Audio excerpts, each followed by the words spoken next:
A service of KIBMradio.com, the Internet's home for an all old-time radio.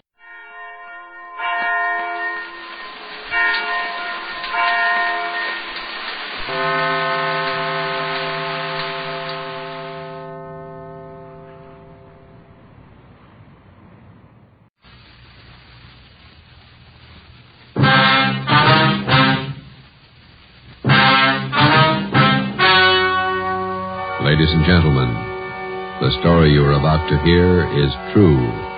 Only the names have been changed to protect the innocent. Fatima Cigarettes, best of all long cigarettes, brings you Dragnet.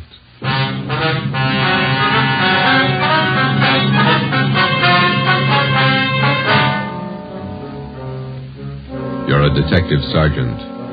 You're assigned to robbery detail. 2 armed bandits have robbed a large jewelry store in your city. One of the suspects escapes. One is apprehended. He's identified as a friend of yours. Your job, send him to prison. If you want a long cigarette, smoke the best of all long cigarettes. Smoke Fatima. Fatima is the long cigarette which contains the finest Turkish and domestic tobaccos superbly blended to make Fatima extra mild. And that's why Fatima has a much different, much better flavor and aroma than any other long cigarette. That's why Fatima is doubling and redoubling its smokers. So, if you want a long cigarette, smoke the best of all long cigarettes. Smoke Fatima. Dragnet, the documented drama of an actual crime. For the next 30 minutes, in cooperation with the Los Angeles Police Department, you will travel step by step on the side of the law through an actual case from official police files. From beginning to end, from crime to punishment, Dragnet is the story of your police force in action. It was Tuesday, February 8th. It was cold in Los Angeles. We were working a night watch out of robbery detail. My partner's Ben Romero. The boss is Thad Brown, chief of detectives. My name's Friday. I was on the way over from the city hall, and it was 8:35 p.m. when I got to the second floor of the Georgia Street Receiving Hospital. Treatment room. Joe, hi. Hi, Doc. Ben, how's it going? Okay. It hurt for a while. Doc gave me an injection. 1/6 of a grain of morphine, Novocaine injection. The bullet still in your shoulder? Doc's about ready to take it out. As soon as I get the wound cleaned, here's the soap and water, nurse. Alcohol sponge, please. How's it look, Doctor? Well, there's the X-ray. Shallow penetrating wound in the deltoid area. Sludge, larger than the soft tissue right here. Oh, yeah. No bone involvement. Lucky the bullet was spent. That's good. Feel okay? Sure.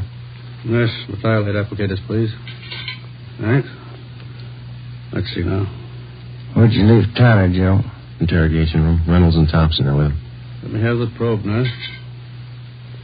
Yeah. Feel anything, Romero? No. That's it. You hear that? Hear what? Located the slug with a probe. Oh. Nurse, forceps. Thanks. Here we go. Oh, steady. You call your wife? No, she don't worry.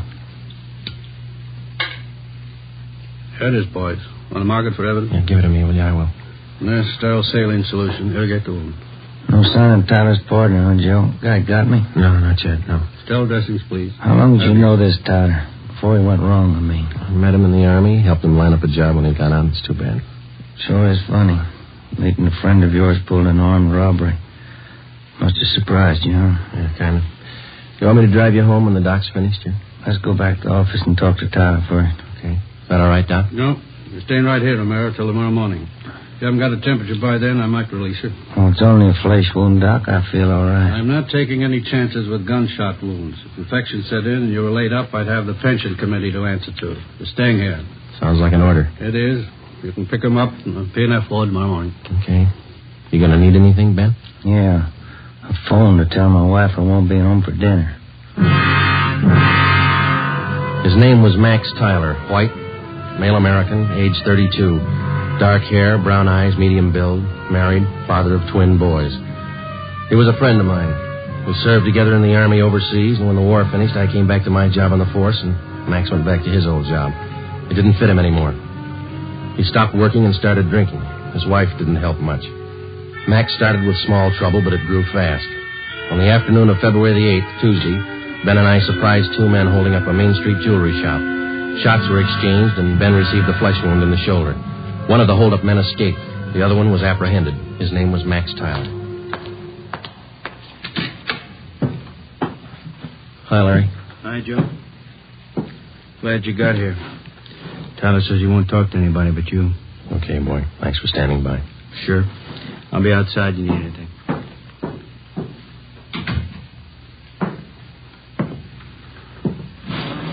Max? Joe? You're in deep this time. You shot a cop. I didn't. This guy was with me. I didn't fire once. You were in on the job. Yeah. Then don't expect presents. I don't expect anything, Joe. Glad you came back. I don't want to talk to those other cops. I work in the same department they do. Same job. Well, it's easier to talk to you. What's your story? I was crazy to try it. No alibis, Joe, but I didn't know what I was doing. Believe me, I just didn't realize. I won't buy it, Max. You told me the same thing 14 months ago when they picked you up for those bum checks you were passing. Sure, I hung some paper, but I'm no hood, Joe. You know that. I was drinking. I needed dough for Dorothy and the kids. You gotta believe me. I need a break. You said that before, too. I went to bat for you. Got off with 6 months and 3 years probation. Now you turn up with another caper. I know, Joe. I know. I'm sorry. You're sorry once, Max, and it works, but one free ride's enough for anybody. Now, that's it. Did I say I wanted that kind of a break? I'll serve my time, Joe. I'll serve every day I owe. And then what can you tell me you couldn't have told the other cops? I want to ask you a favor. Yeah? I know you're going to hook me on this. So while I'm doing my time, Dorothy and the kids are staying with relatives out in Inglewood. If you'll... Well, just keep an eye on them, you know, Joe. I don't mean dough. Dorothy can work with. Kind of watch out for them, huh? Give them a break, Joe. It's not their fault. You do it, Joe? Yeah. Sure, I'll take care of it. Now, you do something for me. Anything you want, guy. Let's have the straight story. Who was the guy with you on that hold-up this afternoon? Cresta, George Cresta. You know him. Out of Folsom, short guy, black hair? Yeah. He's got a room above the Red Owl Bar down on East 3rd near Broadway. That's where he hangs out. Where can we find Cresta now? Oh, maybe there. I don't know. I'll give you a list of the places he goes. Some of his friends I've met. He sure roped me in. Said there wasn't going to be any rough stuff. You were carrying an S&W 38? Sure. When they got outside the jewelry shop, Cresta jammed the gun in my hand. I had to put it away, get it out of sight. Believe me, Joe, he roped me into this. It sounds like an alibi, I know. This is your second time around, Max. It sounds like one. Okay, I got nothing coming. Don't forget about Dorothy and the kids. Huh? I promised you. Now, you want to give me a full statement on the hold-up now? Anything you say, Joe. I'll call for a stenographer. Joe. Yeah. I'm sorry. I am. I believe you. You got the feeling too late, that's all. Max Tyler was arraigned in municipal court 2 days later. Bail was set at $10,000. 3 days after that came his preliminary hearing in municipal court. At his arraignment in Superior Court, 5 weeks after he'd been apprehended, Tyler entered a plea of not guilty. A date was set for his trial in Superior Court. Meantime, the hunt for George Cresta, Max's accomplice, went on. There wasn't a sign of him. Our informants had no lead on him, and the all-points bulletin containing all the information we had on Cresta brought in nothing. On Monday, March 22nd, the trial of Max Tyler was held in Superior Court. Ben and I were subpoenaed to appear. The victim of the holdup, the jewelry store manager, was the first to testify. He was questioned by both the prosecutor and the counsel for the defense. He left the stand at 11:25 a.m. If it please, Your Honor. Counsel for the defense. Before the next witness testifies, I'd like permission to approach the bench. Permission granted. Counsel for the prosecution may also approach. Wonder what that's all about, Joe. Something's up. Hey, look. Judge is shaking his head. Public defender's going back to the counsel's table. Counsel for the defense. Your Honor, it is my client's desire to change his plea to guilty. Defendant rise and face the court. Max Tyler, is that your true name? Yes, Your Honor. On the 12th day of March of this year, in Superior Court, Department 83, City and County of Los Angeles, State of California, you have heretofore been arraigned on the charge of robbery in the first degree. At that time, you pled not guilty to the charge in question. Is it now your desire to change that plea? Yes, sir, it is. You've reached this decision of your own free will? Yes, I have. There's been no force employed, no promise of gratuity or reward to induce you to reach this decision? No, sir. Counsel for the prosecution. Yes, Your Honor. Max Tyler, on the 12th day of March of this year in Superior Court, City and County of Los Angeles, State of California, you are arraigned on the charge of robbery in the first degree. That time you entered a plea as set forth in this information. How do you now plead? Guilty or not guilty? Guilty. Is it stipulated that at the time of the commission of the robbery, the defendant was armed with a deadly weapon, to wit a revolver? So stipulated. Court that fixes the degree of robbery as robbery in the first degree. Your Honor, in the interest of justice, the people move to dismiss count 2, assault with a deadly weapon. At this time, Your Honor, the defendant waives time for sentencing and asks that he be sentenced immediately. Just a moment. Max Tyler, it's the judgment of this court that on the 8th day of February of this year, you did enter the premises at 23108 East Main Street in the city, and there did attempt the felonious taking of personal property in the possession of another from his person in immediate presence and against his will. Further, said attempt was made while you were armed with a dangerous and deadly weapon. Tyler, this court finds you guilty of robbery in the first degree. Count 2 is dismissed. Does it, Joe? Decision of this court that you be returned to the county jail. Sheriff will transfer you to the state penitentiary where you will serve the sentence as prescribed by law. Court recessed for 15 minutes. Hey, Joe, Miss Tyler over there, she's taking it pretty hard. Come on, we better go see her. Hello, Dorothy. I love him, Joe. What am I going to do without him? Children. I'll give it to you straight, Dorothy. You didn't do much to keep Max out of this. You drank right along with him. You don't Joe, deserve those kids. That's my opinion. Please, I know it. Don't make it any harder. Don't. I'll do anything I can for the kids, Dorothy. That's all. What am I going to do without him? I can't be all alone without Max. It's not right. It's not right. Neither's armed robbery. Goodbye, Dorothy. Before the end of March, Max Tyler was delivered to San Quentin State Penitentiary, where he started serving his term. His wife, Dorothy Tyler, got a job as a telephone operator. She and her children continued living with her relatives down in Inglewood. I helped them out whenever I could. 6 months went by. Every 2 weeks, faithfully, Tyler wrote me a letter from prison. I answered most of them. While Ben and I worked on other jobs, the search for George Cresta went on. We failed to uncover a single lead. 10 months passed. Tuesday, January 16th, 1949, 4 p.m. I checked in for work as usual. Hi, Joe. Cold out, huh? Yeah. Did you pick up the mail? Mm-hmm. It's a letter in your box from San Quentin. Tyler, huh? How's he doing, anyway? Good. Clean record. Got himself a pretty fair job in the prison library. Yeah. I talked to the warden up there. Says Tyler ought to be eligible for parole in about a year if he keeps his nose clean. You going to bat for Tyler again? I don't know. See what happens. How can you see anything in that guy? He's giving you nothing but trouble. Well, a lot of people are giving him the same. Maybe that explains it. Not for me, it doesn't. I wouldn't trust him with dirty laundry. I get it.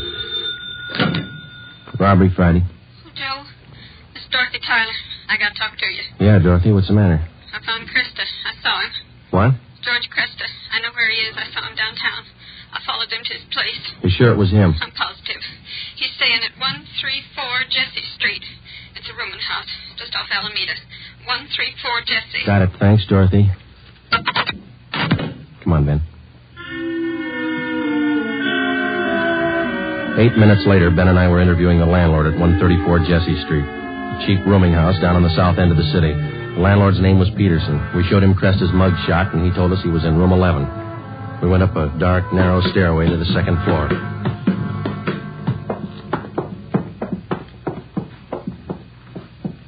And here we are, number 11. All right, stand clear. I'll try the door. Mm-hmm.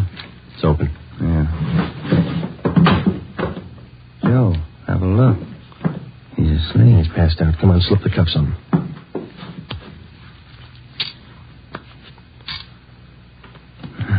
That was easy. Yeah. All right, I got his gun. He's been drinking, all right. He'll have a big hangover. He'll have a long time to get over it.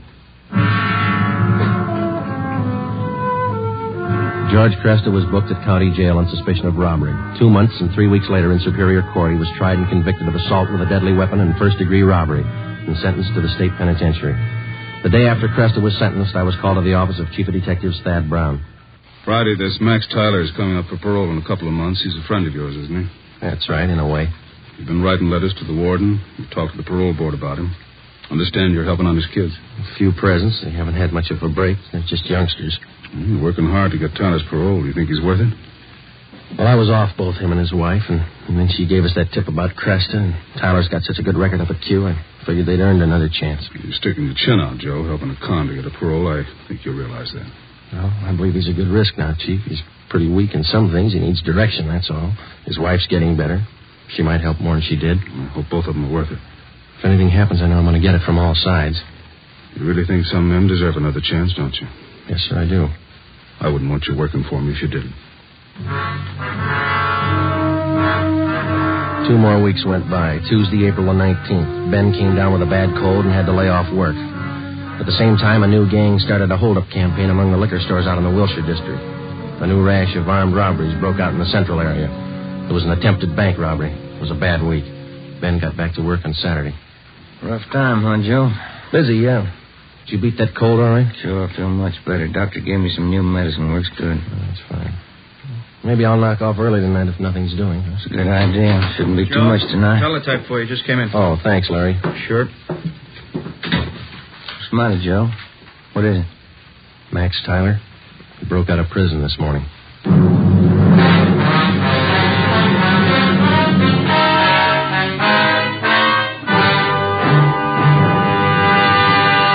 You are listening to Dragnet, authentic stories of your police force in action.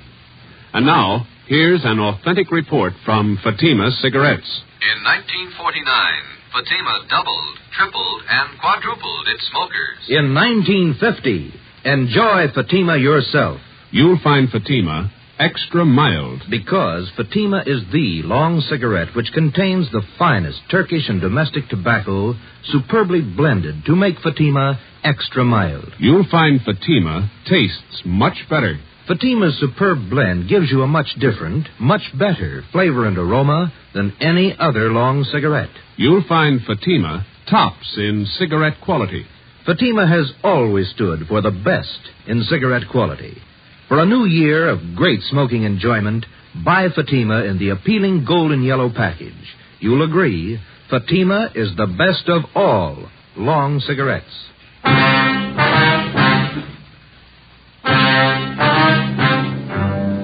In the course of his career, the police officer is afforded 2 diverse views of the criminal.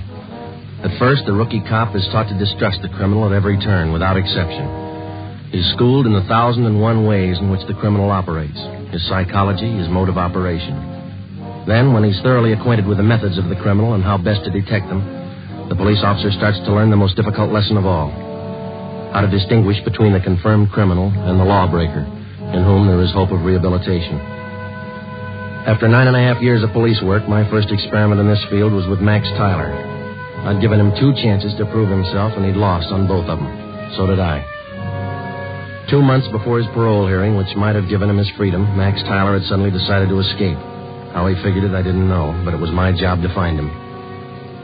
At 5 o'clock that afternoon, Ben and I met in the chief of detective's office. 2 officers, Holland and Grayson, from the State Adult Authority Escape Detail, were there. How did Tyler manage his escape, Grayson? Well, same old story. They figured they could trust him up there. He had a good job on the prison farm. They trusted him. When did they find out he was gone? On the early morning count. Have you checked his relatives out in Inglewood yet? Yeah, we have. We've got the home staked out. We're covering all the places we figure he might go. How about Mrs. Tyler? You get in touch with her Friday? The relatives told us that she's on a weekend vacation with the 2 kids, staying with friends down at Laguna Beach. We got a call in to them. Should be hearing from them soon. I understand Tyler's a friend of yours, Friday. He was ready for parole. Yeah, I was trying to help him along. I thought the guy deserved a break. He didn't need you, Joe. He made his own. Well, he was feeling bad. You weren't the only one fooled Friday. You had the prison officials buffaloed, too. Yeah, I know. I helped convince them. You got any leads on Tyler at all, Grayson? I mean, from the time he broke prison? Pretty strange. They traced him as far as Stockton, and then they lost the trail completely. The Stockton police in on the search? Yeah, sure funny. The guy has no money, no car we know of, no change of clothes. You figure he's getting help from somebody? Could be. Excuse me a minute. Brown speaking. Just a moment. You, Friday. Oh, thank you. Friday? Yeah. When? Where? Just a minute. Will you hold on, please? It's the Tyler's friends down at Laguna Beach. Mrs. Tyler there? No, she called him last night about 7 o'clock. Told him she'd changed her plans. She wasn't coming. She told them where she was going? She wanted to know which highway would take her to Stockton. We told the Tylers' friends in Laguna Beach to contact us immediately if they heard from either Mr. or Mrs. Tyler. We got out an APB on Dorothy Tyler, and then we drove out to interview her relatives in Inglewood. They told us that Mrs. Tyler had the 2 children with her. She had left their house at 6 p.m. the night before by taxi. As far as they knew, she didn't own a car. We talked with some of her friends in the neighborhood. The only thing they could tell us was that she had not borrowed a car from any of them. We drove down to the telephone exchange where she was employed as an operator, and we spoke with a manager, a Mr. Ralph Cartwright. I'm sorry, gentlemen. This is Mrs. Tyler's night off. Is there something I can help you with? When is Miss Tyler due back at work, Mr. Cartwright? Well, she's working the 10 to 7 starting tomorrow, due in at 10 a.m. We understand that she's on a weekend vacation, huh? Yes, you see, today was payday, so she asked me if she could have her check ahead of time. Said she had to have the money for the weekend. Did you give her the check? Oh, my, no, I couldn't give her the check ahead of time. But I did do her a favor, just to help her over the weekend. What was that? I loaned her my car. We got a complete description of the car together with a license number and called the office. The information was broadcast to all units throughout the city and teletyped to all points in the state. Chief of Detectives Thad Brown ordered an immediate stakeout on the telephone exchange where Mrs. Tyler was employed. The stakeout at the home of Inglewood continued. Another day passed. We checked with the bank where Mrs. Tyler maintained her account. It was 10:25 a.m. when we got back to robbery detail. Gentlemen, what'd you find out?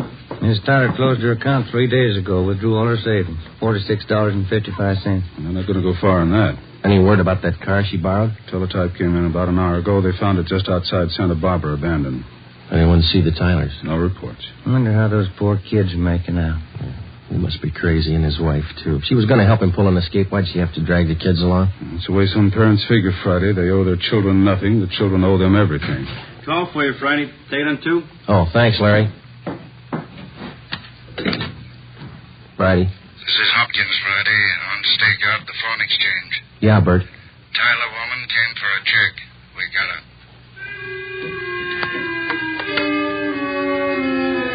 Dorothy Tyler was brought into the city hall. With her was one of her children. He was delivered to the juvenile authorities for the time being. Mrs. Tyler was brought to the interrogation room. She refused to admit anything to the officers from the adult authority. She said she wanted to talk to me. I went in. She threw her arms around me and started crying. Joe, you won't let him get Max, will you? You won't let him. I'm after him as much as they are, maybe more. Where is he? I can't tell you. Why'd you do it, Dorothy? Why? Oh, you know why, Joe. You know why. I had to see him. I had to be with Max. It's a bum deal. You traded days for years. They can't get it. If I don't tell them where he is, they won't find him. They'll find him. He's got to eat, so do you and the kids. He has to go to work, and working with a gun is all he knows. He'll leave a trail. We'll find him. Children. What have they done to the children? Where's Jimmy? They're taking care of him. That's more than you did.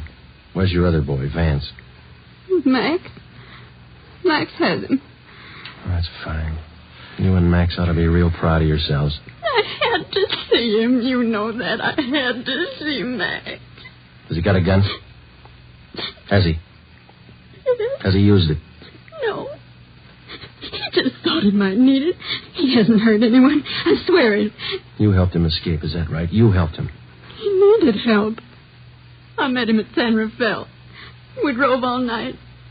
He didn't hurt anyone, Joe. He hasn't hurt anyone. Where is he now? Where is he? All right, Dorothy, we'll find him. Joe, if I tell you, will you go alone? I can show you the way. Will you go alone? Yeah. All right. I'll take you to him, Joe. I trust you. Yeah, I trusted him once, too.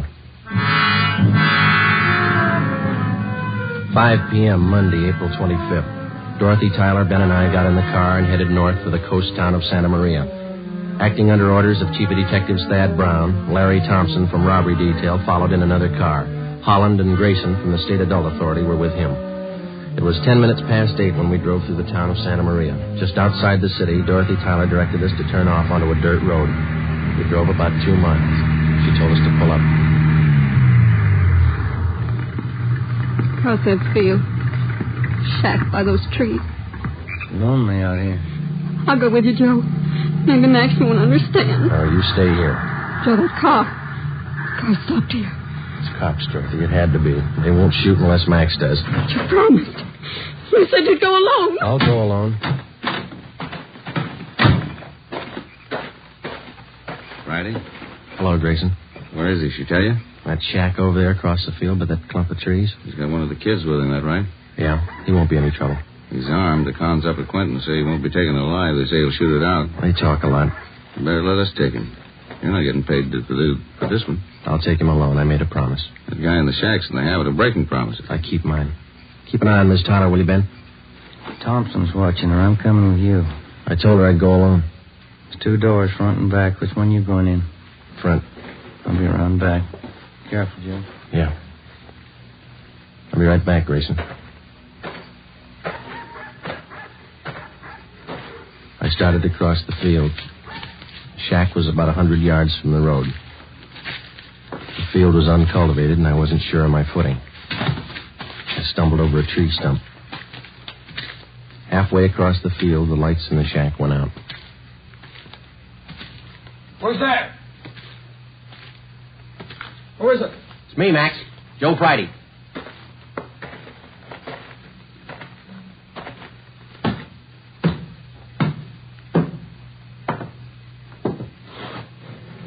Max? Come on, open up. All right, Max.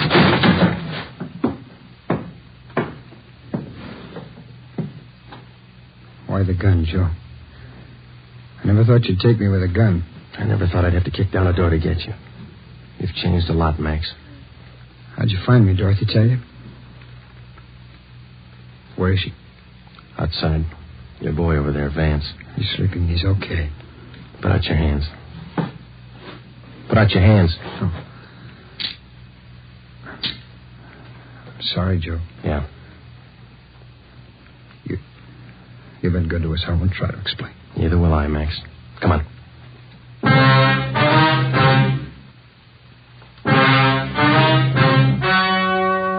The story you have just heard was true. Only the names were changed to protect the innocent. On June 2nd, trial was held in Superior Court, City and County of Marin, State of California. In a moment, the results of that trial. It's amazing how many long cigarette smokers are changing to Fatima. Here are the actual figures.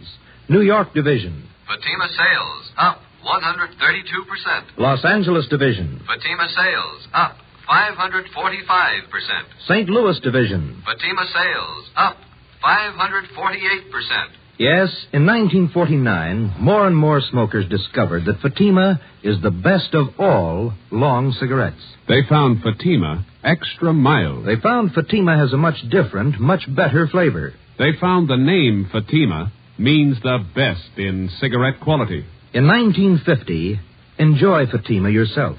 Best of all long cigarettes.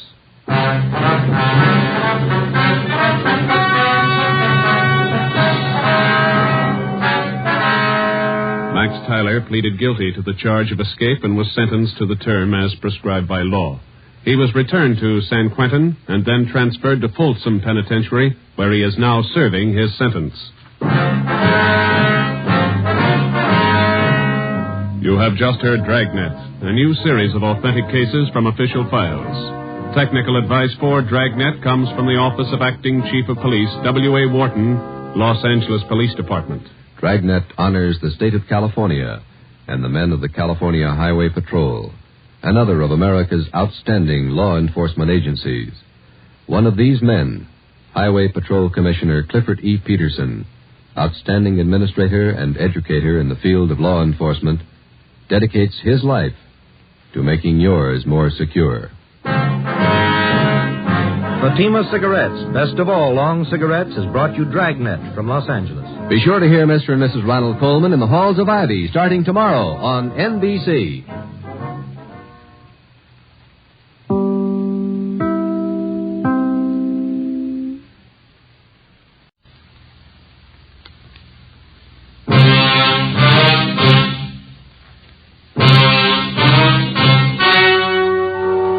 The story you are about to hear is true. Only the names have been changed to protect the innocent. Fatima Cigarettes, best of all long cigarettes, brings you Dragnet.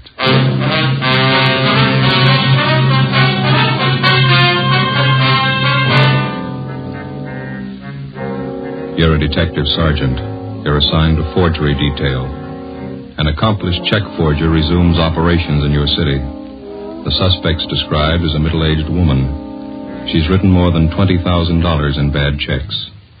Your job, get her. In a moment, an authentic case from official files. Oh, no. Ah, that's different. Yes, what a difference. In Fatima, the difference is quality. You see, Fatima is the quality king-size cigarette because it contains the finest Turkish and domestic tobaccos superbly blended. And Fatima is extra mild with a much different, much better flavor and aroma than any other long cigarette. Because of its quality, its extra mildness, its better flavor and aroma, Fatima has more than doubled its smokers coast to coast. Fatimas cost the same as other long cigarettes, but your first puff will tell you... Ah, that's different. Yes, in Fatima, the difference is quality. Ask your dealer for Fatima, the quality king-size cigarette. Best of all, long cigarettes. Start enjoying Fatima tomorrow.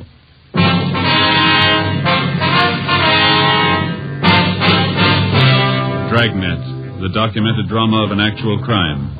For the next 30 minutes, in cooperation with the Los Angeles Police Department, you will travel step by step on the side of the law through an actual case from official police files. From beginning to end, from crime to punishment, Dragnet is the story of your police force in action. It was Monday, April 17th. It was warm in Los Angeles. We were working the day watch out of forgery detail. My partner's Ben Romero. The boss is Captain Elliott. My name's Friday. I was on the way back into work, and it was 7:53 a.m. when I got to room 29. Forgery detail. Morning, Joe. Hi, how'd the weekend go? Oh, pretty slow. Stayed home, did some gardening. How about that new lawn you put in? How's it doing? If we want a lawn, we're going to have to move. What's the matter now? Same old thing. Gophers? Must be hundreds of them. So many holes at the top of the lawn looks like an old punch board. Oh, that's too bad. Can't you try some kind of poison on them? Or how about those new things they got out? What do they call them? Gopher bombs? I use them with a dozen. They eat anything. Joe? Ben? Yeah, Ferguson. Morning, Captain. Let's see. Okay. What's up, Fergie? You ain't gonna like it. Skipper will brief you. Morning, Skipper. Hi. Have a seat. Yeah, thanks. You two finished up with the Benson case yesterday, that right? Yeah, it's all washed up. We're clear. Good. Then you can start on this one right away. You'll work with Frank Besser and Ferguson here. Mm-hmm. What is it? Grandma. I had a hunch, Joe. What have we done to deserve this? It's nothing any of us have done. It's what we haven't done. I want her stopped once and for all. Are we any closer to her than we have been, Fergie? Just about same, Joe. That's why I'm putting 2 more of you on it. How well do you know the case? Well, just what we've heard around the office. Same here. I could stand some briefing. Ferguson? Well, you must have heard how she operates. 3 months out of the year, April, October, and December, that's all. She's never been known to change that schedule? Not as far as I know. She's been doing it the same for 9 years. All the phony checks she cashes are personal checks. That's right. She never writes them less than $2 and never more than 100. 9 years. She been going that long? 9.5. It'll be an even 10 this October. You want to check them out on the totals, Ferguson? Mm-hmm. Up to and including the first of this month, she's cashed 1,273 checks. The total's a little over $22,000. Mm-hmm. Anything special about the way she writes the checks? Nothing but the signatures. There's an alias list down there that'll knock your eye out. More than 200 different names. Her description's still the same. About 50 years old, kind of plump, nice face. A few minor changes. Last year she had gray hair, dressed very plain. This year she dyed her hair black, dresses a little more expensively. 9 years. That's a long streak of luck for any paper hanger. That's just it. This old gal's not just an ordinary paper hanger. She's no amateur, don't get me wrong, but she doesn't operate like any check forger I've ever known. She contradicts part of her M.O., part of it she doesn't. She takes chances an ordinary paper hanger would never take, and she gets away with them. Take a look at just one of these exhibits. Yeah? This one here. 28 checks passed on the same chain of grocery stores, same company. She passed them all in 1 month? No, that's just the point. 2 years ago, she passed 14 of them, spread them out over a period of a month. Last year she passed another batch of 14, all within 3 days. One year she used a different name on each check. On this batch she used the same name. Well, does she have any identification when she passes these checks? Always. Phony driver's license, social security cards, it works. And she's got that sweet grandmother smile of hers. Clerks rarely turn her down when she shows up with a check. You can get used to different descriptions of her, too. Give the file a look. Hardly 3 of the check victims can get together on what she looks like exactly. Well, where are they getting stung most? Downtown or out in the neighborhoods? The neighborhoods. Anywhere from the beach area to the valley. This whole file, Skipper, that's not just her work, is it? Every last bit of it. We can't fit it in a 6-foot shelf. In 9 years, I've had 5 teams of men work this thing. None of them reached her. You and Friday make the 6th. Mm-hmm. It's April 17th. How's she doing so far this month, Fergie? Cashed $624 in checks we know of since the first of the month. Same general description, same general M.O. No fresh leads? She's been operating 9 years, Joe. Yeah. Just as good as ever.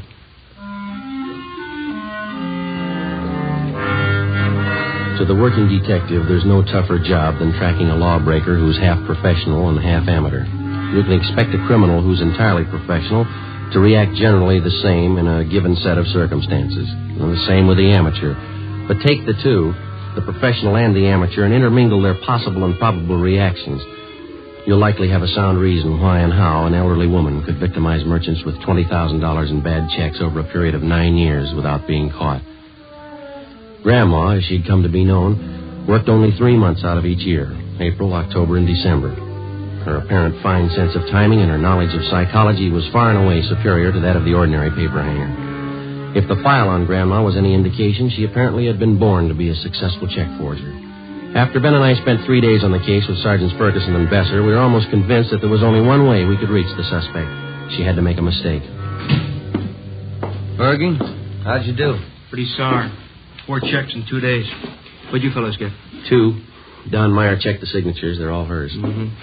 Here's our list if you're interested. Mm-hmm. Meat market out in Pico, $25. Grocery in West Hollywood, $48. 2 department stores downtown, $100 apiece. Well, how do they describe the woman? Same old yarn. She was a nice, charming little lady, about 55 or 60, small, dark hair, graying, dark eyes, nice smile. Clerk told me she reminded him of his mother. Yeah. How'd you make out on those 2 of yours? Oh, about the same. Even the story about her looking like somebody's mother. Well, one thing's sure. Her timing's just as good as it was 9 years ago. Downtown Merchants Association screaming again. They're looking for action. So are we. You talked to the captain today? Yeah, he's looking for action, too. I don't know what we can do unless we get some kind of cooperation from the merchants. Every time the old gal pushes a bum check, it's 3 or 4 days before it gets to the bank and we hear about it. The trail's pretty cold by then. Yeah, Joe and I were talking just before you came in, Fergie. We can't expect too much to happen the way we're going. Any ideas? More men and more stakeouts. The captain says he'll buy that. That's about all we can do. Another 10 days and April will be over. Grandma will be through pushing checks till October again. I don't know, Joe. Her formula's too perfect for me. There's got to be a flaw in it someplace. Yeah. You got out a bulletin of that revised description of her for you? Yeah, it's all taken care of. Special notices were mailed out to merchants, too. Again? Yeah. Forgery, Romero? Yes, sir. Was that? That's Joe. Yeah, right away, thank you. Supermarket on Temple Street. Grandma. Hit him with 2 checks. Any lead? Clerk says she reminded him of his mother.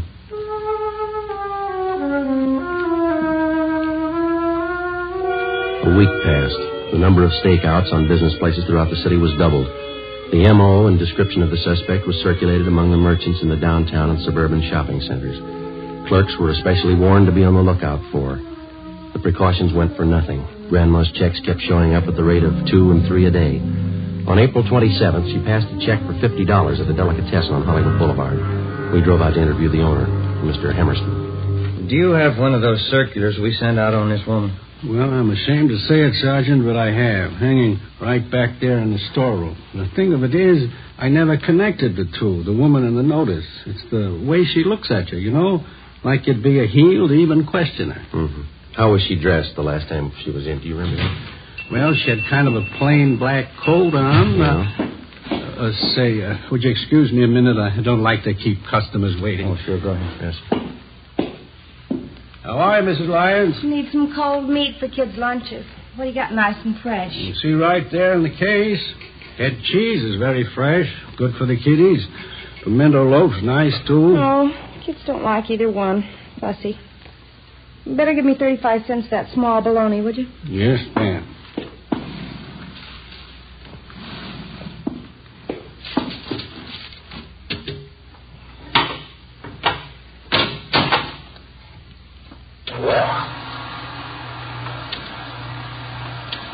Kids are so fussy nowadays. Ought to be in Europe. That's what I tell them. I know what it is to go hungry. Oh, you better give me a couple of those large kosher pickles, too. Husband's crazy for them. Yes, ma'am. And a loaf of the rye, too, would you, no seed? Yes, ma'am. How are the kiddies doing in school, Mrs. Lyons? Oh, just fine, fine. Marilyn's in the school pageant next month. She's going to be the queen. Oh, that's nice. Well, I don't know how nice it is.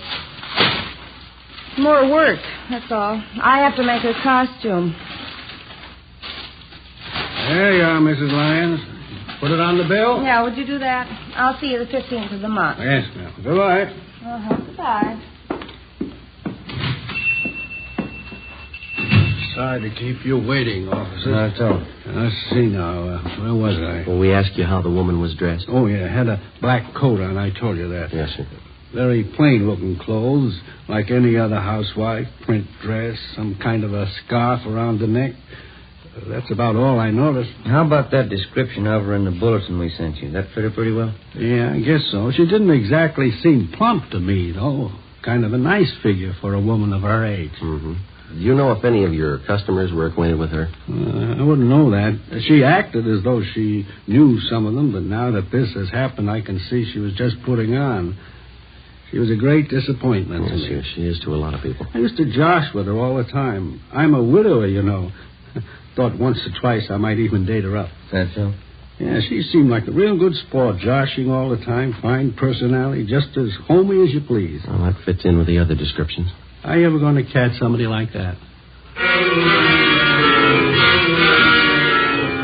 2 days later, on April 30th, right on schedule, the flow of bogus checks in Grandma's handwriting suddenly stopped. If she continued to work by the same timetable she'd been using for the last 9 years, she wouldn't start operations again until the 1st of October. During the next 5 months that followed, from May to the end of September, Besser, Ferguson, Ben, and I handled the usual run of check cases. At the same time, we used up every spare hour we had making preparations for the suspect's next appearance. Every businessman throughout the city who might be a possible victim was alerted. A revised description of the suspect, together with her M.O., was printed up and given wide distribution. Every possible precaution was taken. October came. Grandma started on the 10th year of her forgery career without a hitch. On October 1st, she cashed a check for $75 at a large downtown women's shop. As soon as we got the report, we went to the department where the check had been received. A fashion show was in progress. She's wearing a deep black velvet dinner suit, the newest shade for evening wear. You will notice the pencil thin skirt and the doll with 3/4 sleeves. Excuse me. Are you Mr. Montrose? Yes? What is it? Police officers, sir. Forgery detail. Oh, yes, that check. I wonder if you could hold on for just a moment. Yes, sir. Miss Janice Morgan next. She wears a gown of striking originality with rich but simple lines.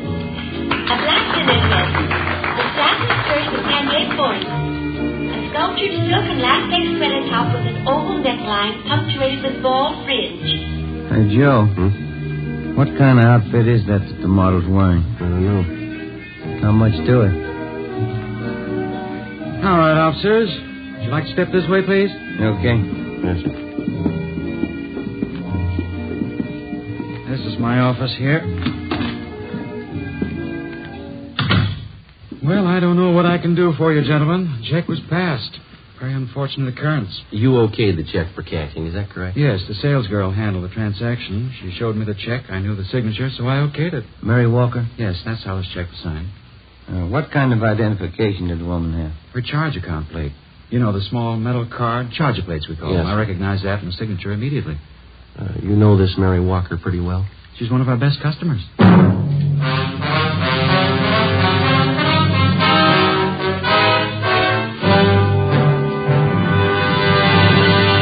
You are listening to Dragnet, authentic stories of your police force in action.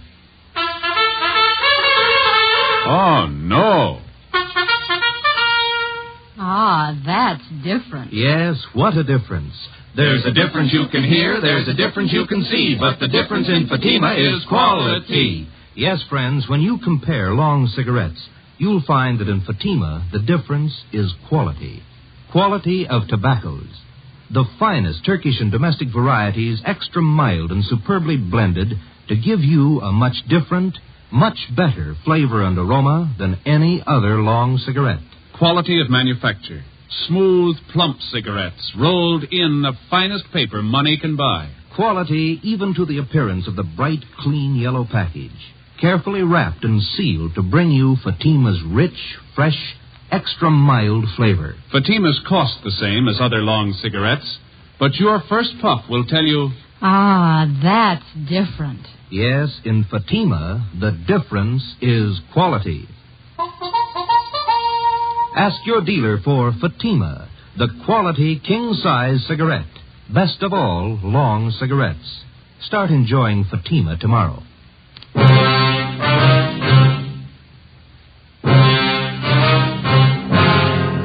Friday, October 4th, 2 p.m. Before we left the store, we found that another worthless check bearing the signature Mary Walker had been cashed in a different department of the store the same day. The woman had used the same means of identification, a metal charge account plate stamped with the name Mary Walker. We took the two checks back to the office and had Don Meyer in handwriting compare the signatures. There wasn't any doubt in his mind. The writing on both checks was Grandma's. Well, it was only a hunch, but it was beginning to look as though the suspect had finally done what we'd been waiting 9 years for her to do. She'd made a mistake. Ben and I drove out to an address in the Wilshire district to interview Mrs. Mary Walker. She fit the same general description of the suspect, but she denied writing either one of the checks which bore her signature. It's out of the question, Sergeant. I couldn't have written the checks. I haven't even been in the city for the past 5 days. Then the signatures on these two checks here, Mrs. Walker, they're not yours. It looks like my handwriting, but it's not. I didn't write those checks. They're forgeries. Yes, ma'am. You do have a charge account at the store, don't you, ma'am? Oh, yes. I've had an account there for years. Nothing like this has ever happened, though. Do you have one of those charge account plates? Well, yes, I did have one. You lent it to someone in your family? No, as a matter of fact, I lost it. I meant to report it to the store, but it slipped my mind. Do you have any idea where and when you might have lost it? Well, I think it was last Sunday night. I'm not sure. Oh, well, just a minute. I know who would remember. Inez Lambert, she was there. I'm sure she'll remember. Who's she, ma'am? A girlfriend of mine. She lives in the neighborhood. Mm-hmm.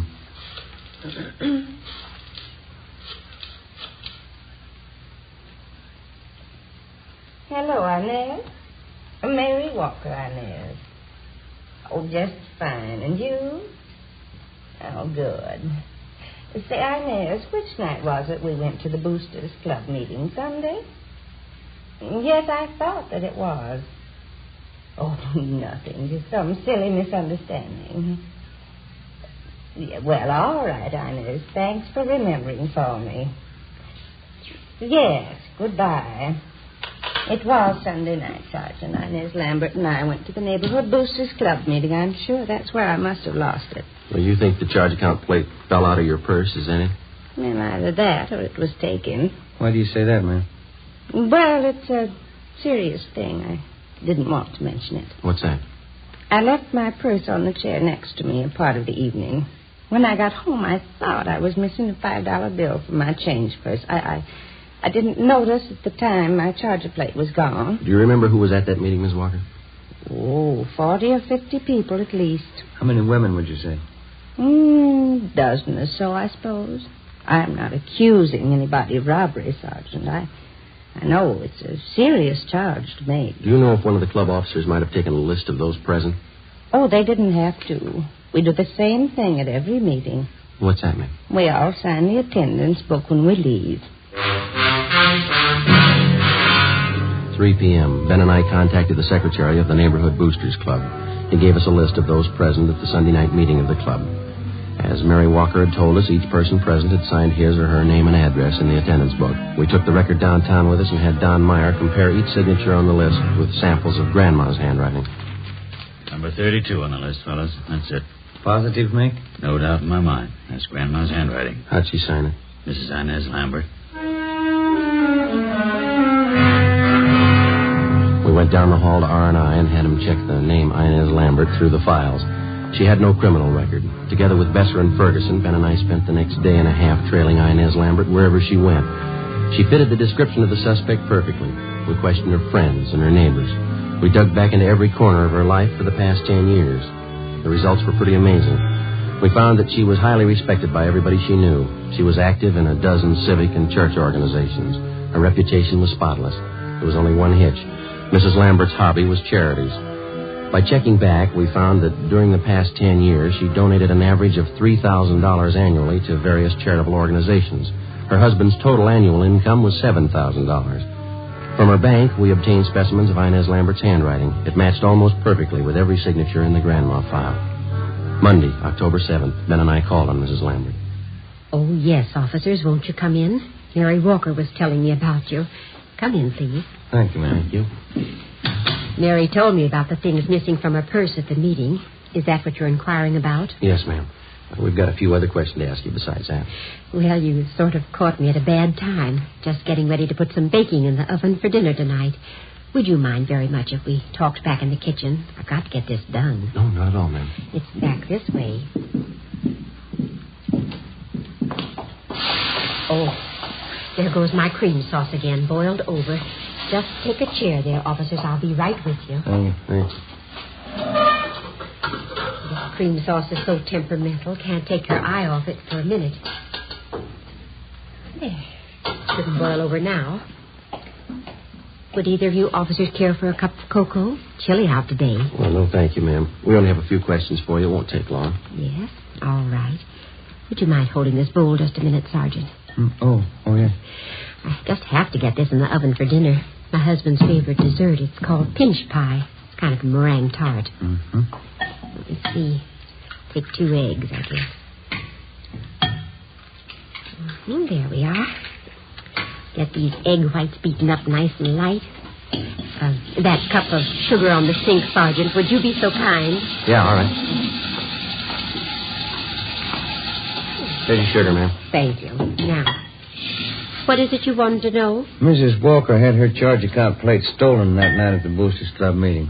Somebody's been using it to cash bad checks in her name. Is that so? Mary didn't tell me that. The same person who's using that charger plate has been cashing bad checks all over the city. He's been doing it for some time. Oh, my. Well, I don't think I can help you, Sergeant. I went to that meeting with Mary. She says somebody must have been in her purse, but I didn't see them. Do you have that charge account plate, Mrs. Lambert? Oh, no, I have my own. Now, let me see. Teaspoon vanilla, teaspoon vinegar, teaspoon water, combined in a small pitcher or cup. We've got good reason to believe you have that charge account plate, ma'am. Did you take it from Mrs. Walker? That's a silly thing for you to say, Sergeant. I told you I have my own charge plate. I never borrow anyone else's, no reason to. Add a few drops of combined liquid. Beat constantly. Did you cash 2 checks last week and sign them with Mrs. Walker's name? Well, of course not. Why should I do such a thing? Mary Walker's one of my best friends. I wouldn't do that to her, even as a joke. Well, our handwriting man compared the signatures on those 2 checks, Mrs. Lambert. Both of them match your handwriting. And all the ingredients have been added. Continue to beat the meringue for several minutes. Oh, I'm sorry. What was that you said, Sergeant? I said that the signatures on those 2 forged checks, our handwriting man compared them with specimens of your signature. They both match. Well, then your handwriting man certainly made a mistake. Oh, there's a large white platter up in that cupboard there. Would you reach it for me, please? All right.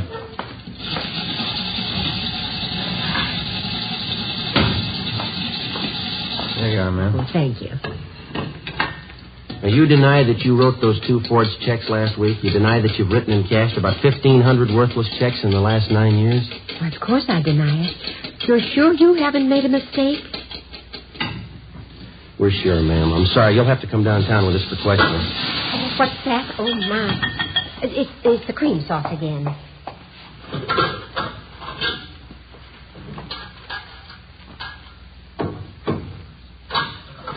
Sergeant, I can't leave the house now, right in the middle of getting dinner ready.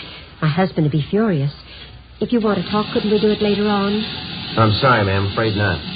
But you certainly can't accuse me of doing anything wrong. The folks at the church will vouch for me. We've got just as many people who say you've cheated them. People who cashed those checks for you. Quite a few of them, ma'am. 9 years' worth. But that's silly, 9 years cashing checks. I'm sure you must mean somebody else, Sergeant. I've got to get this platter greased. Let's see. Heap meringue upon lightly greased platter. Yes.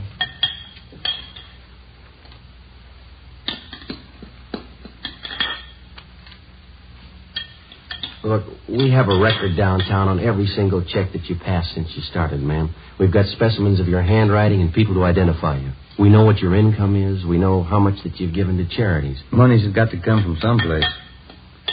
Is that what the checks were for? Excuse me, I've got to get this meringue in the oven. Let me see. 275 degrees. Yes.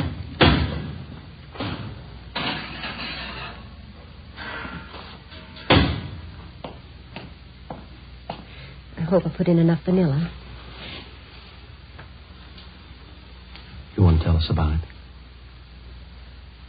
I never thought about anyone finding out.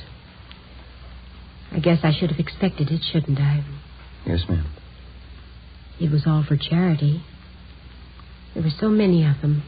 Orphanages, Old People's Home, Christmas Poor Fund, and then the overseas relief charities. They all need money. Somebody has to take care of them. Your husband knew nothing about this for 10 years? Nothing at all. They were my charities. I had to have money for them. I took money from people who had it and gave it to those who didn't. What do you think, Sergeant? Was I wrong? Do you think the good Lord will say I was wrong? I wouldn't know, ma'am. I only wanted to help the poor like he did. I came to help the poor. Well, there's a big difference, ma'am. Yes? He didn't use a checkbook.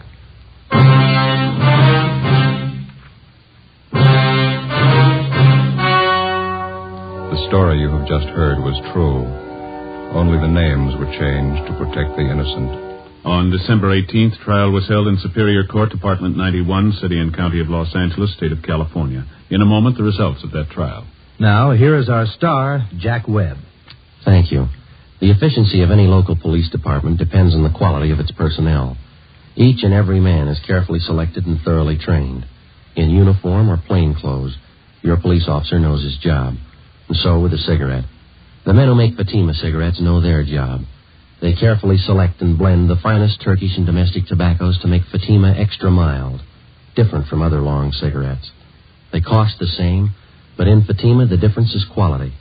If you're a long cigarette smoker like I am, I'm sure you'll like Fatima best. Start enjoying Fatima tomorrow.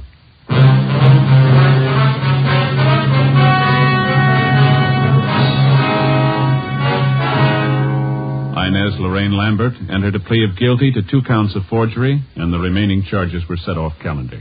She was sentenced by the court for the term prescribed by law.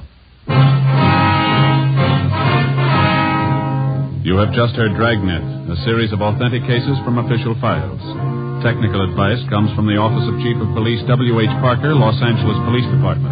Fatima Cigarettes, the best of all long cigarettes, has brought you Dragnet, portions transcribed from Los Angeles. This is Robert Young. Hear We the People next on NBC.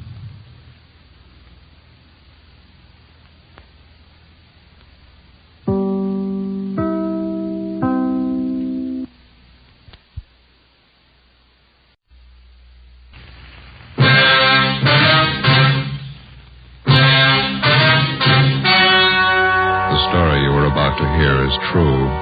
Only the names have been changed to protect the innocent. Fatima Cigarettes, best of all long cigarettes, brings you Dragnet.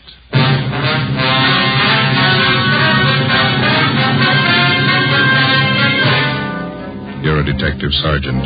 You're assigned a bunco detail. A gang of petty swindlers has set up operations in your city. They're experienced, cunning. They work fast. Your job, get 'em. You'll be amazed when you compare Fatima with other long cigarettes. You'll find they now cost the same. But in Fatima, the difference is quality. You see, Fatima is the quality king-size cigarette because it contains the finest Turkish and domestic tobaccos superbly blended. And Fatima is extra mild with a much different, much better flavor and aroma than any other long cigarette. Because of its quality, its extra mildness, its better flavor and aroma, Fatima has more than doubled its smokers coast to coast. So try comparing Fatima yourself. Fatimas now cost the same as other long cigarettes, but your first puff will tell you... Ah, that's different. Yes, in Fatima, the difference is quality. Ask your dealer for Fatima, the quality king-size cigarette. Best of all, long cigarettes. Start enjoying Fatima tomorrow.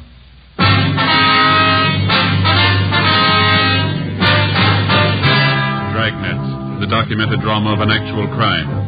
For the next 30 minutes, in cooperation with the Los Angeles Police Department, you will travel step by step on the side of the law through an actual case transcribed from official police files. From beginning to end, from crime to punishment, Dragnet is the story of your police force in action. It was Tuesday, December 14th. It was cold in Los Angeles. We were working the day watch out of bunco detail. My partner's Ben Romero. The boss is Captain McCauley. My name's Friday. It was 10:35 a.m. when I got to room 38. Bunko detail. Joe? Yeah, Ben. Joe, this is Miss Bergstrom. You talked to her on the phone last night? Oh, yeah, sure. This is my partner, Sergeant Friday. How you do? Glad to know you. Would you care to sit down? Thank you. I was downtown, so I thought it'd be just as easy for me to come in and see you.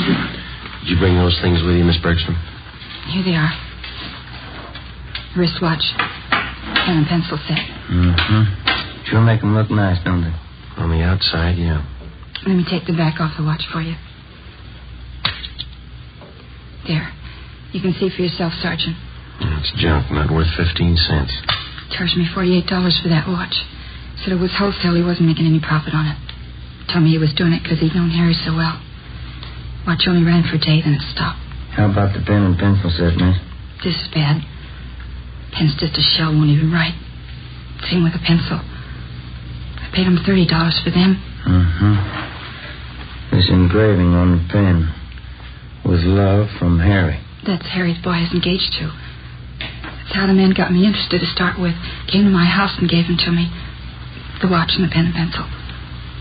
Said Harry had ordered them as presents for me. See? I started to cry when he brought them. Poor Harry. When did this man come to your home, Miss Bergstrom? Yesterday morning. Guess I should have been more careful, but I didn't think anybody would do a thing like that. What kind of a story did he give you? Well, he came to the door and told me his name was Spencer. He said Harry had ordered these things as presents for me, and Harry told him to deliver them to my house. Watch looked beautiful in the case. I didn't know anything was wrong. I see. Would you go on, please? He told me it was a special order. Said Harry had written him from overseas a week before. Harry was in the Marine Corps, you know. Mm-hmm. Well, he said he hoped the engraving was all right. The way Harry wrote he wanted it in his letter. I just couldn't take it. I cried. This man, he pretended to be a close friend of Harry? Yeah. That's why I showed him the letter. One from the Marine Corps about Harry being killed overseas. When did you receive that letter, Miss Bergstrom? 2 days before. On Saturday. Harry's name was on the casualty list on Monday. Yes, we understand. What did the man do when you showed him the letter? He sympathized with me. Or he pretended to. I didn't think there was any trick. I didn't think anybody was that low. Pen and pencil set looked a little cheap, but I wanted them no matter how cheap they were. Harry's last present to me, that's what I thought. How did he broach the idea of money? Well, when he was ready to leave, he told me Harry had ordered the things on credit. He said he didn't want to mention it, but he wondered how he could get payment for the watch and the pen and pencil. Well, he didn't show you a bill, did he? An invoice listing the price of the watch or the engraving that was done? No.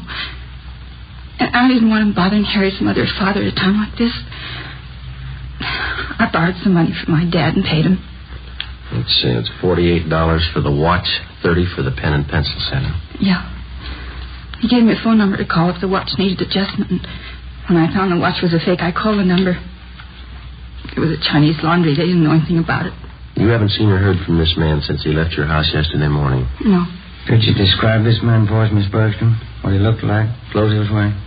What? It's right here on this slip of paper, Sergeant. I wrote it all out for you. Thank you. Well, you're not alone, if that's any consolation. There's an Army widow out in Hollywood who was cheated on the same kind of deal last Friday.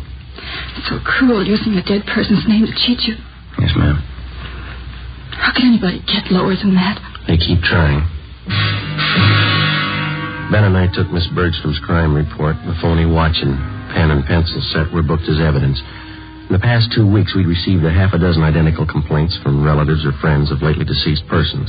The swindler, or con man, as he likes to be called in his trade, gets the names of lately deceased persons from the obituary column or the military casualty list in the newspapers. Then he fixes up some cheap article of merchandise with appropriate engraving and calls on the friends and relatives of the deceased. He pretends to know nothing about the death of the person whom he claims placed the order for the merchandise. In almost every case, the friend or relative agrees to pay for the articles at some exorbitant price. For the con man, it's a lucrative racket. For the public, a vicious one.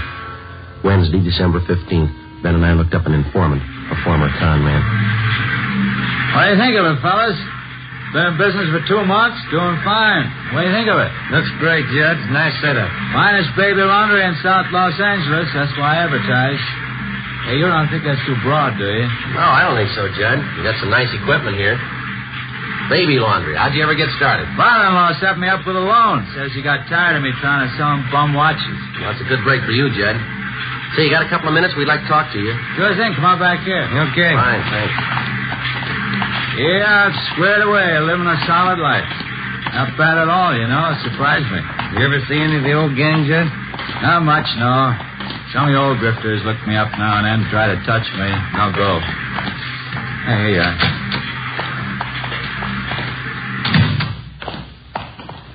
One up. Yeah, thank you. Okay, fellas, what can I do for you? Well, we'd like to know how close you got your ear to the ground, Judd. There's a gang of bunks in town. They're working hard. What pitch they using? They're working the obits, the casualty lists. Thought maybe you might be able to help us. I don't know. How long you been gone? Last couple of weeks. Had half a dozen reports on them. That's one thing they never could tap me for. Obituary racket. Lousiest racket there is. Can you do anything for us? I heard one little rumble about it. 4 or 5 guys in the con mob. That right? We know that, Judd. Where can we look for them? Now, you know my position. When I quit the game, I quit. The only contacts I make are when some of the old boys come around for a touch. Well, how much have you heard about the gang? Well, what I said, there's 4 or 5 of them out of the Middle West, I think. You got any idea at all where we could start looking? Well, I can start checking for you. You nailed any of them yet? We've got to find them before we can arrest them, Judd. Yeah, well, as I say, when I quit the game, I quit. But maybe I can take a few soundings for you. Can't promise you anything. I'm strictly on the up and up. Okay, Judd. You know where to get in touch with us. We'll appreciate anything you can do. Yeah, well, you helped me plenty of times, fellas. Wouldn't hurt a bit to tab that bunch. I'll walk out with you. Yeah, see, you got all the machines going. Baby laundry business must be pretty good, huh? It's a staple commodity, fellas. Kids always need a fresh change. Just a minute. Yeah, look at this. Just look at the size of it. Yeah. You ever see anything so small in your life? It's cute, huh? Yeah, what is it? New kind of soakers, I think. Let's see the label here. Yeah, Mother Greg Super Soakers. Kids things, they sure give me a wallet, you know? Hey, we might as well check the office while we're here, Ben. Can I use your phone, Judd? Yeah, right over there on the wall. You got change? Yeah, thank you. I have.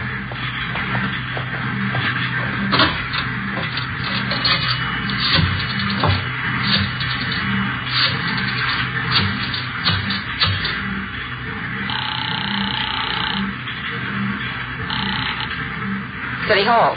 2572. 2572? Bunko fugitive, Brian. Joe Friday, Tom. Anything doing? Yeah, Joe. Think we might have a lead on those bunks working the obituary racket. What do you got? They reached a woman in Highland Park. Where are you? Baby laundry. Oh. Well, it's a Mrs. Westerly. Her daughter was killed in an auto accident. Last night they came around and sold the woman a watch her daughter was supposed to have ordered. Also a necklace and pen and pencil set. $250. Usual junk. Did you talk to this Mrs. Westerly?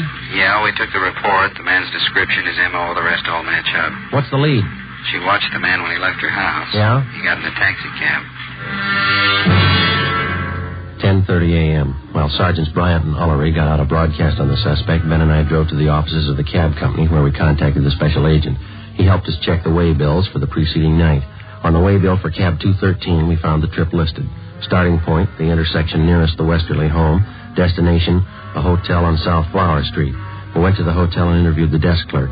From the description we gave him, he identified the man as Fred G. Norris from Minneapolis. At least that's the way he'd signed the hotel register. The clerk told us Norris wasn't in. We had him show us Norris's room. In his suitcases, we found quantities of dime store costume jewelry, monogrammed, and 24 cheap wristwatches and wallets and handbags done in poor quality imitation leather. Also a portable engraving set. The clerk told us that Norris was expected back shortly. We told him to say nothing to the suspect when he arrived. We called the office and arranged for a stakeout at the hotel, and we drove back to the office. 1 p.m.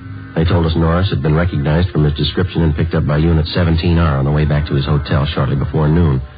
Ben and I joined Sergeants Ullery and Bryant in the interrogation room where they were questioning the suspect. He looked about 40 years old, white, male American, about 6 feet tall, 170 pounds. He would admit nothing. Bryant kept questioning him. You're wasting our time on your own, Norris. Face it. You were playing a rough game and you lost. Now, how about it? You're going to feel pretty silly when you find out you got the wrong guy. Who do you work for, Fred? You can do what you want about investigating me. You haven't a thing to hold me on. There's no use wasting any more time. You got that list of victims? Yeah. These are the ones that tabbed Norris.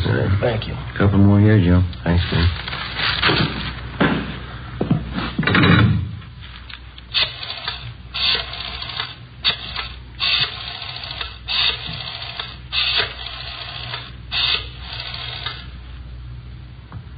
Hello, Miss Bergstrom there, please?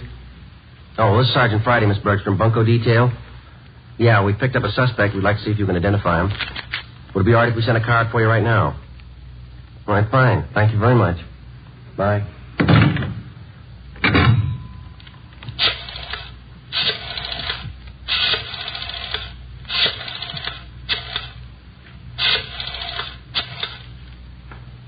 Look, I can't sit here all day. I have business to attend to. Quiet, Norris. He's on the phone. Hello? Miss Cronin there, please. This is Sergeant Friday calling, Miss Cronin. Bunko detail? Yes, ma'am, that's right. I'm sorry to disturb you, but we have a suspect in custody down here. Yes, ma'am? Hey, Sergeant. Could you come down to City Hall right away? Sergeant. Would you hold on just a minute, please? Thank you. Yeah, Norris? You got me. 2:58 p.m. We informed the victims that the special show-up had been canceled. Then we called in a stenographer and had her take Fred Norris's statement. In addition to listing the crimes he committed, he also told us that there were 6 men in the Bunko gang besides himself. He gave us the names and descriptions of each one of them. He stated that they'd been operating in Los Angeles for the past 4 months. Norris said that none of them had ever met the leader of their Bunko gang. The only contact they had with the leader was through one of the older gang members, a man by the name of Wesley Fisher. Before Norris was taken to Central Jail for booking, he gave us the address of the house where he had been living with the other gang members. Norris's information on the suspects was checked through R&I. We got one mate, Wesley Fisher. He had one prior arrest 2 years before on a grand theft charge, but he'd been released for lack of evidence. 3:15 p.m., together with Sergeants Ullery and Bryant and 2 men from Metro Squad, we drove out to the address given us by Fred Norris. Turned out to be a neat-looking bungalow in the West Hollywood area. Let's go.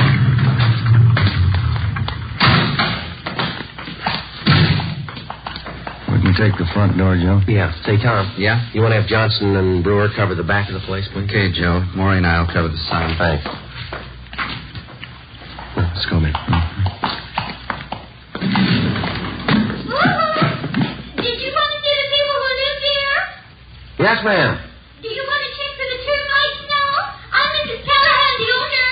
No, ma'am. We want to see the tenants. Oh, I'm afraid you're a little late. Is that so? They just moved out, bagging.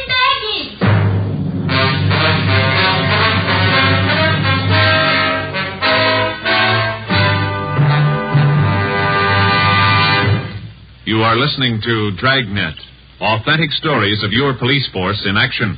You'll be amazed when you compare Fatima with other long cigarettes. Buy a pack. You'll find Fatimas now cost the same. Light a Fatima. Ah, that's different. What a difference. Yes, friends, in Fatima, the difference is quality. Quality of tobaccos. The finest Turkish and domestic varieties, extra mild and superbly blended, to give you a much different, Much better flavor and aroma than any other long cigarette. Quality of manufacture. Smooth, plump cigarettes, rolled in the finest paper money can buy. Quality, even to the appearance of the bright, clean yellow package, carefully wrapped and sealed to bring you Fatima's rich, fresh, extra mild flavor. Try comparing Fatima yourself. Fatimas now cost the same as other long cigarettes, but your first puff will tell you... Ah, that's different. Yes, in Fatima, the difference is quality. Ask your dealer for Fatima, the quality king-size cigarette. Best of all long cigarettes. Start enjoying Fatima tomorrow.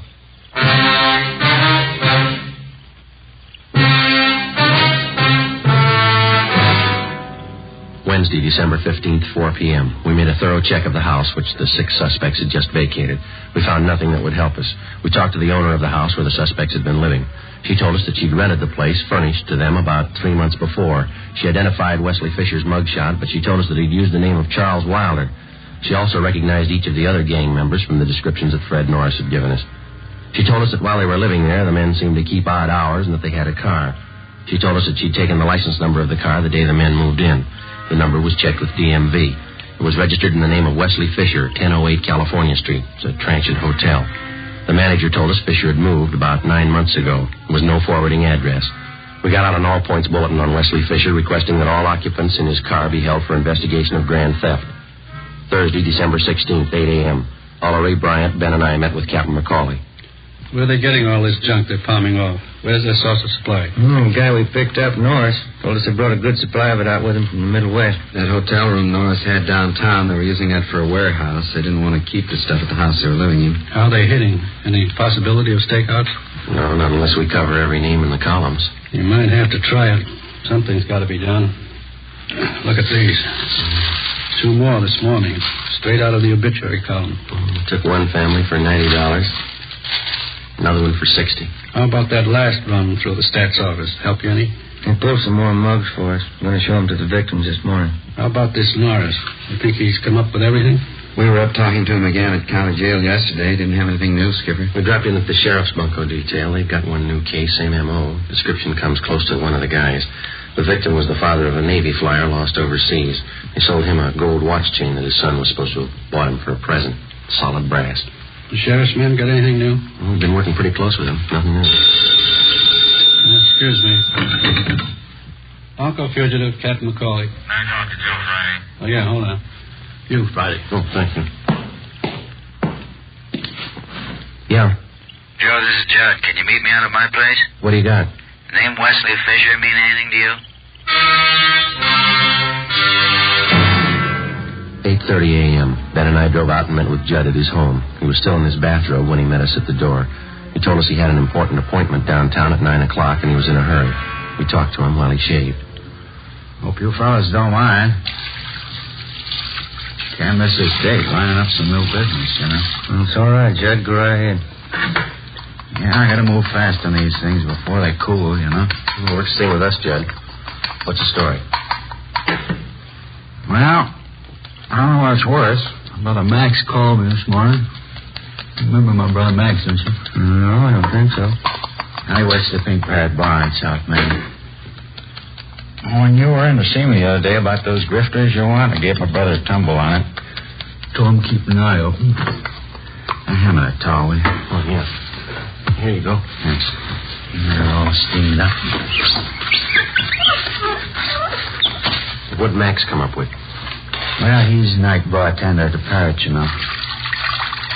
Now, last night he spotted a couple of guys at the bar. Had some day-old newspapers. Uh-huh. They were sitting there with the papers turned to the obituary column, checking off names, writing down addresses. Max is pretty sharp that way. Spotted them right off. Lousy razor. Does Max know these 2 men he spotted? No, not by name, but he knew that one of them lived in a hotel next door to the bar. When the hotel night clerk came in for a beer, Max asked him about it. He tabbed one of the guys as Wesley Fisher. Did he have anything on the other man? No, the clerk told Max he doesn't live at the hotel, but he spends a lot of time there with Fisher. Well, had he seen Fisher and this other guy at the bar before? Yeah, Max says they've been in before. Got lashed up a couple times. Mm-hmm. Say, would it be okay to contact your brother at his home, Judd? Sure. We don't want to contact him at the bar. Yeah, sure thing. Get your address as soon as I'm finished here. He just moved. I don't know. Hope I didn't get you guys out here for nothing. We appreciate it, Judd. Looks good. Seems to fit. That hotel down there, it's a hang-up con, man. Angles are all there. Let's hope Fisher is. 8:53 a.m. We arrived at the hotel on South Main Street. We checked with the desk clerk, who told us that Wesley Fisher had room 37. As far as he knew, Fisher was in his room. We got a pass key from the clerk and went up to room 37, where we found Fisher and another man.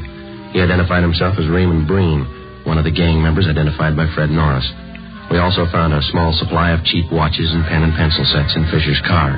It was parked near the hotel, was impounded. We took both suspects back to the city hall. We questioned them separately in the interrogation room. Breen was first, but he refused to answer our questions. He was taken back to the squad room, and Wesley Fisher was brought in. Sit down, Fisher. Thank you. Guess you know why you're here. No, I haven't the least idea. All right, then we'll show you. Do you know Fred Norris? Fred Norris. Name sounds a little familiar. Can't quite place it. Well, he places you pretty well. He says he worked with you and Breen up till a couple of days ago. That's so? Yeah. Says he lived with you in that bungalow out in West Hollywood. That's so. Norris, West Hollywood. When was that? 2 days ago, Fisher. Your landlady identified your mug. She even had the license number of your car. What's it prove, gentlemen? Proves you're lying. You and Breen worked together. You did work with Norris. You're part of one of the filthiest rackets going. Gentlemen, you're making a bad mistake. No, there's no mistake, Fisher. Your picture's been identified by at least a half a dozen victims. Now, you can go on playing coy all you want, but we can prove that the pen and pencil sets that you sold some of the victims are identical to the ones we found in your car. I haven't any idea what you're talking about. Believe me, that's the truth. You wouldn't know the truth if it followed you, mister. Now, look, maybe you're great at conning old men and young girls, but don't try to pass any of it here. Now, just a moment. No, you listen, you two-bit thief. I couldn't begin to tell you off for the rotten things you've been pulling off in this town for the past 3 months. That young girl who lost her boyfriend overseas, that widow out in Hollywood, the old man in Highland Park whose wife passed away. You must have felt pretty sharp cheating them out of a few bucks. Maybe you don't remember, mister, but we do and they do. And you're going to pay for them. You all through? I'm through, Fisher. You're just starting.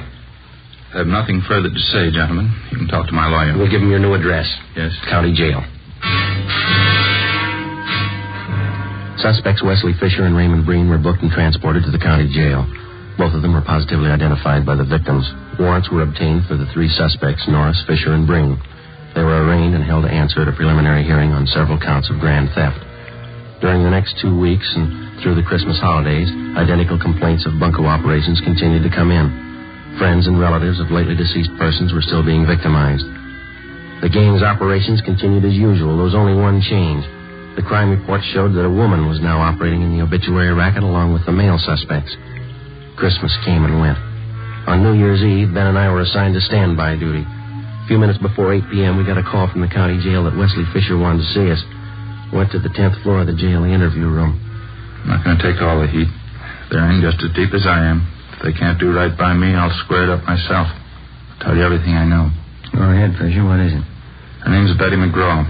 She's the one you've been looking for. The whole idea was hers. She planned it out. She got everybody together. It was her show. Where can we find her?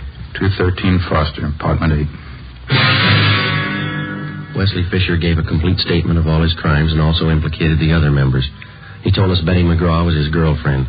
She'd come up with the idea for the obituary racket. She gathered the men together for the job, and it had been planned that she was to stay in the background. In case of trouble, she would furnish aid to the gang members in the form of bail bond money and lawyers. She received a percentage of the take from each of the gang members. We checked her through R&I. She had a criminal history dating back 11 years. We obtained her mugshot. 10:30 p.m. We went out to the address Fisher gave us. A maid answered the door. She told us that the McGraw woman was not there, that she'd gone to a New Year's Eve celebration at a downtown hotel. It was 11:15 when we got there. We identified ourselves to the special officer at the hotel and showed him the mugshot of Betty McGraw. He thought he'd seen her at the main bar. We started looking. Sure do pack 'em in. Yeah. Say, excuse me, please. Can I get through here? Thank you. Sorry, excuse me. Hey, Joe, move this way. I think we can get through. Okay, do you see her yet? No, they're jammed in there. I can't see a thing. Hey, wait a minute. Yeah. Can you see down at the end of the bar there? Where? And the black vest? Oh, yeah. That's her. Would you let us through here, please? Excuse me. Sorry. You? Right behind you. Is your name Betty McGraw? Is your name Betty McGraw? Sure, I'm Betty McGraw. I don't know you. Who are you anyway? Police officers. We'd like to see you outside. Of course. I'm saying it is. This is where the party is, right here. Let's go, lady, outside. Is there a bar outside? I didn't know there was a bar outside. Okay, Ben. Come on, Lenny. I don't know you at all. I'm not going. I'm not going with you. There it is. Happy New Year! Happy New Year! No use trying to get through this. We'll have to wait. Yeah. Well, Happy New Year, Joe. Yeah, same to you. Maybe next year we'll have it off. I don't know why. I always cry when I hear that song. No reason, I just cry. Yeah? Every year, they play it and I cry. No reason at all. You got one this year, lady. Come on.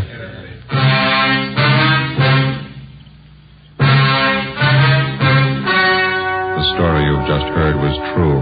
Only the names were changed to protect the innocent. On March 28th, trial was held in Superior Court, Department 93, City and County of Los Angeles, State of California. In a moment, the results of that trial. Now, here is our star, Jack Webb. Thank you. In the past few weeks, I've asked you to send me the names of cigarette dealers who are out of Fatimas. You see, the demand for Fatimas is so great that I want to make sure that all of you can buy them. So keep your letters coming. If you find a dealer fresh out of Fatimas, let me know and we'll have something done about it. Write your dealer's name and address on a card and mail it to me, Jack Webb, Post Office Box 951, Hollywood 28. That's Jack Webb, Post Office Box 951, Hollywood 28. Now for you, Mr. Dealer. The coming holiday season will find new thousands insisting on Fatima quality. So step up your order for Fatimas tomorrow. Get in on the increasing demand for the quality long cigarettes.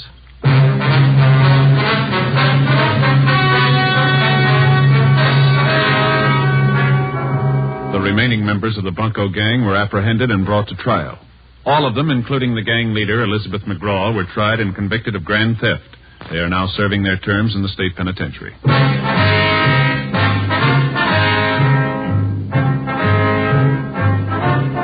You have just heard Dragnet, a series of authentic cases from official files.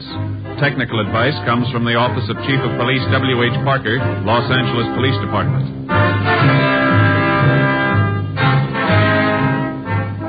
Fatima Cigarettes, the best of all long cigarettes, has brought you Dragnet, portions transcribed from Los Angeles.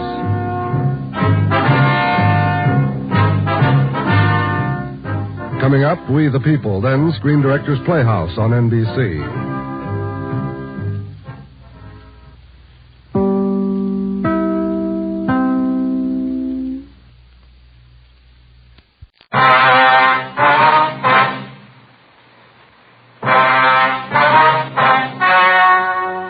The story you are about to hear is true. Only the names have been changed to protect the innocent.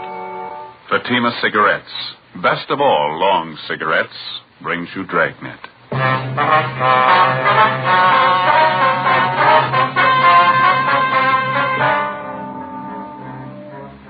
You're a detective sergeant. You're assigned to Juvenile Bureau. Dozens of petty theft cases are reported in one of the residential areas in your city. The victims, neighborhood businessmen. The suspects, teenage high school students. Your job? Stop them. More and more smokers coast to coast are saying this about king-size Fatima every day. They're different. Better. They are different. So pleasing. Yes, in Fatima, the difference is quality. You see, Fatima contains the finest domestic and Turkish tobaccos superbly blended. And Fatima is extra mild, with a much different, much better flavor and aroma. Compare Fatima with any other king-size cigarette. You'll find Fatima gives you all the advantages of extra length, plus Fatima quality, which no other king-size cigarette has. Yes, in Fatima, the difference is quality. Next time, buy Fatima. Best of all long cigarettes.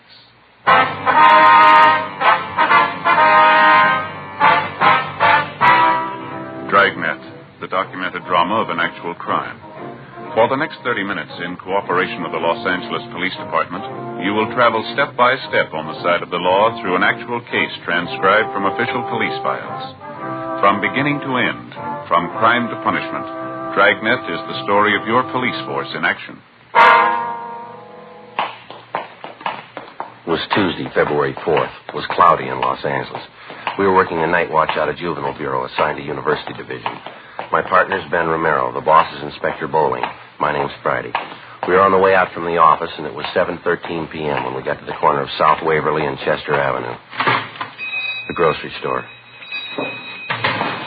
Guess that's him back there at the meat counter. Yeah. Come on. Looks like he's getting ready to close up. Yeah, I guess we just about made it in time, huh? Excuse me, sir? Yes, sir. Help you, gentlemen? We're looking for Henry Loomis. Yes, sir. That's my name. Police officers, Mr. Loomis. My name's Friday. I believe I talked to you on the phone. Oh, yeah. This is my partner, Sergeant Romero. Hi, Mr. Loomis. Wonder if you'd mind waiting a half a minute, officers. Just getting a little bookwork straightened out here. Today's receipts. Yeah, I'll go right in. Well, it'll take but a minute. Let's see here. 37, 45, 37. There we go. Ain't that lousy bookwork going to get a girl to come in and do it one of these days? Let's go up front here and talk. All right, sir, fine. Pull up a couple of stools there. Might as well be comfortable. Yes, thank you. You talked to any of the other merchants in the neighborhood yet? No, sir, not yet. We'd like to find out what you have to tell us first. Well, it's one of those high school kids, I can tell you that. I'm sure of it.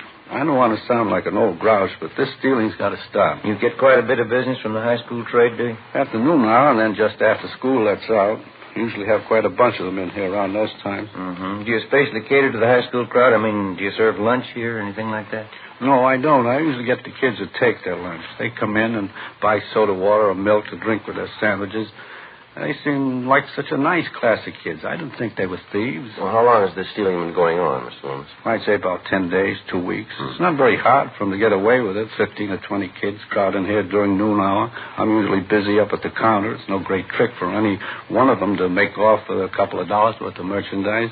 You say this happens just about every day? Every day the kids are in here, yeah. I tried playing detective myself for a while, trying to catch the guilty ones. Didn't do much good. Mm-hmm. As long as this stealing's been going on, Mr. Loomis, has it ever amounted to more than just a few dollars worth of food every day? You know, that's the funny part of it, Sergeant. When I check back on my inventories, it's always just about the same amount. A few cans of meat, vegetables, butter, a few loaves of bread.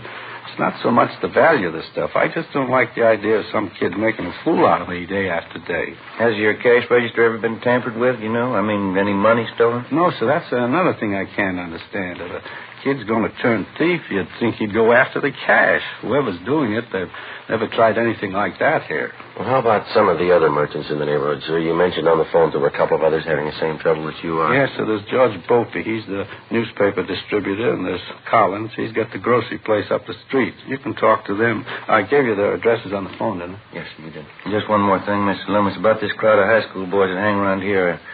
Any of them in particular you might suspect? As a matter of fact, there is. I certainly can't prove anything, but I just have a feeling about it. I don't like the boy. Just one boy, sir? Yes, sir. There may be more than one that's guilty, but this young fellow I'm pretty sure of. What's his name? I hear the kids call him Harry, red-haired boy, curly red hair, tall, a few freckles. Won't be hard to get his last name if we need it. Mm-hmm. Is there anything else you can think of that we ought to know? You go up the street and talk to the other two men, Sergeant, George Brophy and Collins. They might have something more for you. I think I've told you about everything. All right, Mr. Loomis. I've got your home phone here. If we want to contact you later tonight, I'll call you there. Is that all right? Perfectly all right. Here's our card, sir. You can call us at that number there anytime. All right, thank you. What do you think's behind the whole thing, Sergeant, this cheap stealing, nickel and dime stuff? I don't know, sir. We'll try and find out for you. Just doesn't make sense stealing like that day after day. You'd think even the kids would know that you can't go on stealing forever. Yes, sir. A lot of them give it a try. From the very start, the whole pattern of the case and the thief's method of operation made little or no sense at all. The thefts had been going on for more than 2 weeks, and they'd all taken place in a 12-square block area. In each of the 24 cases reported to us, Not one of the thefts had been for more than $5, either in cash or merchandise. The thief's scene of operation included 2 grocery stores, a drugstore, coin boxes attached to the newsstands in the neighborhood, and a 5 and 10 cent variety store. With one exception, all of the cases involved theft of merchandise only. The breaking open of coin boxes attached to newsstands was the single instance in which money was taken. The total sum was less than $3.50. 7:40 p.m. Ben and I left the grocery store and went up the street to the home of George Brophy. He was the neighborhood newspaper distributor who operated the coin box newsstands which had been broken into. Well, I think you can just about count on it, Sergeant. It's one of the kids in the neighborhood doing all this. Either that or a couple of them are working together. What makes you so sure about it, Mr. Brophy? Well, for one thing, we got more than our share of kids out this way. A lot of them are from poor families, underprivileged, you might say. Mm-hmm. I guess they figure it's one way of picking up extra spending money. I got nothing against the kids myself. A few nickels they get out of those boxes, I wouldn't prosecute them for that. Well, sir, that's not exactly it. The point is they're stealing. If they get away with this small-time stuff, they might figure they're ripe for something bigger. Probably be the best thing in the world for them if we can stop them now and set them on the right track, don't you think? Yeah. Put in with you there, Sergeant. I don't know how much I can help you, though. Did you have any idea at all who it might be that's breaking into the coin boxes? Well, like I say, I have nothing against any kid myself, but there is one of them around the neighborhood I've been a little suspicious about, a red-headed kid. What's he look like, you know? Red hair, freckle face, kind of tall and gangly. Typical high school kid. Old Loomis down at the grocery store, he's been a little leery about the same kid, too. Well, why do you single out this red-haired boy, Mr. Brophy? Well, he... Oh, excuse me, I better grab Right it. ahead. Yes. Hello. Oh, yeah, Maggie, hi. 4 of them. When are they born? Is that right? All right. Born this morning. 4 of them, huh? Yeah, just a minute, I'll call. Grace, Yeah, honey. it's for you, Maggie Harris. Oh, okay. Thanks. Excuse me, officer. A friend of my wife's, her cat just had 4 kittens. Oh, I see.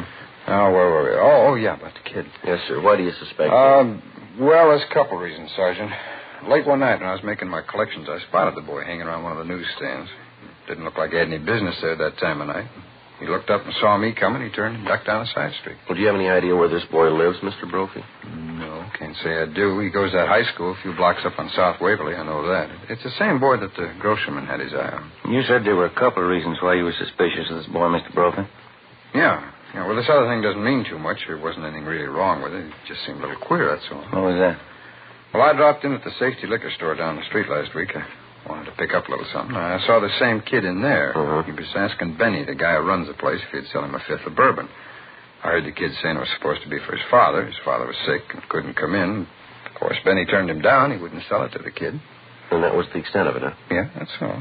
Wasn't anything wrong with it. Kid didn't insist. But I thought it was just a little out of line, sending a kid after liquor. Well, that's about the size of it. How about some of the other merchants in the neighborhood who have been bothered with these petty thefts? Do you know if any of them are suspicious of this boy? No, I wouldn't know that.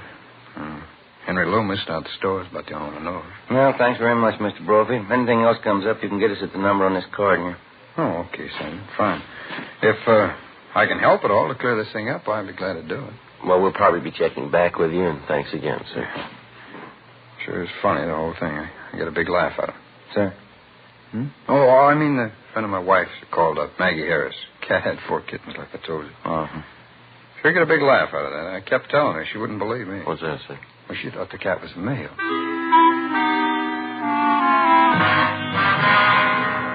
The next morning, Ben and I continued checking with various merchants and residents in the neighborhood where the series of petty thefts were taking place. We located and questioned one more shopkeeper who was suspicious of the tall, red-haired boy known as Harry. That afternoon, we went to the high school on South Waverly Avenue to check on him. From his first name and his description, he was identified by the boy's vice principal as Harry Thomas Dunbar. He was 18 years old and a sophomore with an average scholastic record. We were told that Dunbar had left the grounds about half an hour before with the high school's basketball team. The group was headed for one of the local sports pavilions where the team had one of its more important games scheduled for that afternoon. Harry Dunbar was in charge of selling the printed programs for the game. Ben and I drove out to the sports pavilion and checked with one of the boys collecting tickets at the door. He told us we'd find Harry Dunbar inside at the program stand. These high school kids sure take their basketball seriously, don't they? Yeah, big turnout, sounds like. We're going to be lucky if we can find that boy in this crowd. Yeah. You see him anywhere? No. Which side is the program stand supposed to be on? Well, there's a lot of them along and through here on both sides. Guess we better start checking them out. Yeah.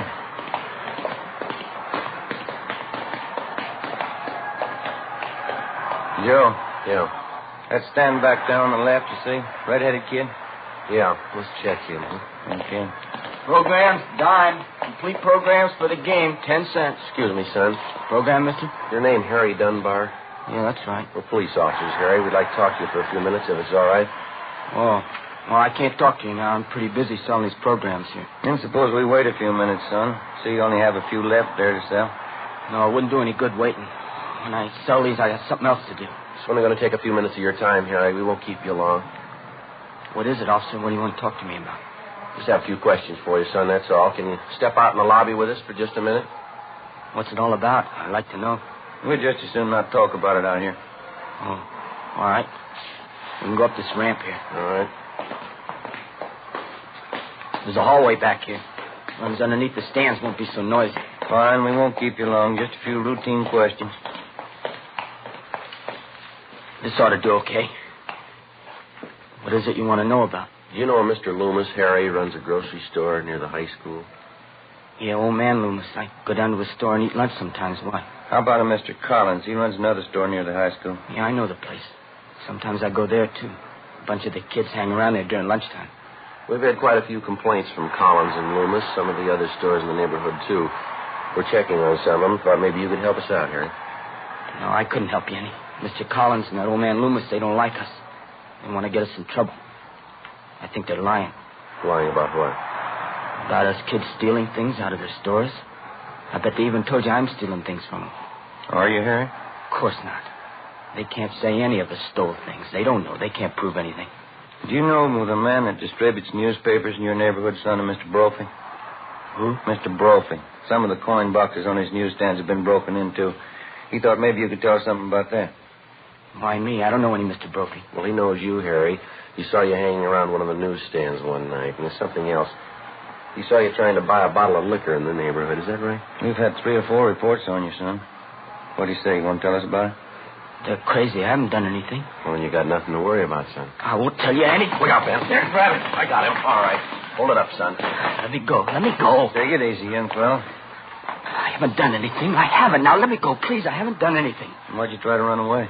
I have to get home. I got to get home right away. All right, son. We'll take you there. No, you can't go with me. I have to go alone.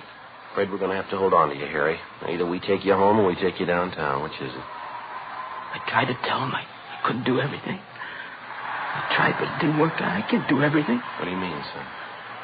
Take me home. I'll let them tell you.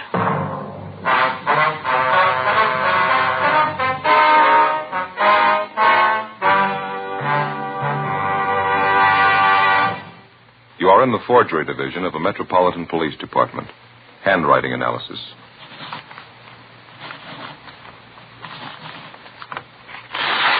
All right. Now write the alphabet in lowercase, please.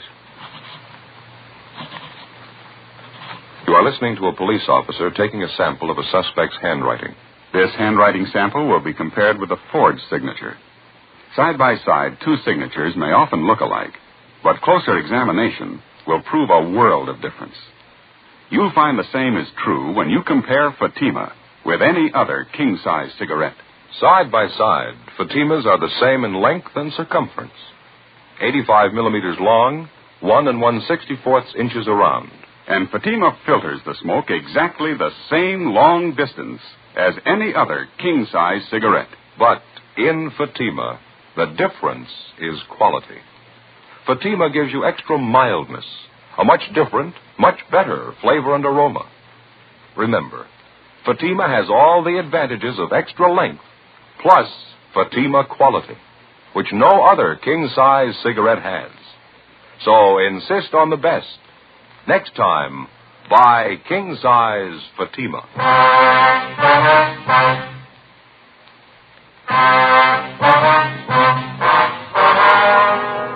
Wednesday, February 5th, 4:15 p.m. We left the sports pavilion, got in the car, and started to drive our teenage suspect, Harry Dunbar, to his home.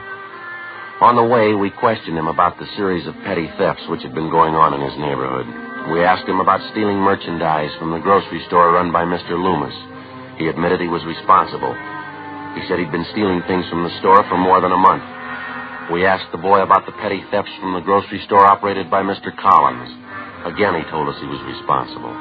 He also admitted stealing from the neighborhood drugstore and the variety store, in addition to breaking into the coin boxes on the self-service newsstands. In each instance, he described his method of operation. He estimated that over a period of some 4.5 weeks, he'd stolen approximately $50 in merchandise and about $5 in cash. We asked him why. He refused to answer. You must have had a reason for doing all this, Harry. Why don't you tell us? We're going to find out sooner or later. Sorry, officer. Just next turn to your left. Okay. What's the matter, son? You afraid of what your folks are going to say? No, that's not it. I never stole anything in my life till this time. When I started in, I didn't think of it as stealing. Something I had to do, that's all. I couldn't help it. That doesn't make much sense, Harry. What do you mean you couldn't help it? It's the truth. You gotta believe me. There wasn't anything else I could do. Well, what was it then? Was somebody forcing you to steal? No. Can't you just believe me? It's something I had to do. Sergeant, can't you let me off here? I'll walk home the rest of the way. I promise you I'll come in and see you tomorrow. Well, you know we couldn't do that, son. You've already admitted stealing from a half a dozen stores in the neighborhood, breaking into those coin boxes. It's going to have to be straightened out one way or the other. But I can pay him back for what I took. I got a job. I'll pay back every one of them. I believe you, son, but there's still a lot of explaining that's going to have to be done. This is the 1500 block, Harry. Want to point out your house for us? Son?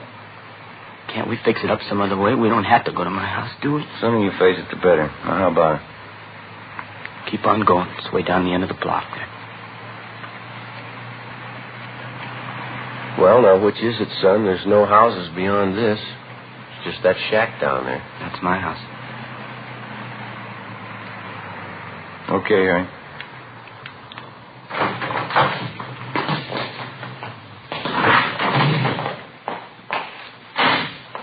Maybe I better go in first, see if everything's all right. It'll be all right. We'll come with you.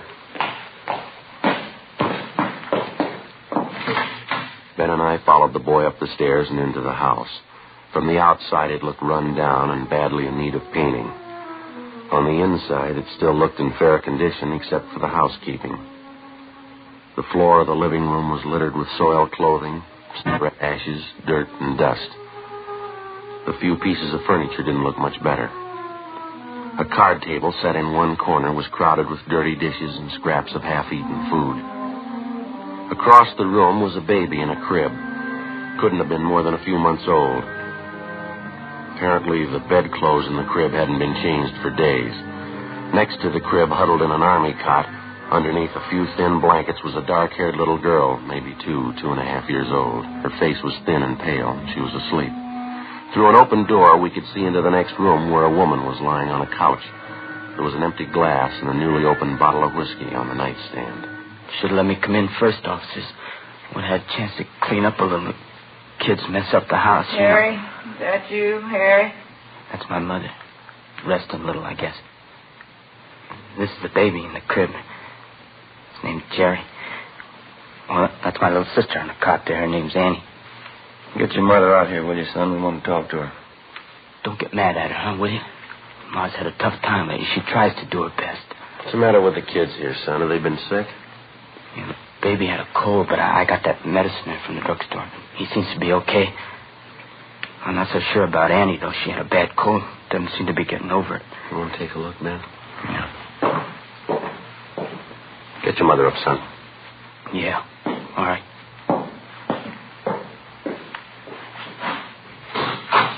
Hey, Ma. Ma, get up, will you? What is it? Who'd you bring home with you? A couple of policemen. They won't talk to you. What'd you bring them in for? Close the door there. I have to fix up a little. My mother will be right out, officer. All right, son. And Joe? Yeah. We better get to a phone right away. It looks pretty bad. What is it? Baby needs a doctor. A little girl here. I hope she does, too. What? I'm not sure she's alive. An ambulance was called immediately, and Harry Dunbar's 2-year-old sister Annie and his baby brother were both rushed to the general hospital. The mother, identified as Mrs. Florence Dunbar, was taken downtown and booked at the main jail on a drunk charge.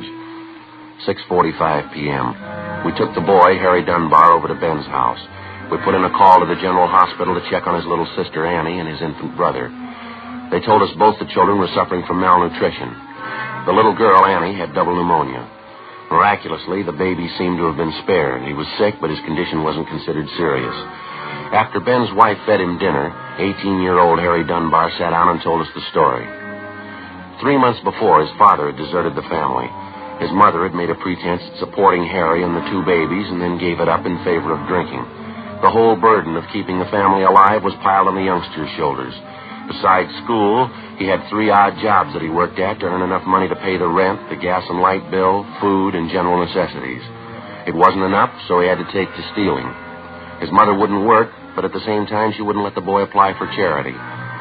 He slept at Ben's house that night, and the next morning at Juvenile Bureau, he gave us the rest of the story. I guess it got too much for me. I don't know. I could sneak the food and medicine from the stores, all right, but couldn't seem to get enough money together. The rent bill and all that.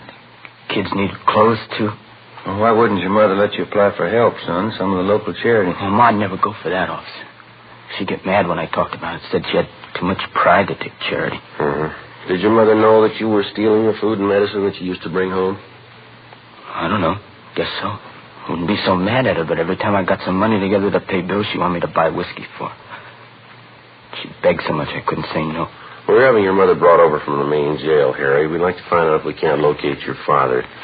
You want to check outside, Ben, see if they brought Miss Dunbar over yet? Yeah, okay. Thank you. How about the kids, Officer? Annie and the baby? How they doing? Well, I checked the hospital, Harry. The doctor's going to call us as soon as he can. I should have known better. Poor little kids. I could take care of myself, but they had to depend on her. She'd only stop drinking. You go right in, Mrs. Dunbar. Harry, you all right, son? What have they been doing to you? I'm all right, Mom. No, don't hang on me like that. I was worried about you, Harry, you and the kids. I'm sorry they got sick. I didn't know. It's just bad luck, Harry. We got to stick together, you and me. There's a chair here, Mom. Sit down. Hey, Joe. Yeah? Hospital called. They took the message outside. Here you are. Well, thank you. The hospital, officer? About Annie and the baby? Yeah, that's right, son. About your little sister, Annie. What about her? What'd the doctor say? Well, it's not good, Harry. The doctor called and said Annie had pneumonia. Pneumonia. She'll be all right, though, huh? To take care of her? Well, it's not that way, son. I mean, the doctor said... Oh, look, you tell him what you do. Well, what is it? What about Annie? We got a right to know. She's my little girl.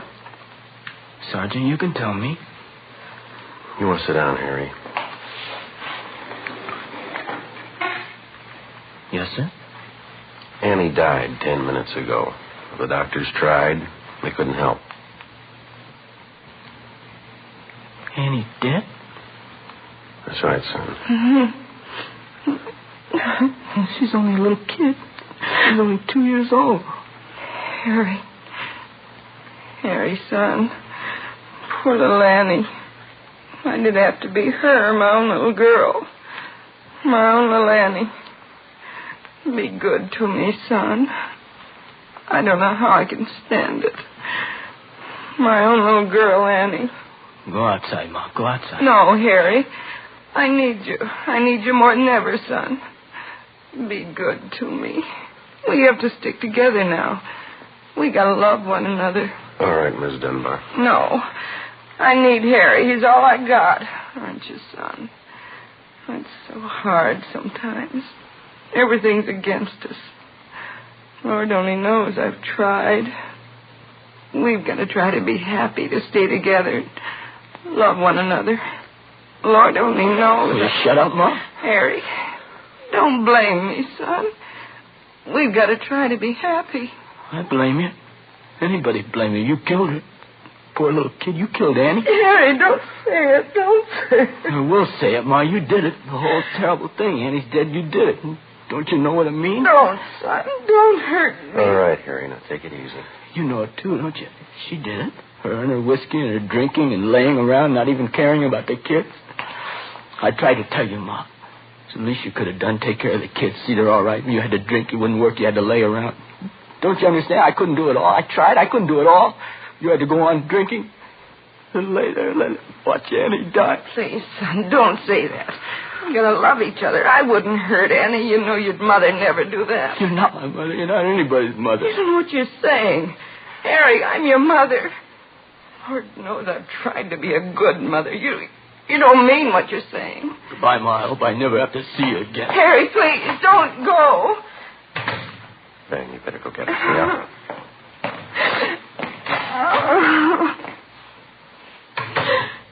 He wouldn't believe me, Sergeant. Lord knows I've tried. It's not easy, a husband deserting you the way Charlie did. 3 kids on your hands. What can I do? Yes, ma'am. Harry ought to understand. I tried.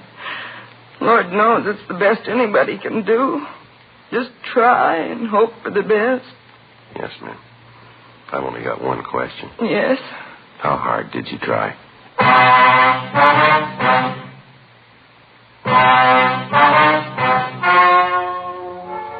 The story you have just heard was true. Only the names were changed to protect the innocent. On April 23rd, trial was held in Municipal Court, City and County of Los Angeles, State of California. In a moment, the results of that trial. Now, here is our star, Jack Webb. Thank you. Friends, I have here a pack of Fatimas. Inside, of course, 20 king-size Fatima cigarettes. Now, Fatimas are the same length and circumference as other king-size cigarettes, and Fatima filters the smoke the same long distance. But only inside this golden yellow package do you get Fatima quality. That's right. Fatima gives you all the advantages of extra length plus Fatima quality, which no other king-size cigarette has. Next time, buy Fatima.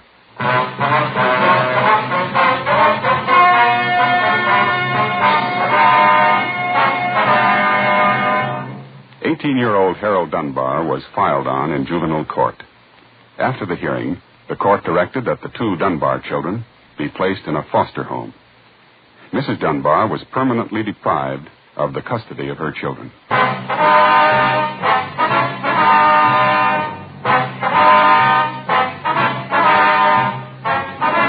You have just heard Dragnet, a series of authentic cases from official files.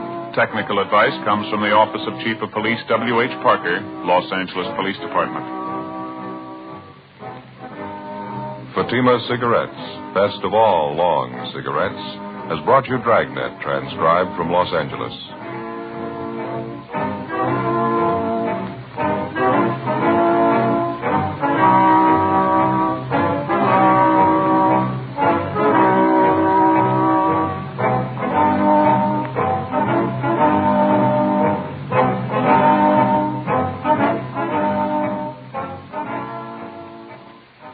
Stay tuned for Counter Spy. Next, over NBC.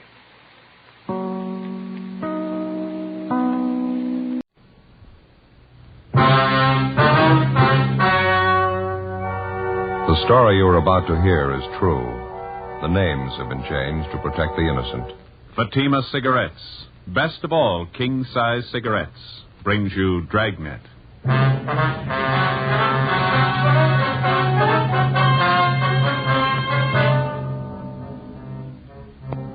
You're a detective sergeant. You're assigned to Juvenile Bureau.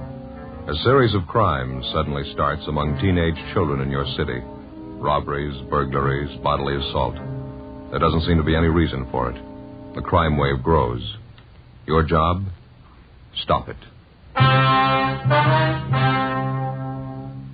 In Fatima, the difference is quality. That's right. Fatimas are different.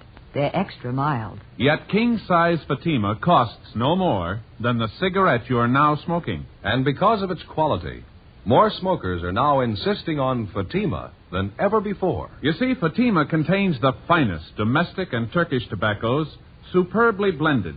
And Fatima is extra mild, with a much different, much better flavor and aroma. So compare Fatima yourself today. You'll find Fatima gives you all the advantages of extra length, plus Fatima quality, which no other king-size cigarette has. Remember, the cost of Fatima is the same as the cigarette you're now smoking. But in Fatima, the difference is quality. Next time, buy Fatima. Best of all king-size cigarettes.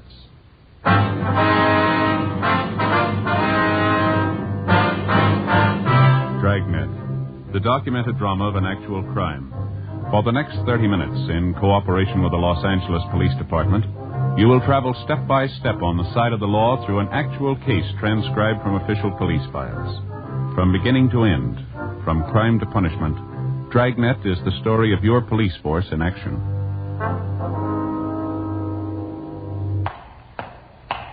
It was Thursday, April 10th. It was warm in Los Angeles. We were working the night watch out of Juvenile Bureau. My partner's Ben Romero. The boss is Captain Stein. My name's Friday. It was 10:27 p.m. when I got to 1335 Georgia Street, second floor, the squad room. Joe, that you? Yeah, you ready? Yeah, half a minute. All right. Let me get my coat on here. Did you leave a note for McNamara? Yeah, all set. All right, let's hurry, huh? Yeah. Same neighborhood we had the trouble Monday night? Uh-huh. Sounds like the same gang, too. These kids are sure moving fast. Yeah, go ahead. Yeah. What is it this time? Movie theater on West Fremont, small neighborhood house. Oh, They had a crowd of 15 to 20 kids in there tonight. Mixed group, boys and girls. For no reason at all, they started to tear the place up. They do much damage? Well, I don't know. We can see when we get there. He told me on the phone the theater manager tried to quiet the kids down. Half a dozen boys piled all over him. One of them pulled a knife. They tore up a couple of seats up in the balcony, moved out into the lobby, smashed mirrors and lamps. They beat up one of the ushers. Lousy little punks. Where'd you park the car? Straight back. I'd give a right arm to know how this thing got started. We've never had much trouble from the kids in that neighborhood out there, not till this last month. Seem to be going crazy. Well, it's not getting any better. Burglaries, car thefts, wrecking property. Somebody's going to come out on the short end if it keeps up. It's got to happen. Maybe it already has. When they were ripping up that theater lobby tonight, one kid got hurt. What happened? It's a 14-year-old boy. In the mix-up, he got shoved through a display case, plate glass. Cut up pretty bad? His eyes. They're not sure he'll see again. In police work, the standard law of cause and effect works like it does for everything else. When a crime's committed, there's a cause behind it. There's a reason for it. And when a group of normally well-behaved kids in an average residential neighborhood start running wild, there's got to be a reason for that, too.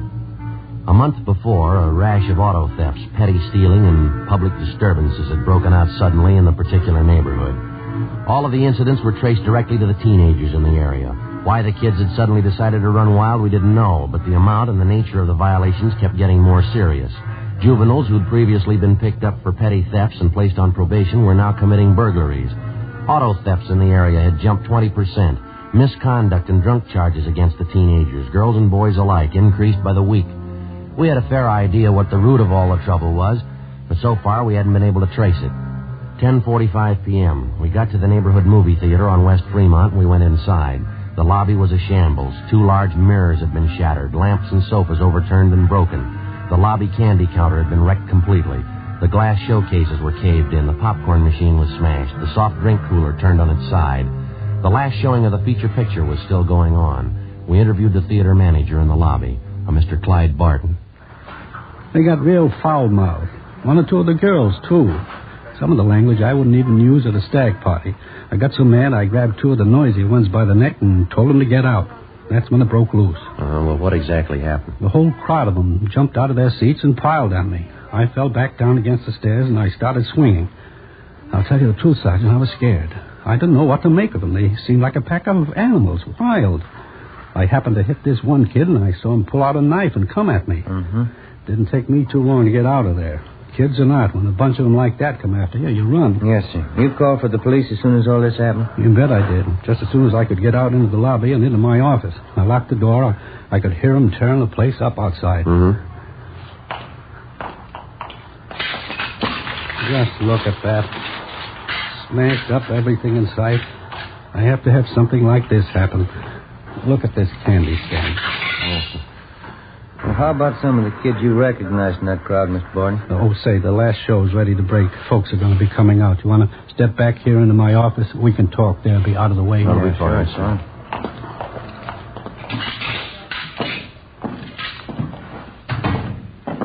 And here we are. Pull up a chair for yourself, officers. Yeah, thank you. I just got the feeling there's something radically wrong going on with those kids. This is the first time you've ever had any trouble of any real size, is that right? Yeah. Or once in a while the kids fool around in the show talking loud, you know, but nothing like this. You ought to see Fred, my usher, and the way they messed him up. Brutal. And that little 14-year-old they shoved through the glass showcase. Going to be a real mess if he doesn't pull through. I was going to ask you, sir, about the kids in that crowd you recognized. You happen to know any of their names? Sure thing. I made a list of them while you were on the way over here. I got a half dozen of them or more. That's another thing I can't understand. Yeah, what's that, sir? When these kids start running wild, no matter what they do, they don't seem to care if they're recognized or not. You'd think if they wanted to raise the devil, they'd go over to some other neighborhood, someplace where people didn't know them. They just don't seem to care. Yes, sir. We've had the same report from a couple of other business people in the neighborhood here. Mr. Barton, you probably have a pretty fair opportunity to watch the kids around here from time to time. I mean, running the theater here and everything. I sure do. Most of them are in here once a week anyway. Some of the kids I've known since they were in knee pants. Well, have you any idea at all what's behind all this trouble? I mean, any real indication? Maybe I'm just the suspicious kind, but I've got an idea, all right. Here, I'll get that list of names for you at the same time. There they are. 7 names in all. Every one of those kids was in that gang tonight. I can give you a hand tracking down their addresses. Oh, thank you. Something else. Here's what I was talking about. What's this, sir? In that scramble in the lobby tonight, this little box fell out of one of the kids' pockets. One of the ushers picked it up, brought it into me. Have a look inside. Ben? I don't know too much about it, Sergeant, but I got a hunch. I don't think I made a mistake. Yeah. What do you think? No, sir, no mistake. It's marijuana. We finished interviewing the theater manager, Clyde Barton, and then we talked to the usher, a Donald Masters, who recovered the small box containing the marijuana from the floor of the lobby. He told us he recognized the young fellow who dropped the box, but he wasn't sure. He said the boy's name was Harold Everson, one of the names which appeared on the list which the theater manager, Mr. Barton, had given us. Half an hour later, Ben and I located the Everson boy's home. It was a 2-story frame colonial-style house in the better-than-average section of the area. The boy's father answered the door, a Harold Everson Sr. We told him what we wanted. A little late to be making routine calls, don't you think? People have to get their sleep. Why can't you let it wait until morning? It's not a routine call, Mr. Everson. I'd like to see your son, if he's home. Harry? What do you have to see him about? Well, do you have any idea where your boy spent his time tonight, sir? He said he was going down to the gym, play a little basketball, and he was going to the library. It's a school night. He had studying to do. I think maybe you ought to keep a little closer check on your son, sir. That's not the way we get it. What are you getting at? I trust my boy. He said he was going to the gym and then to the library. He's got no reason to lie about it. They had a minor riot at the neighborhood movie down on West Fremont tonight. Gang of high school kids ran wild and wrecked the place. What's that got to do with Harry? A couple of people recognized him among the gang of kids. They said he did his share of wrecking along with the rest of them. Couldn't be. It's a lie. Harry didn't go to the show tonight. He told me when he got home. He even had his books with him. He spent the night at the library. I'd like to have you take a look at this, Mr. Everson. Huh? This box here. Would you recognize this at all? Yeah. Same kind of box my stomach pills come in. Got a little acid condition in my stomach. I take these pills for it. What's all this have to do with Harry? I'm going to open the box for you, Mr. Everson. I don't get it. What is this stuff? Someone saw your son drop the box in the lobby of the theater tonight. The box contains marijuana. It's stupid. It couldn't be right. I haven't got that kind of a boy. I know it isn't right. Do you mind if we talk to your son? Maybe he can explain it for us. Just a minute. I'll get him down here. All right, sir. Have a chair if you like. Thank you. Sure a nice place, huh, Joe?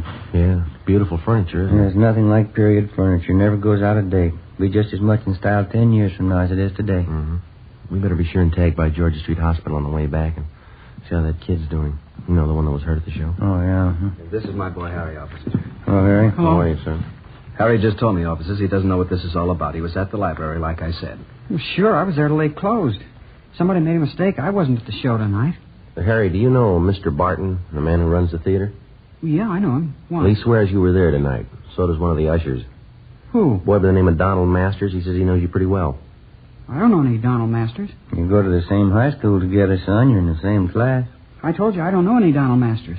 What about this, Harry? Huh? This box here. Do you recognize this? No. What's the matter, son? What is it, Harry? What's wrong with you? Nothing. I don't know whose it is. It's not mine. Was lost in the lobby of the theater tonight. Masters says he saw you drop it. He's lying. I hate the kid's guts anyway. He's lying. Thought you said you didn't know him, son. What's wrong with you?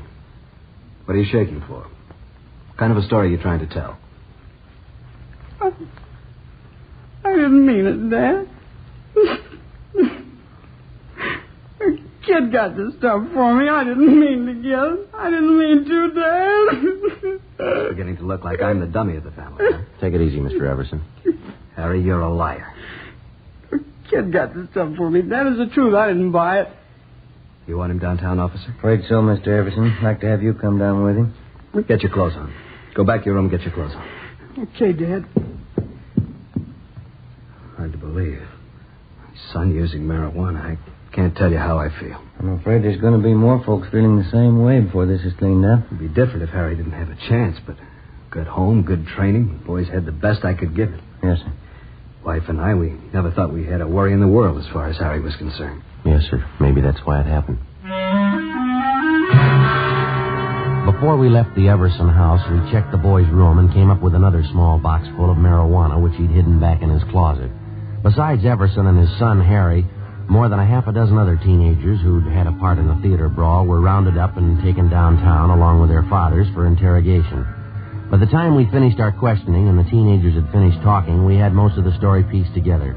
A story that had the parents so amazed that half of them thought the youngsters were making it up.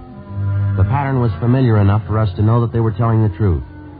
Almost 2 months before, word had gone around among the teenagers in the neighborhood that marijuana, along with various stimulating drugs, was to be had easily and in quantity for anybody who wanted them.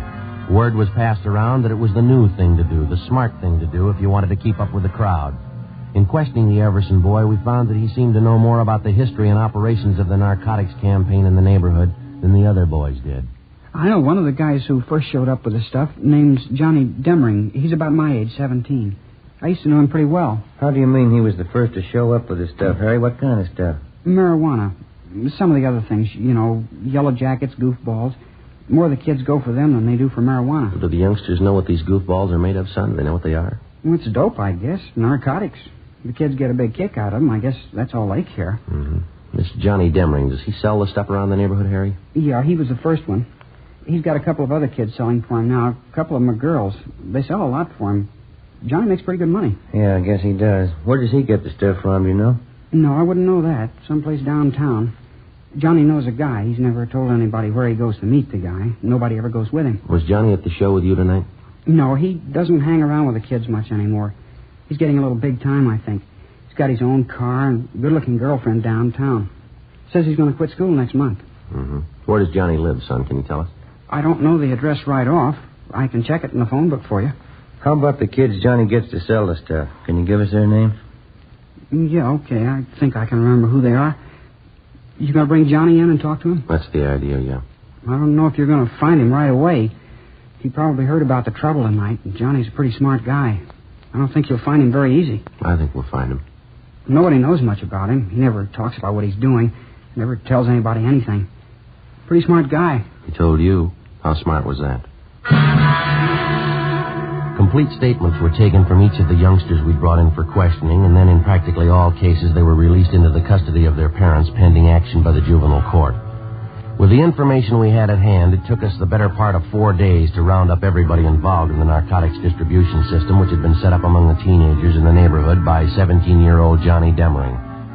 As for the Demring boy himself, he couldn't be found. We checked with his family, his relatives, his friends, all his known associates. We got out a warrant for him. Then we checked the car that he owned through DMV. We got out a warrant for that. No sign of the boy. Narcotics detail gave us a hand and got their informants busy trying to track down the source of the dope, for which the Demring boy had been the only neighborhood distributor. We knew it went far beyond him. It reached to the same vicious men who make their money off the hopeless adult drug addict. The same vicious men who today are trying to build a new market for their wares among the young people of this country. Tuesday, April 29th, 2:30 p.m. I'll get it. Right. Juvenile Bureau, Romero. Oh, yeah, Brady. Yeah, huh? That's right. What's his name? Yeah, okay, right away. Right, bye.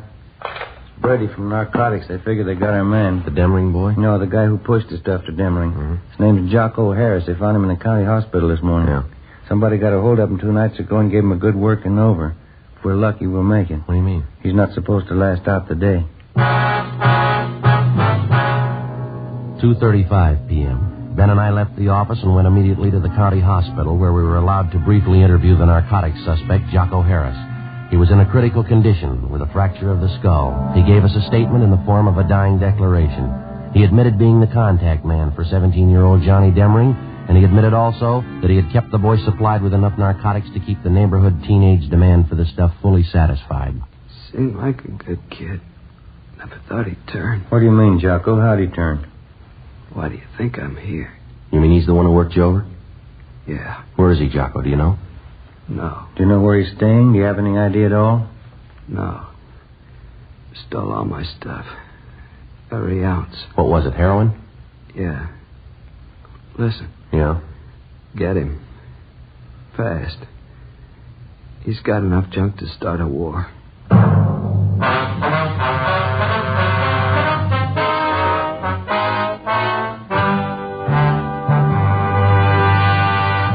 You're in a cruiser car of a Metropolitan Police Department. You receive a routine radio call. All units, attention all units. Pick up and hold for investigation the following vehicle.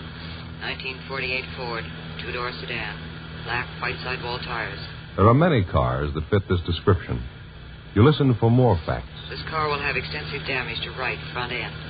License number 9 Robert 9 707. In the 7 column, 9 Robert 9 707. KMA 367. Now you can pin it down to one. It's the same with cigarettes. There are many king-size brands to choose from, but when you know all the facts, you'll make your choice Fatima. Here are those facts. Fatimas are the same in length and circumference as any other king-size cigarette. 85 millimeters long, 1 1/64 inches around. And Fatima filters the smoke exactly the same long distance. But in Fatima, the difference is quality. Fatima gives you extra mildness, a much different, much better flavor and aroma. You get all the advantages of extra length, plus Fatima quality, which no other king-size cigarette has. Fatima, best of all king-size cigarettes. Definitely the best quality in its class, but the same price as the cigarette you're now smoking. Next time, buy Fatima.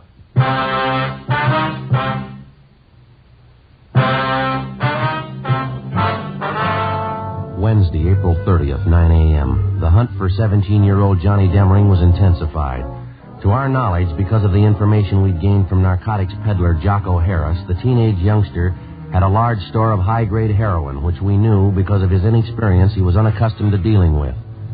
In his hands, the narcotics immediately became a lethal weapon. We knew that Johnny Demring had only one market to deal in, only one type of customer he was acquainted with, the teenager. In previous transactions, we knew that the youngsters received only a low-grade type of narcotic, highly diluted. We knew that if Demring succeeded in dispensing the highly concentrated store that he had on hand, and the juvenile customers he served tried it on themselves, it would very likely result in death.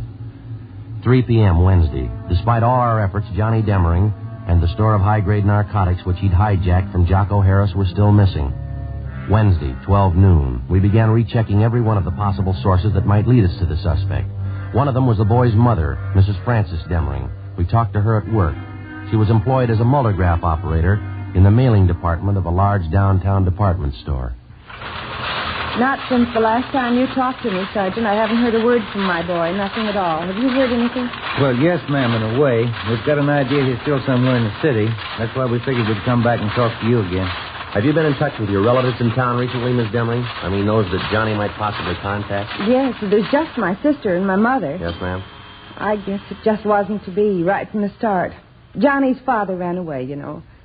Tried my best after that. Never seemed to be enough. Suppose there's no getting away from it. A boy needs a father. You can try all you want. They still need a father, some kind of discipline. Mm-hmm. How about the relatives you have out of town, Miss Demring? Any word from them at all about Johnny? No, Sergeant, nothing. Would you excuse me, please? This run here's finished. I have to get it off the machine. Sure, go right ahead. Yes, a terrible thing, Johnny getting mixed up in all this. Seems no matter how you try, it's never enough. Never enough. Do you have any idea at all where Johnny would most likely go in town if he didn't want to be seen, Mrs. Demring? Where'd he go? No, I wouldn't know that, Sergeant. First place, Johnny's never really been in trouble before. Well, how about Johnny's school friends, ma'am? Would there be any one of them he might possibly contact in a jam? None that I haven't told you about before, I don't think. Evelyn. She's the only one I suppose Johnny'd go to if he needed help, if he was in trouble. That's his girlfriend at the high school, isn't it, Evelyn Maxwell? Yes, that's right. Sweet girl. How about a girlfriend Johnny was supposed to have downtown somewhere, Mrs. Demring? Would you know anything about her? Nothing really, no. Name was Betty, I think. You have no idea where she lived downtown? No, I don't, Sergeant. Well, all right, ma'am. Thank you very much. Appreciate it if you'd notify us if you hear anything about your son at all. All right, Sergeant, thank you.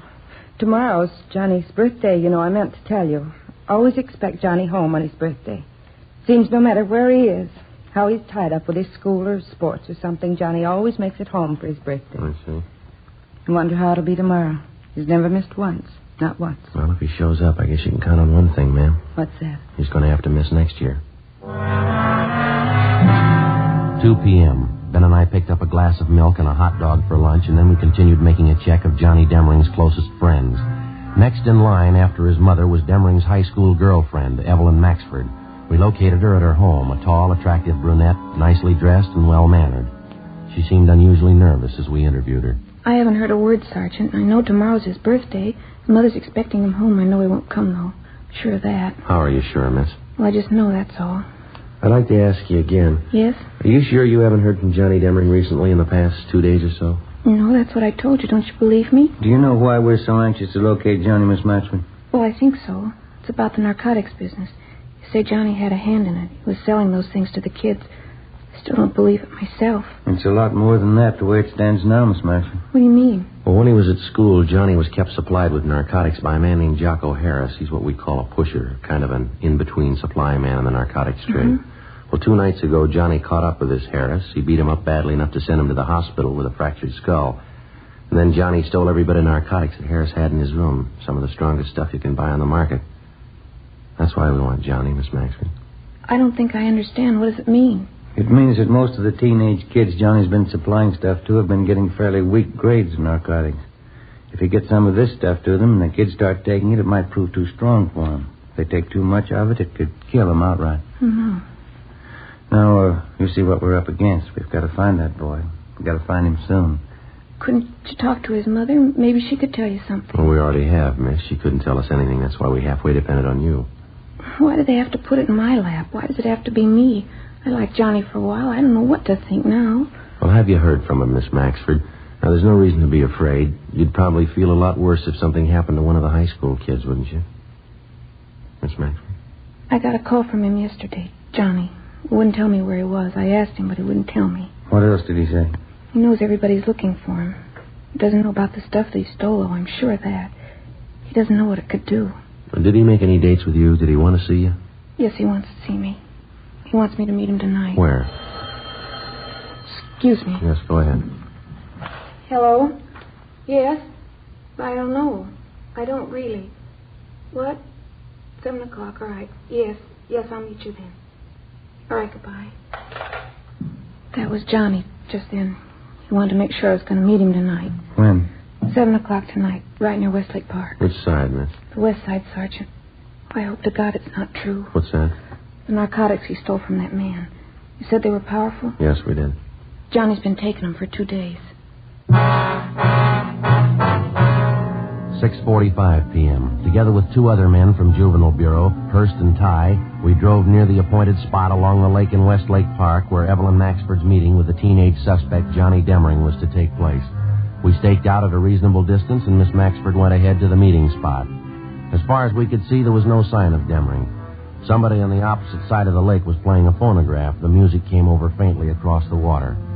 We watched the Maxford girl cross the long stretch of grass down to the lake. She approached the shore. We saw her stop and look down.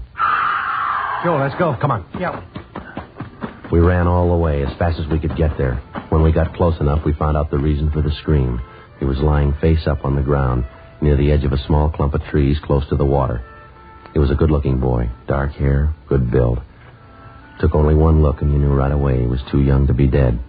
You could argue for a week, but you wouldn't change it. He was dead. The girl stood over him, her face in her hands, crying. No marks on the body, Joe. None at all. Well, that must be it, huh? An overdose? It's the way it looks to me. We better get her out of here, hadn't we? Yeah. Miss Maxford? Come on, Miss Maxford. Yes, Sergeant. It's all right. It's all right now. We'll have one of the other men drive you home. We can take care of whatever has to be done here. He was a good boy, Sergeant. He was smart. How'd he ever get started in such a thing? How could he ever make such a mistake? Well, he's got the best excuse in the world, miss. Yes. He was 17.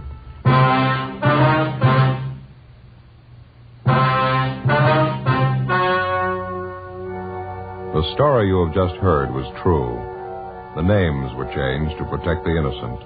On May 2nd, a coroner's inquest was held at the county morgue, Hall of Justice, City and County of Los Angeles, State of California. In a moment, the results of that inquest. And now here is our star, Jack Webb. Thank you. Friends, it makes us very happy to know that so many of you have switched to king-size Fatimas. Now, this actual sales report I have here shows that in state after state, more people are smoking Fatimas every day. In the first state, Fatima sales are up 97%. The next state sales up 114%.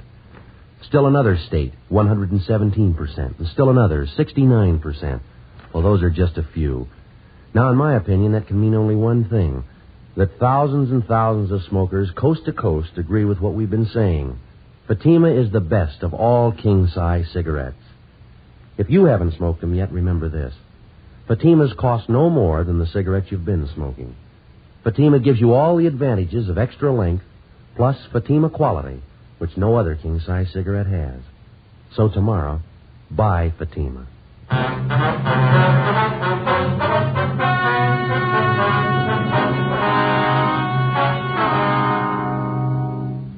At the inquest, the coroner's jury ruled that 17-year-old John Andrew Demering had administered himself an overdose of narcotics and thus had taken his own life. All others involved in the juvenile narcotics ring, a total of 8 persons, were tried and convicted under the State Narcotics Act. They received sentences as prescribed by law and are now serving their terms in the state penitentiary.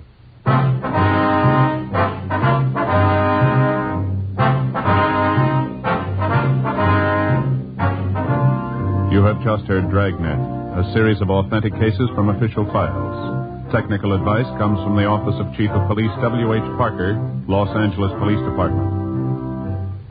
Fatima Cigarettes, best of all king-size cigarettes, has brought you Dragnet, transcribed from Los Angeles.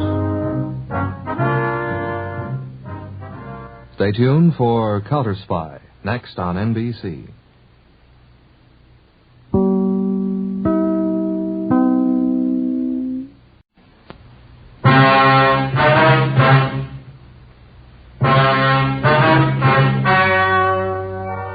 The story you are about to hear is true. The names have been changed to protect the innocent.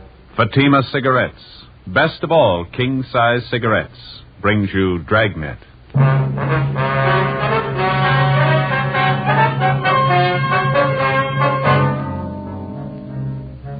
You're a detective sergeant. You're assigned to homicide detail. An attractive blonde secretary is found beaten to death in a downtown office building. You've only one lead to start with. A length of steel pipe wrapped in heavy paper. There's no trace of the killer. Your job? Get him. Why are thousands and thousands of king-size cigarette smokers switching to Fatima every day? Because in Fatima, the difference is quality. You see, Fatima contains the finest domestic and Turkish tobaccos superbly blended to make Fatima extra mild, to give you a much different, much better flavor and aroma. So compare Fatima yourself today. You'll find Fatima gives you all the advantages of extra length, plus Fatima quality, which no other king-size cigarette has. Remember, Fatimas cost the same as the cigarette you're now smoking. But in Fatima, the difference is quality. Next time, buy Fatima. Best of all king-size cigarettes.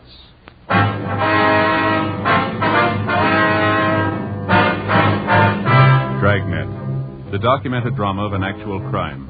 For the next 30 minutes, in cooperation with the Los Angeles Police Department, you will travel step by step on the side of the law through an actual case transcribed from official police files. From beginning to end, from crime to punishment, Dragnet is the story of your police force in action.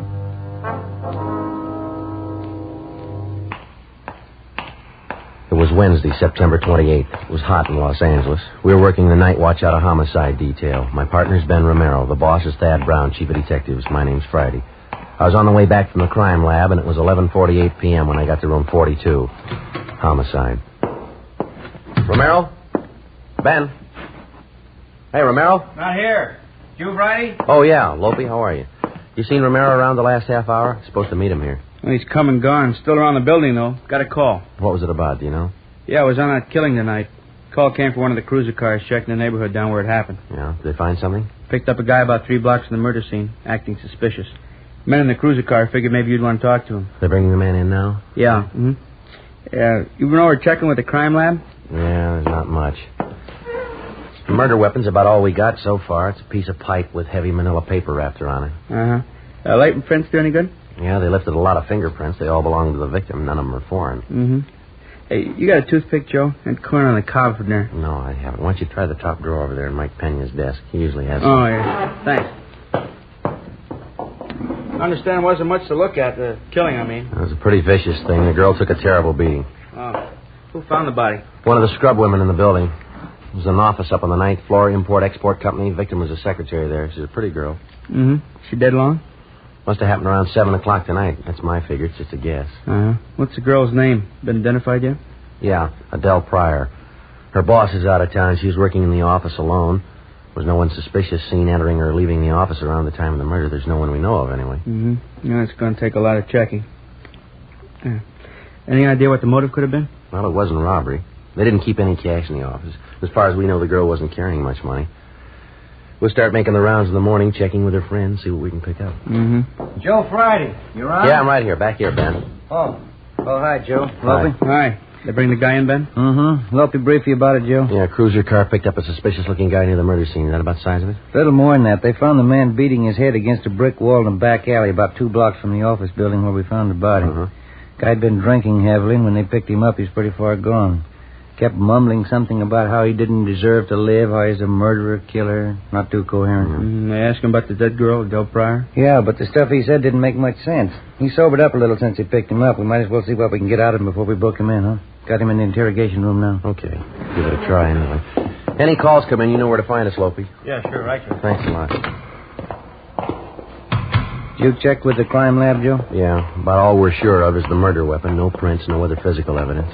Maybe it won't matter. Got half an idea we might have the killer now. The guy they picked up? How do you figure? Just a hunch. I don't think he's as drunk as he pretends. Well, we're going to have to place him a lot closer to the murder scene than 2 blocks away. You can't prove a thing the way it stands. I was downstairs when they brought the man in. I talked to him while they were bringing up the interrogation room. Yeah. Told me he knows the dead girl. All right.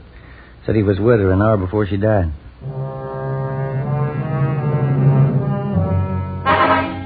Shortly before 8 o'clock that night, a scrub woman in a downtown office building near the intersection of 8th and South Grand Avenue entered an office on the 9th floor of the building to do her usual cleaning chores.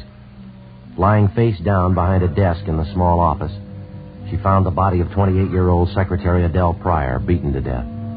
When we arrived at the scene, routine investigation began, but almost immediately we found ourselves down a blind alley. Repeated questioning of all persons in or about the office building failed to turn up anything in the way of leads. Thorough investigation of the murder scene by the crime lab crew met with the same kind of luck. They knew they had the murder weapon. That was all. The deputy coroner arrived and removed the body to the morgue for posting. At 10 o'clock that night, 3 hours after the approximate time of the Pryor girl's death, officers in a cruiser car patrolling the area found a drunken man butting his head against a cement wall and muttering incoherently about a murder. He was picked up and taken immediately to the interrogation room where Ben and I questioned him. We'd talked to him a full hour before he began to make sense. He gave his name as Robert French, age 34, an unemployed electrical engineer. While we questioned him, 2 men from homicide were sent to check the hotel room where French told us he was staying. I don't know. I guess I had 3 or 4 drinks at Dusty's place, and I went down the street to the Blue Canary, had some more drinks there. I don't remember what happened after that. I wasn't feeling so good. You say you were drinking at Dusty's place around 7 p.m., is that right, Frank? Suppose so. I wasn't watching the clock. I guess it was around 7. Well, did you talk to anybody while you were in the bar? No, just the bartender. His name's Sarge. I don't know his last name. He'll tell you I was there. What time was it when you got to Dusty's place, French? I couldn't tell you for sure. About 6:30 maybe. Sarge could probably tell you, the bartender. When you were coming up in the elevator, you told us you knew Adele Pryor. Yeah, I knew her. Used to work for her husband. Or ex-husband, I mean. They've been divorced 7, 8 years now. Mm-hmm. You said you saw Adele Pryor in her office late this afternoon, French. What was the reason for the visit? I borrowed a couple of dollars from her. She was always pretty good that way. Nice kid. Don't know why anybody'd want to kill her like that. Well, how about the show that you were putting on out in the street tonight, French? Beating your head against that wall? What was that all about? Drunk. Really drunk. Felt so low I wanted to kill myself. Just lay down and die. Well, how's that? You remorseful? Felt sorry for something you'd done? I don't know. I don't think of any special reason for it when I get that way. I just keep thinking I want to die. Mm-hmm. I haven't got the nerve for it, though. I know that. Like my old man always used to tell me, I haven't got the nerve to do anything right. Just wasn't born that way. I guess that's it. Do you use narcotics, French? No, I haven't even got the nerve for that. Booze, that's all. It's good enough for me. Say, do you think we could go out for a cup of coffee? Maybe I could use it. We'll have some brought up, huh? Ben, do you mind going down the hall and check with Lopey? Ask him to have some coffee brought up, huh? Yeah, okay. And see if those 2 men have checked back in yet, will you? Right. Appreciate it, Sergeant. Sure gonna be mean when all this booze wears off. I'd like to ask you a little more about the Pryor girl, French. Just how well did you know her? Not too well. Guess I used to see her maybe once a month. Mm-hmm. Up there at her office? Yeah, that's right. She was a nice girl. Whenever I was broke, I could always depend on her for a couple of bucks. I liked her. She was a nice person. Did you ever go out with her? No, never did. No romance stuff. I didn't like her that way. She was just a good person. We got along okay. Mm-hmm. You want a cigarette? No thanks. Mm-hmm. My mouth's full of cotton already. Mm-hmm. How about this business of Adele Pryor lending you money? Does she think quite a bit of you? Well, I did her a couple of favors once. When I was working for her husband, she was still married to him. She was going out with a guy she liked on the side. She was out with this guy once, and I saw them together. She asked me not to say anything, so I didn't.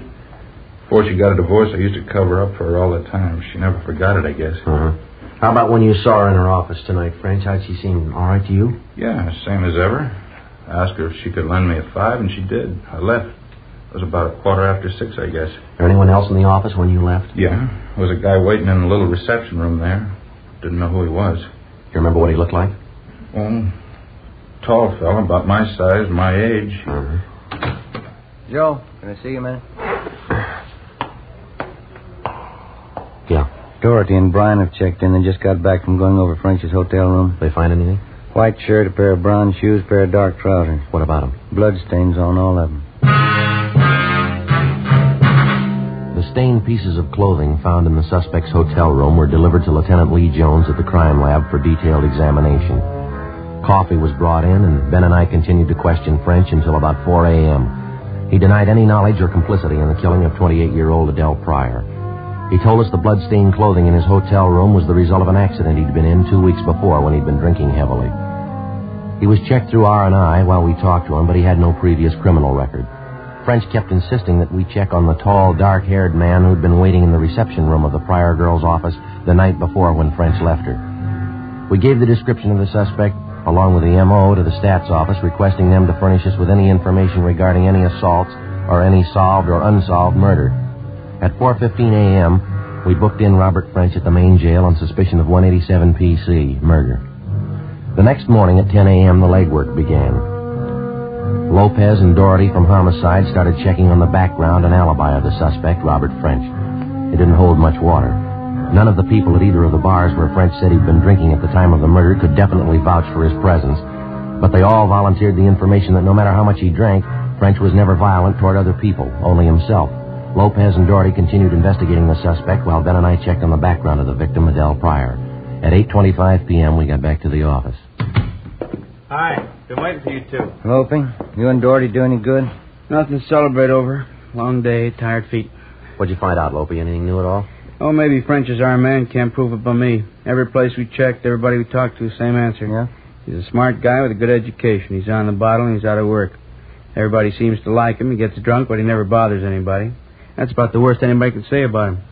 Drinks too much. Well, how about his being friends with the dead girl? Did you dig up anything there? Yeah, it only proves he was telling you the truth, though.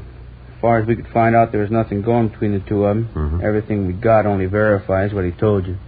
He had no interest in the girl except a bar offer when he was broke. You got in touch with the girl's ex-husband, did you? Yeah, he couldn't add anything. All clear there. Mm-hmm.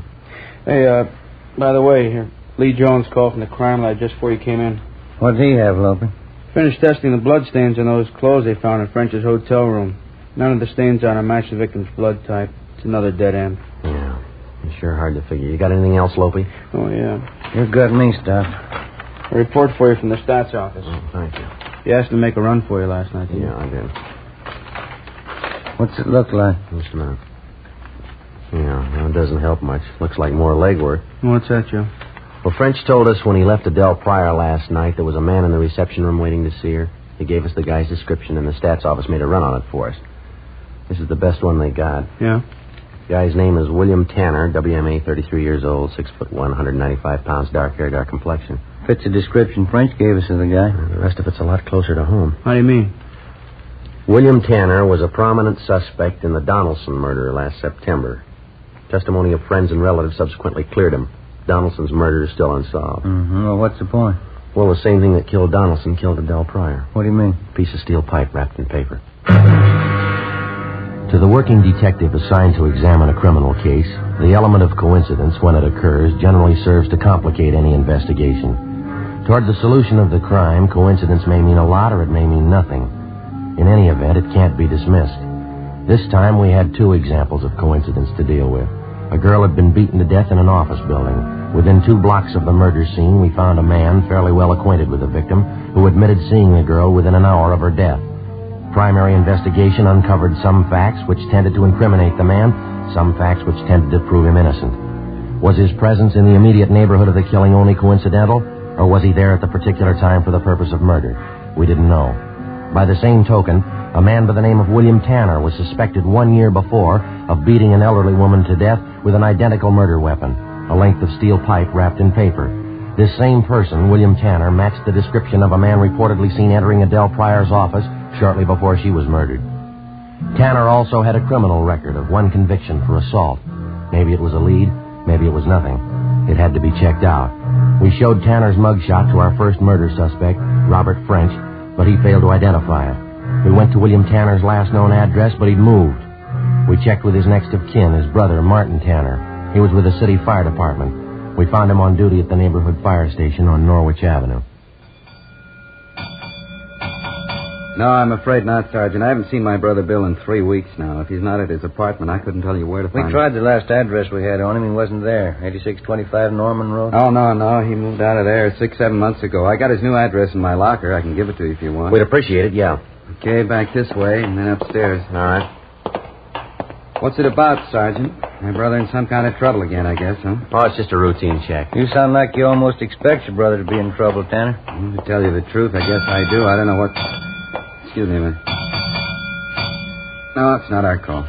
Well, how would you mean that, Tanner? What's happened to your brother? Well, to tell you the truth, I don't know. Bill and I used to live together with our mother. Ma died about 2 years ago. I don't think Bill ever really got over it. He was a lot closer to Ma than I was. I see. After she died, he drank quite a bit for a while, then he tried women, lots of them. After that, he turned to religion. We thought that'd help. He would have, too. Except that he's an odd guy. He even finds ways of distorting the Bible. I guess he's still pretty religious. He goes to all the revivals, the tent meetings, all that kind of thing. Uh-huh. Do you know any of his women friends? Yeah, I do. 2 or 3 of them. How about the name Adele Pryor? Does that mean anything to you? Would she be kind of a pretty girl, blonde hair, nice clothes? Yeah, that's right. Have you met her, Tanner? Yeah, Bill had me meet her once. He seemed to like her quite a bit. Why? Was he pretty serious about her, or would you know that? Yeah, he was serious about her, all right. He told me that. I don't think it worked both ways, though. Looked to me like she was playing the field.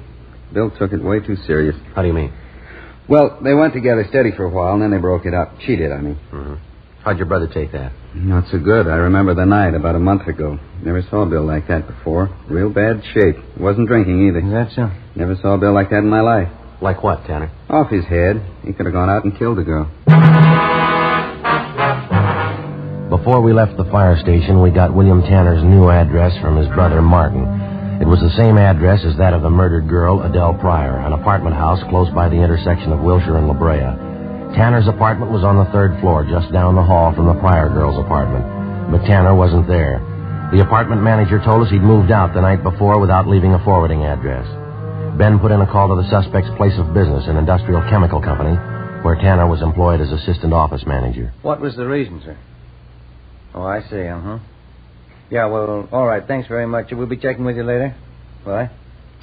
What'd they say? Tanner left yesterday, quit without giving any notice. Told him he had a better job lined up. Where? South America.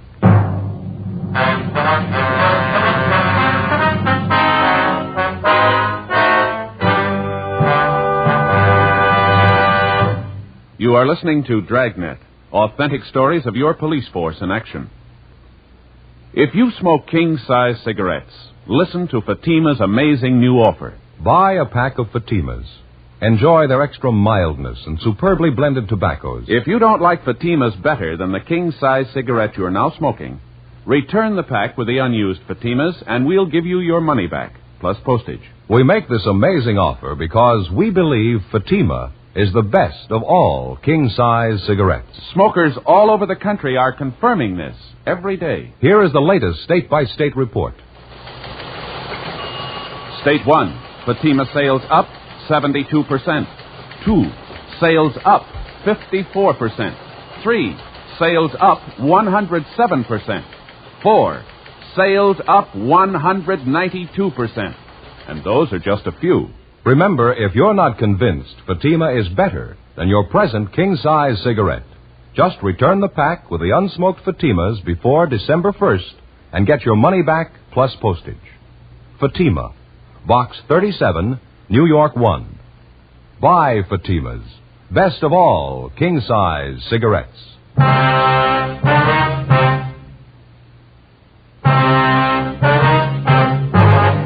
Saturday, October 1st, 8 a.m. We got out a broadcast and an APB on murder suspect William Tanner. We checked with the local U.S. State Department office, but they had no record of granting a passport recently to a William Tanner to travel in a South American country.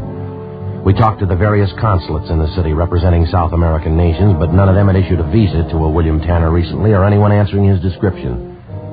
Together with Brian and Lopez from Homicide, Ben and I continued the search for the missing suspect. The deeper we checked into his background, the more we became convinced that mentally, Tanner was far from normal. Most of the people who knew the suspect told us the same story his brother had given us. In recent months, Tanner had taken strongly to religion. He attended revival meetings and similar religious exercises every night in the week. He talked nothing but repentance. He quoted the scriptures constantly. He adopted the habit of carrying a Bible with him wherever he went, reading from it aloud every chance he got.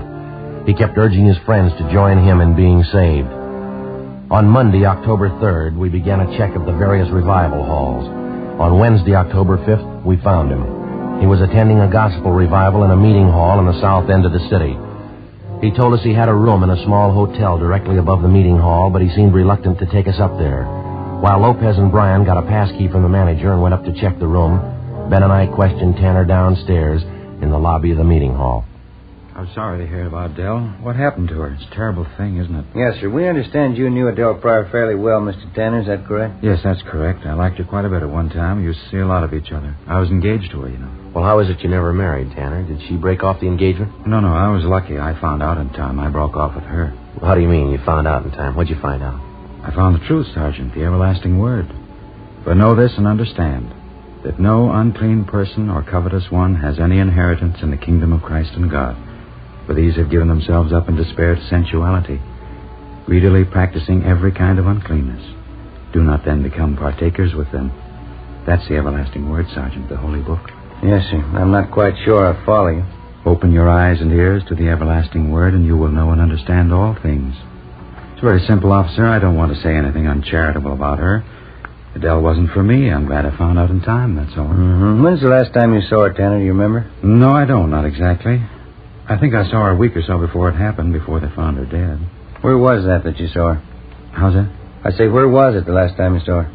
On the street. It was downtown somewhere. I passed her on the street. You used to live in the same apartment house she did, isn't that right? Just down the hall from her? Yes, sir, I did. Why? And for a full week, you didn't happen to see the Pryor girl around the apartment building at all? No, that's right. When I broke off with Adele, that was it. I had no reason to see her anymore. Well, it's not too clear, Tanner. It doesn't jibe with what we've been told about you and the Pryor girl. Well, the lies, of course. I suppose you know that. Adele was a beautiful girl, very beautiful. A lot of men she knew were jealous of her. Well, the way we understand it, Tanner, you never did break off with Miss Pryor. You were going around with her, and you were seen with her right up to the day of her death. Well, that's certainly a lie, and I can prove that as soon as I found out about Adele. That was weeks before she was killed. As soon as I found out, that was the end. I broke off with her right away. I'd like to know what you're referring to, Tanner. You found out what? Adele, she was one of those. Huh? I'm sorry, she was. The sinner. I almost went out of my mind when I found out. She knew it was wrong. She must have known. It was right there in the book for anybody to read. Do not let sin reign in your mortal body so that you obey its lusts. Now, look, Tanner, what are you trying to tell us? It was terrible. She sinned all the time. She committed terrible sins. Will you come into the side room over here? I can tell you all about her. I'd just as soon not talk about it here. Sure, go ahead. In here. All right. Just one question before you get started, Tanner. Yes? Did you ever visit Adele Pryor at her place of business downtown at her office?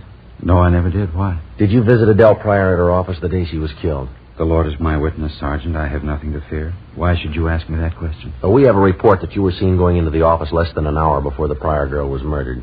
I'd like to have you clarify that for us, if you would. Certainly. It's a lie. You're sure you weren't in that office with her just before she died? Well, let me tell you about her sins. There was never anything as evil as this, Sergeant. Is that right? Yes, it was a terrible shock. I liked Adele. I think I loved her. We'd been going out for 2 months. Sometimes I'd take her here so that she could learn about the everlasting word, so that she could know about the terrible sins some people commit. Well, drinking and parties and carryings on. Things no one should do, especially girls like Adele. Beautiful girl. How can you be sure she was doing anything wrong, Tanner? Do you have any real proof of that? Everything, Sergeant, I knew.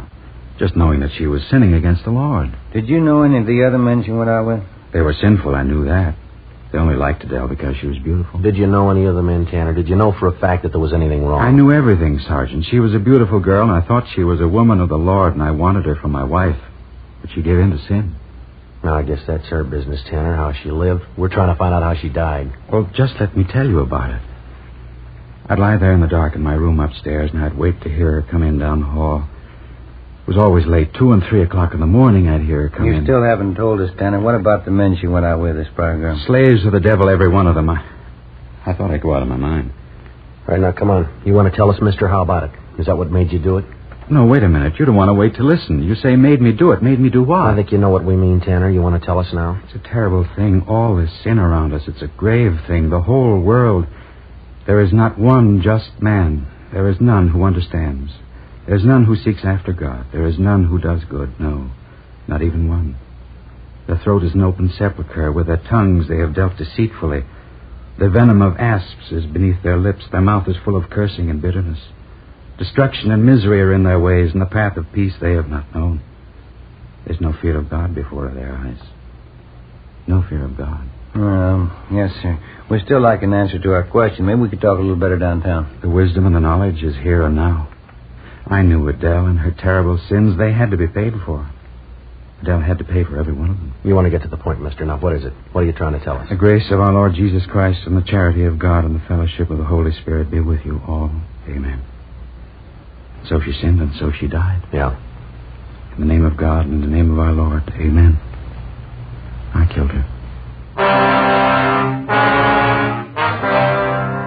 William Harold Tanner was brought downtown immediately, where he volunteered a complete statement admitting full guilt for the murder of Adele Pryor. Blood-stained clothing found in his room corroborated his story. It was obvious that the man was mentally unbalanced. He gave us the details of how he murdered Adele Pryor because she spurned his attentions.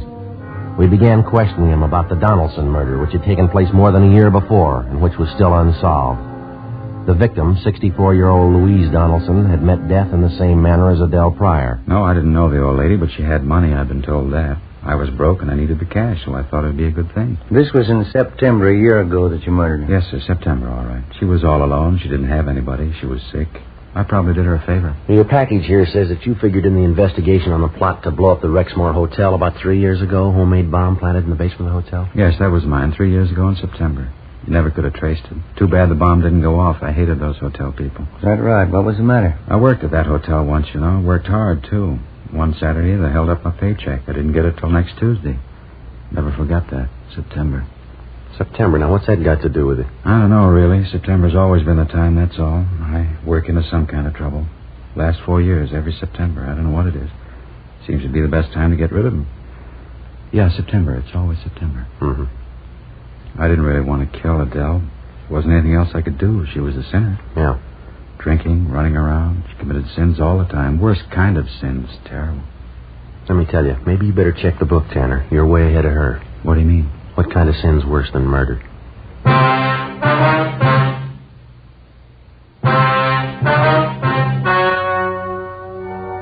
The story you have just heard was true.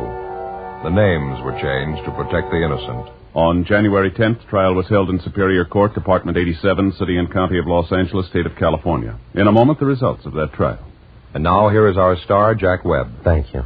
Friends, I'd like to remind you once again of Fatima's new offer. Buy a pack of Fatimas. Enjoy their extra mildness. See if you don't like Fatimas better than the king-size cigarettes you're now smoking. If you don't, just return the pack with the unsmoked Fatimas and we'll see to it that you get your money back, plus postage. Fair enough? Remember, more and more smokers all over the country are switching to Fatima. I'm convinced you will, too, because I sincerely believe Fatima is the best of all king-size cigarettes. Buy Fatima.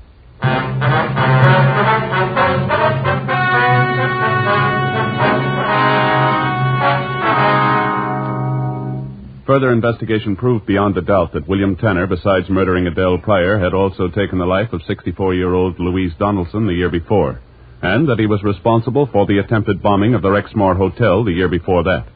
After examination by 3 psychiatrists appointed by the state, the suspect was found to be sane at the time of the murders. Tanner was convicted of first-degree murder and received the death penalty. He was executed in the lethal gas chamber at the state penitentiary, San Quentin, California.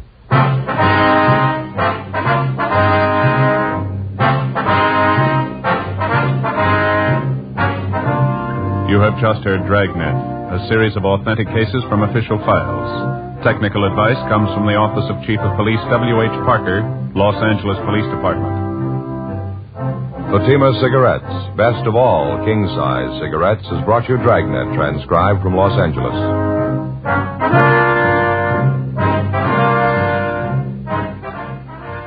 Stay tuned for Counter Spy, next on NBC.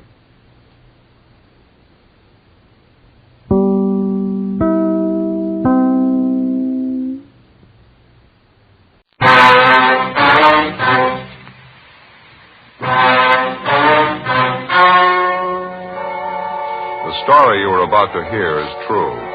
The names have been changed to protect the innocent. Fatima Cigarettes, best of all king-size cigarettes, brings you Dragnet.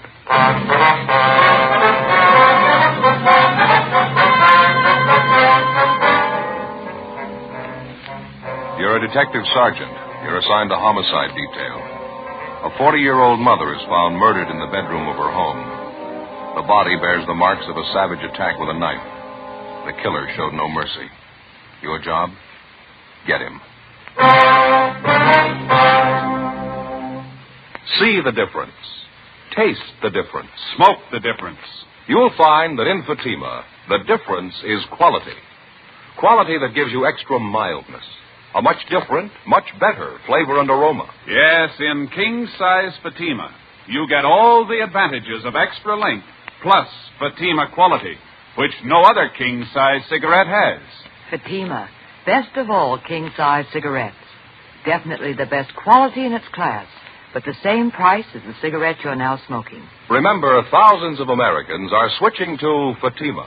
Insist on Fatima quality. So why wait?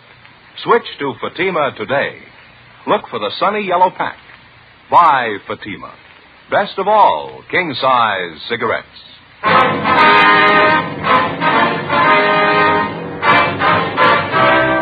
Dragnet, the documented drama of an actual crime. For the next 30 minutes, in cooperation with the Los Angeles Police Department, you will travel step by step on the side of the law through an actual case transcribed from official police files. From beginning to end, from crime to punishment, Dragnet is the story of your police force in action.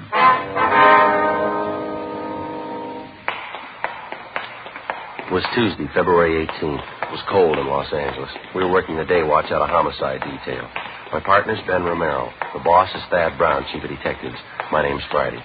It was 10:43 a.m. when we got to Woodview High School, the vice principal's office. Good morning, ma'am. Yes? I'd like to see the vice principal, please. I believe her name is Harmon. Miss Harmon? I'm Miss Harmon. What is it you wanted? Police officers, ma'am. Here's our identification. Oh, yes. This is my partner, Sergeant Romero. My name's Friday. I see. How do you do? Well, we'd like to talk to one of your girl students, Miss Harmon, Roberta Dixon. Understand she's registered here? Roberta Dixon. Oh, yes, I believe I know her. Would you mind calling her out of class, please? We'd like to talk to her. Well, we generally don't like to do that, officer, not unless it's absolutely necessary. Pretty important, ma'am. We've got a message for the girl. I see. Couldn't it wait until after school hours? I'm afraid not, Miss Harmon. It's about the girl's mother, and it's pretty serious. Oh, has she been taken ill, is that it? No, ma'am. She's been murdered. 16-year-old Roberta Dixon, the daughter of the murdered woman, was called out of her classroom and brought downstairs to the office of Miss Harmon, the girl's vice principal. She was a thin, dark-haired girl in sweater and skirt. With the help of Miss Harmon, whom the girl seemed to know fairly well, Ben and I broke the news of her mother's death as gently as we could. At first, the 16-year-old girl seemed to take the shock with some composure, but suddenly she broke down weeping and became hysterical. When she recovered sufficiently, the girl agreed to come downtown with us to answer a few routine questions. Miss Harmon agreed to accompany her. 11:05 a.m. We checked back in at the office. Ben and I completed the 311 dead body report while Miss Harmon and the daughter of the murdered woman waited in the adjoining room. What was that time discovered, Joe? You got a note on it there? Yeah, let me look. 8:55 a.m. Oh, thanks. Hi, Joe. How are you? Oh, hi, George. How you doing? I can't complain. Got some checking out to do. I wonder if you'd help me. Well, I'll give it a try. Ben, you know George DeCoven, don't you? Reporter from the Daily News? Oh, yeah, sure. See him around. Hi.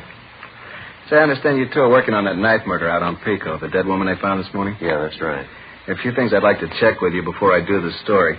The victim's name was Florence Eleanor Dixon, that right? That's right, George, yeah. A couple more things here. Stop me if I got it wrong. Mm-hmm. The victim was 40 years old, divorced, one child, daughter 16. Body was discovered 9 o'clock this morning by a next-door neighbor. Mm-hmm. You see, the neighbor's name is Esther Fenwick. No, I think the name's Fenmore, George. Oh, thanks. Fenmore. I understand you haven't got much to go on. No murder weapons, no other leads. No, not much of anything so far. We just started on this thing. How about the husband of the dead woman? You get anything there? Well, he divorced Mrs. Dixon 2 years ago. There's no line on him yet. We're still checking him out. We might have some word later on in the day for you. You any other possible suspects in mind, or do you want to say? No, I don't think so. It's still wide open. How about a motive? That been established yet? Could have been one of a dozen things. We're going to have to do some digging before we can say definitely. It doesn't look like it was a robbery motive. Well, that's about all we can tell you for sure, George. See, I was over at the morgue when they brought the body in. It's the worst I've seen in a long time. Brutal. It's pretty bad. I suppose there's nothing from the crime lab yet. No. I think they just got back from the house a few minutes ago. If you want to drop by later on this afternoon, we might have something new for you. Okay, thanks. You bet. Oh, say, I saw you bringing the girl in a few minutes ago, the victim's daughter. I'd like to get a couple of pictures of her. Well, how about making it a little later, huh, George? Kid's still upset. Pretty much of a shock for you, you can understand. Okay, I'll be waiting out in the hall with the photographer. Okay. You give me a call, huh? Just a couple of shots. It won't take a minute. You betcha, George. We'll call you. Okay. You about finished with that report, Ben? Yeah, all done. Guess we better talk to the girl, huh? Yeah, all right. The morgue say when they're going to post the body? Sometime today. We ought to have the results first thing tomorrow morning.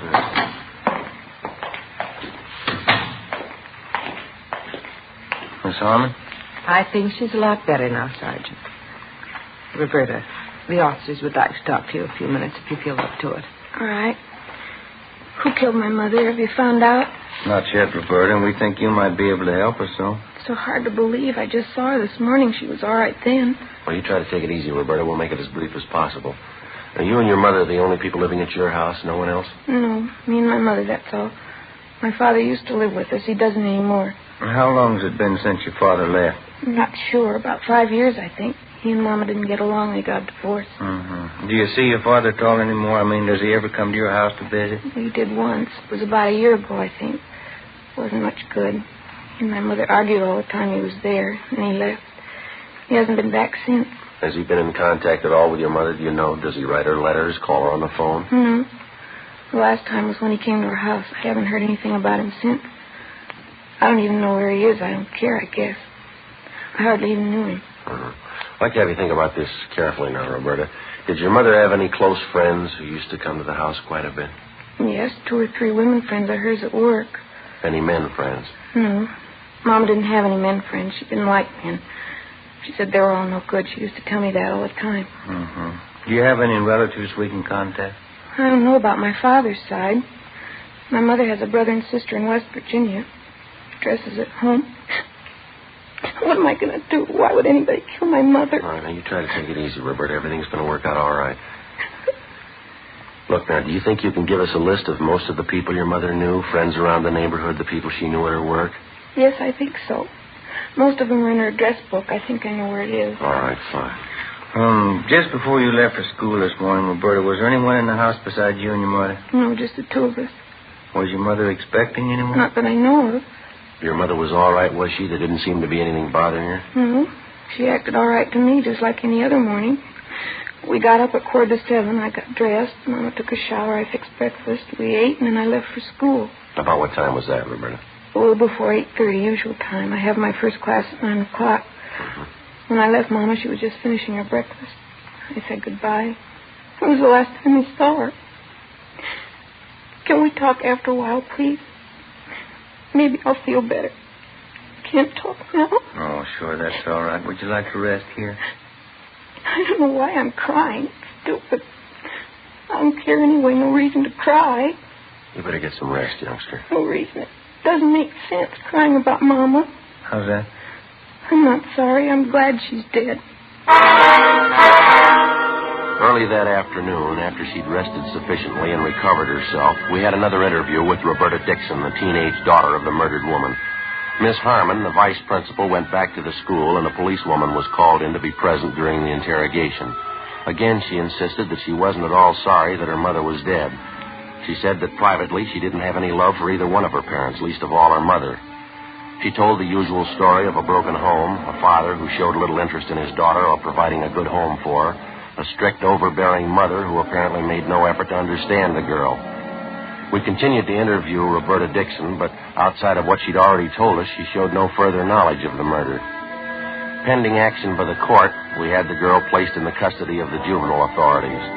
3:10 p.m., Ben and I drove back to the murder house on South Pico Boulevard, where we met police reporter George DeCoven. Together with Brian and Ortiz, we continued our preliminary investigation. We rechecked the immediate area of the Dixon home and talked again with the neighbors. We failed to come up with anything new. 4:25 p.m., along with the reporter, George DeCoven, Ben and I went back to the murder house. Well, I don't know. It doesn't seem to jive that time of morning. It's possible, though. What's that, Joey? Prowler. Might have been it. You think so? No, we've already run that down. Yeah?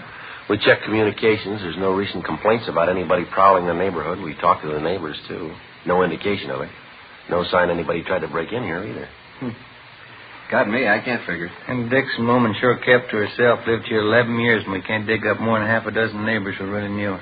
Had business with her daughter, too. It sure stacks up pretty strange. Didn't the crime lab crew find anything this morning, Joe? No, nothing great. A jacket, a pair of shoes with a few stains on them. Took them in to run a benzodine test. That's about the size of it. Sure a slow start. Yeah.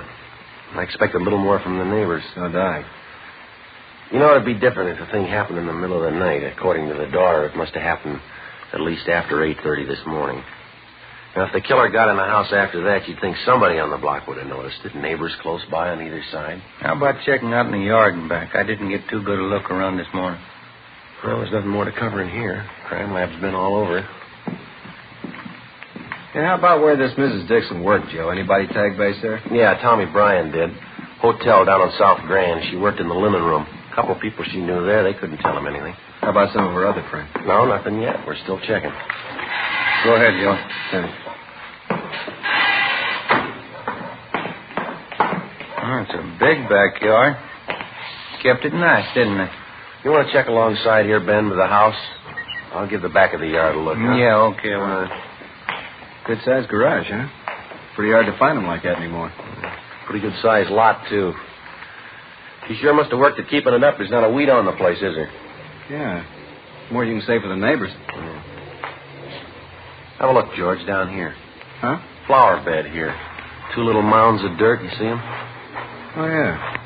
The ground looks like it's been recently turned, wouldn't you say?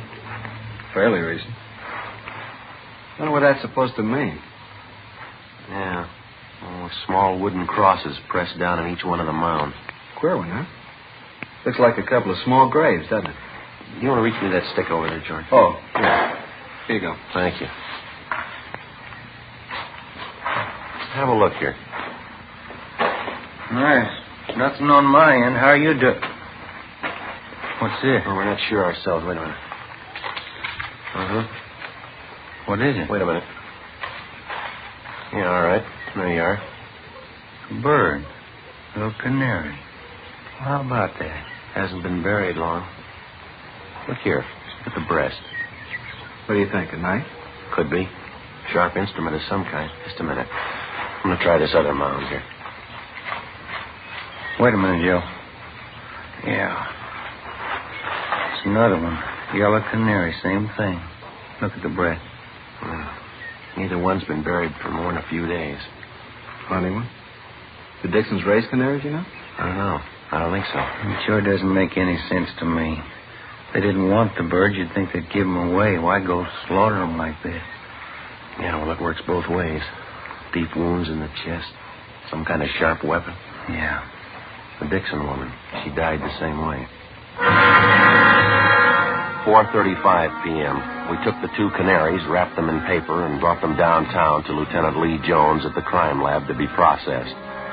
He was still running tests on the stained jacket and pair of shoes which had been found in the house among the dead woman's personal effects. 5:15 p.m. We checked with the office, and then we drove over to Juvenile Hall to see Roberta Dixon. Apparently, she was in a much better frame of mind. I talked to Miss Harmon this afternoon, our vice principal. She wants me to come and stay with her for a while. Hope she can arrange it. It sure be nice. Mm-hmm. We were back at your house this afternoon, Roberta. We found something we'd like to ask you about. What's that? Oh, do you keep any pets in your house? I mean, either you or your mother? Well, no, not usually. Why?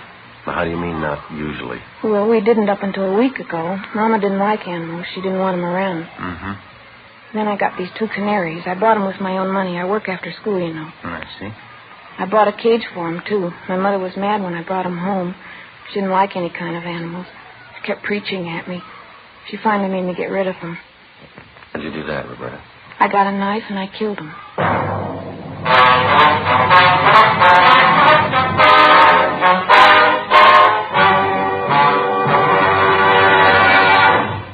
See the difference. Taste the difference. Smoke the difference. You'll find that in Fatima, the difference is quality. Quality that gives you extra mildness.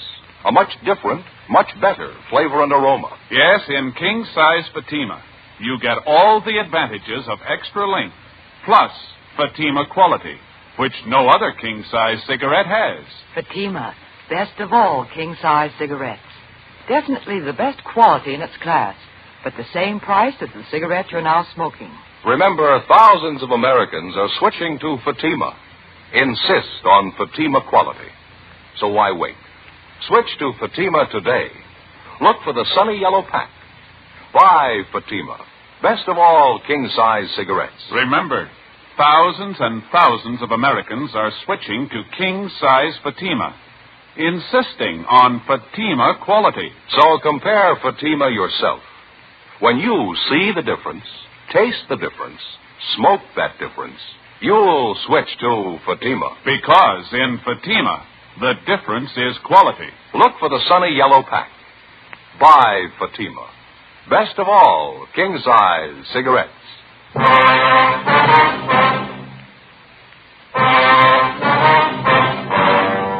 February 18th, the Dixon girl was released to the custody of Miss Harmon pending action by the juvenile court, 9 p.m. Ben and I double-checked with Lieutenant Lee Jones at the crime lab. He showed us the school jacket and a pair of shoes which had been found in a closet in the home of the murdered woman, Mrs. Florence Dixon. Apparently, the clothing belonged to the daughter, Roberta. There were several dark stains on each of the articles. They'd been checked thoroughly. First, a benzodine test to determine if they were blood stains, then a biological precipitant test to classify them further. There wasn't any doubt in Lee's mind that the stains were recent, but they were made by human blood. The same blood type as that of the murdered woman. It was a little hard to believe, but the evidence on hand pointed to only one prime suspect, 16-year-old Roberta Dixon. Early the following morning, we checked back in at the office. Ben went across the street to see if the coroner's autopsy report was ready. 8:05 a.m. I checked by communications. They had a report on the tracer we'd gotten out on the murder victim's husband, a Charles Dixon. I picked it up and headed back to the office. Morning, Joe. Oh, hi, George. You get the message I left for you? I put it on your desk over in the press room. Yeah, I got it, thanks. How's luck this morning? Anything new? Well, this here, an answer on that tracer we got out on Mrs. Dixon's husband. He's been living up north for the past year, San Francisco. That's so? Still up there? No, not according to this. He died 6 months ago, heart attack. What do you figure? Well, there's not much choice. Joe. Oh, hi, Joe. Hi. Autopsy report. Coroner just got it out. What's the word? It doesn't jibe with the story we got. The coroner places the time of death close to 7:30 a.m. yesterday. Cause of death, what we figured, chest wound. Some kind of a sharp weapon. There's something else. According to the girl, she had breakfast with her mother before she left for school. Coroner says Miss Dixon hadn't eaten for at least 12 hours before she died. What was that time of death, Ben? 7:30 a.m., no later. I guess we better move on it, huh? Yeah. What's the angle? Well, the daughter. She says she didn't leave the house until 8:30. Along with the policewoman, Ben and I drove out to the home of the high school vice principal, Miss Harmon, where the suspect, Roberta Dixon, was staying. There was no one there. We checked at the high school. Miss Harmon told us that she'd brought Roberta to school that morning. She thought that if the girl attended classes, it'd help keep her mind off her troubles. Miss Harmon checked the classroom the Dixon girl was supposed to be in, but she wasn't there. Her teachers were contacted. None of them had seen her that morning. 9:40 a.m., we drove over to the Dixon home. We found Roberta in the back bedroom. She was sitting calmly at a sewing machine, stitching ruffles on a dress. In one corner of the room, there was an empty bird cage. I'm pretty busy right now. I've got this sewing to do. What do you want to talk to me about? We got a few more questions for you, Roberta. It's about your mother. She's dead, isn't she? Do we have to talk about it? Yeah, I'm afraid we do. Why do we? Just told me she was dead. There's no sense in talking about dead people. Anyway, I've got this sewing to do. I have to get it finished. There. Isn't that pretty? These ruffles go all the way around the bottom of the skirt. Here, like this. Beautiful color, brown. You like it? You want to tell us what happened, Roberta, yesterday morning? Yesterday, I already told you, didn't I? We don't think you were telling the truth. You want to go over it again for us? Well, I've got this sewing to do. You can see that, can't you? 3 more rows of ruffles go on. Right here. I have to get it finished. It takes time, you know. I think you better let the sewing go, Roberta. Oh, no, I couldn't do that. I have to get it finished. Well, I'm afraid this is a little more important. I think you realize that. I went over the whole thing for you already. I told you everything. Wasn't the truth. You know that, Roberta. Why do you say that? Was it the truth? What do you expect me to say? That's up to you. You think I lied, don't you? That's stupid. I haven't got any reason to lie. Did you kill her, Roberta? What? Did you kill your mother? I told you everything already. That's just the way it was. Mama and I got up and had breakfast, and I went to school, that's all. I don't have any reason to lie. Oh, excuse me. Hello? Oh, hi, Fran. Yeah, I'm working on it now. It's going to be beautiful. What? Oh, no, that's all right, sure. Oh, thanks. Yeah, I'm all right. Look, can you call me back later? Yeah, I'll be here. Okay, honey, bye. I'm sorry, officers. My girlfriend, Fran. She's a good friend of mine. She can vouch for me. She'll tell you I'm not a liar. Do you own a pair of brown and white saddle Oxfords, Roberta? No, why? How about a school jacket? Green plaid? No. I don't like green. Brown's my favorite color. The green plaid jacket was found in the house here. It was stuffed back in the hall closet. It had your name stenciled on it. Oh, yeah. That old thing. I don't even wear it anymore. Look at that. Won't it be pretty when I get it finished? That jacket of yours, Roberta, they found blood stains on it. On the shoes, too. Roberta? I already told you. The shoes aren't mine. The jacket is.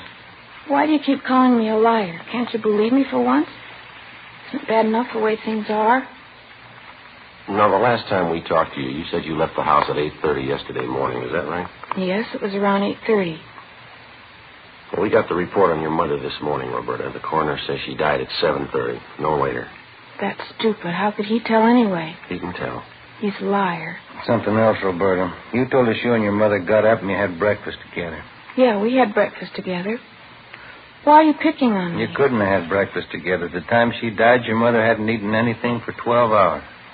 I guess you're going to say they can tell that, too. That's right. You want to tell us what really happened now? Now, tell us the truth, Roberta. It's going to work out a lot easier.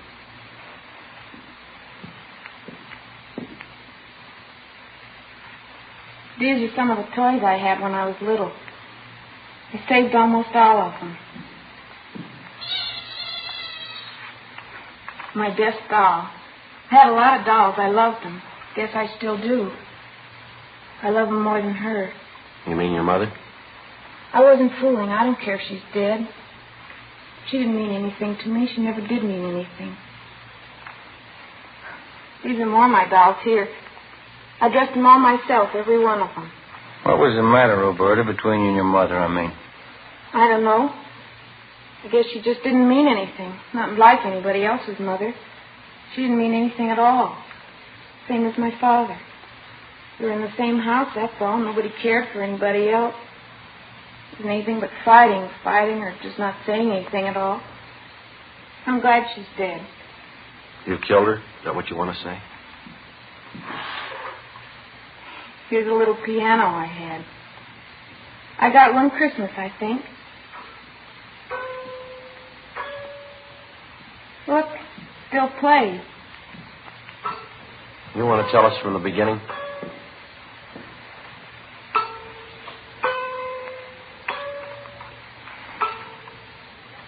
It took a long time.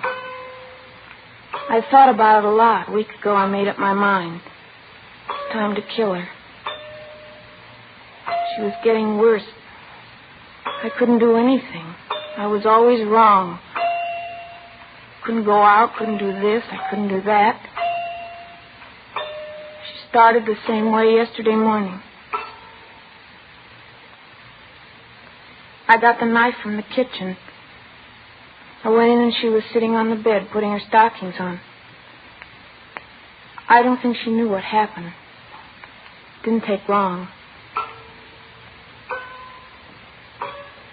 Were you having an argument with her? Is that what started it? We argued every morning. I got so tired of it. She had an awful voice. Finally made up my mind. Planned it all out. I even practiced it. You know the 2 canaries I had? Yeah. I didn't buy them because I wanted them. They got to be cute, though. I felt bad about killing them. Why'd you kill him, Roberta? Practice. Decided to use a knife. I wasn't sure I knew how to do it, though, so I got the canaries. One day after school, I killed them. It gave me more confidence. I knew I could do it after that. Poor little things. I guess I shouldn't have killed them. That knife you killed your mother with, Roberta, you want to show us where it is? All right, I'll show you. I don't think you ever could have found it. It's up in the attic. Special place I hide things. Say, would you like some coffee or Coke or something? No, thanks. Just one more thing. Why'd you leave school this morning? I mean, going off without telling anybody. I wanted to come back here. I felt like it. I wanted to come back to my room. It's the only place I really like to be. I've lived in this house all my life. And this has always been my room. Toys I had. My dolls. Everything's here. Everything I have. My books. All my dolls. Yeah. I think we better be going, Roberta. We'll have to take you downtown. Yes, all right.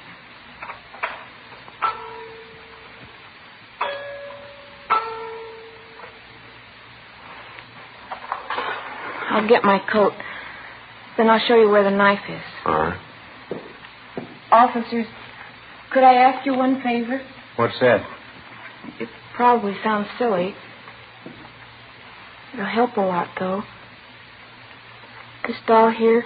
Yeah. Could I take it with me? Just this one. Make me feel a lot better.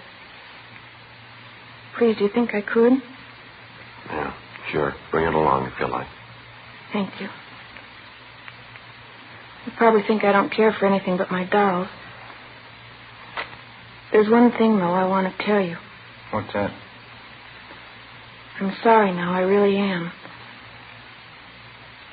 I shouldn't have done it. I know it was wrong. You do? Yes, I'm sorry I killed the canaries.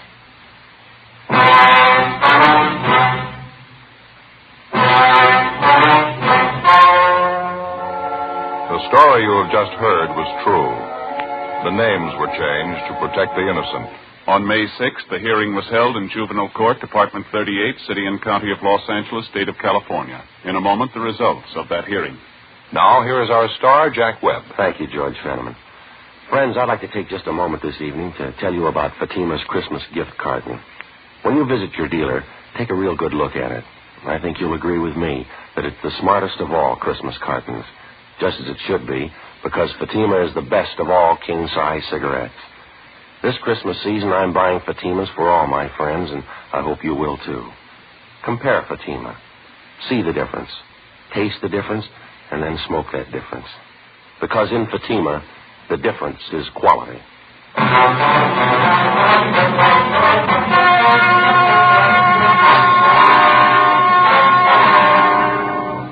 At the hearing in juvenile court, Roberta Evelyn Dixon was found unfit to be handled as a juvenile and was certified to Superior Court as an adult.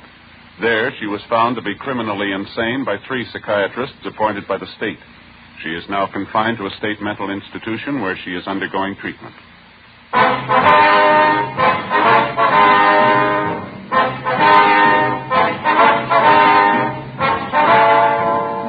You have just heard Dragnet, a series of authentic cases from official files. Technical advice comes from the Office of Chief of Police W.H. Parker, Los Angeles Police Department. Barton Yarborough is Sergeant Ben Romero. Also heard was Joyce McCluskey. Script by Jim Moser. Music by Walter Schumann. Hal Gibney speaking. Fatima Cigarettes, best of all king-size cigarettes, has brought you Dragnet, transcribed from Los Angeles.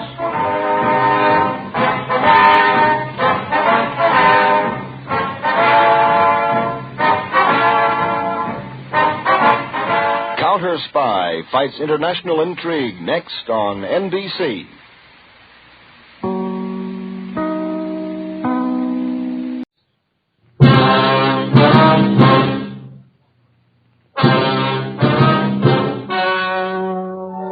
The story you're about to hear is true.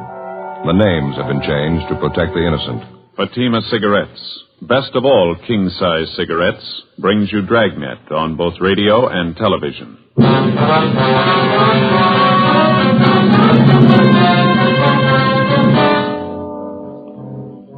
You're a detective sergeant.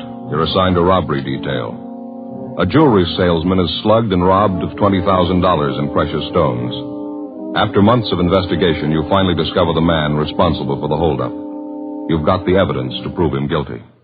Your job, bring him in.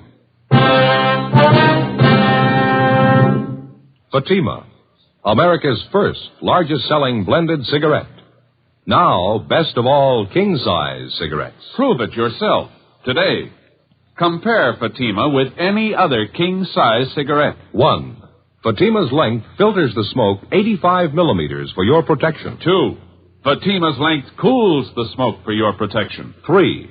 Fatima's length gives you those extra puffs, 21% longer than standard cigarette size. And in Fatima, you get an extra mild and soothing smoke, plus the added protection of Fatima quality. Definitely the best quality in its class, but the same price as the cigarette you are now smoking. Buy Fatima in the bright, sunny yellow pack.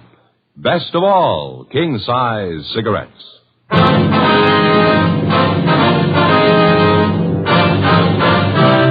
Dragnet, the documented drama of an actual crime. For the next 30 minutes, in cooperation with the Los Angeles Police Department, you will travel step by step on the side of the law through an actual case transcribed from official police files.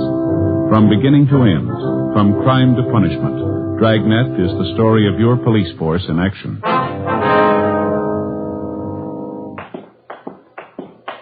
It was Thursday, July 18th. It was sultry in Los Angeles.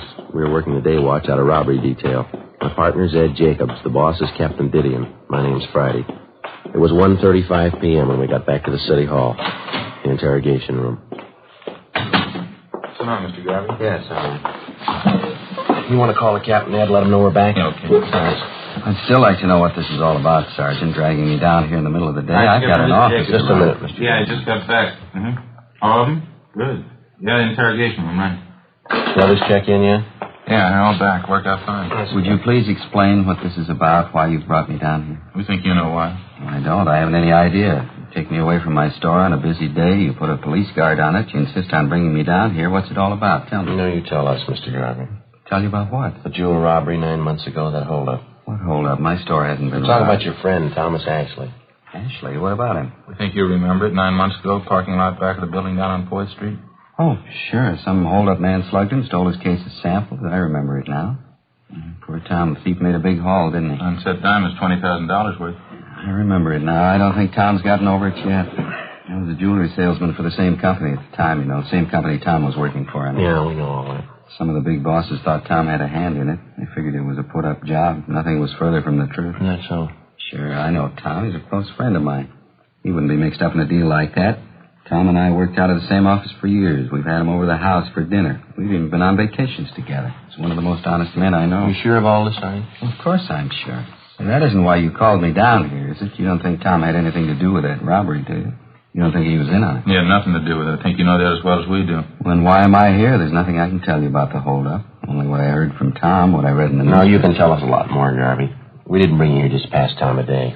Tom was slugged and his sample case of stones were taken. That's all I can tell you. You're a liar, mister. What? You engineered the whole thing. We know it, and so do you.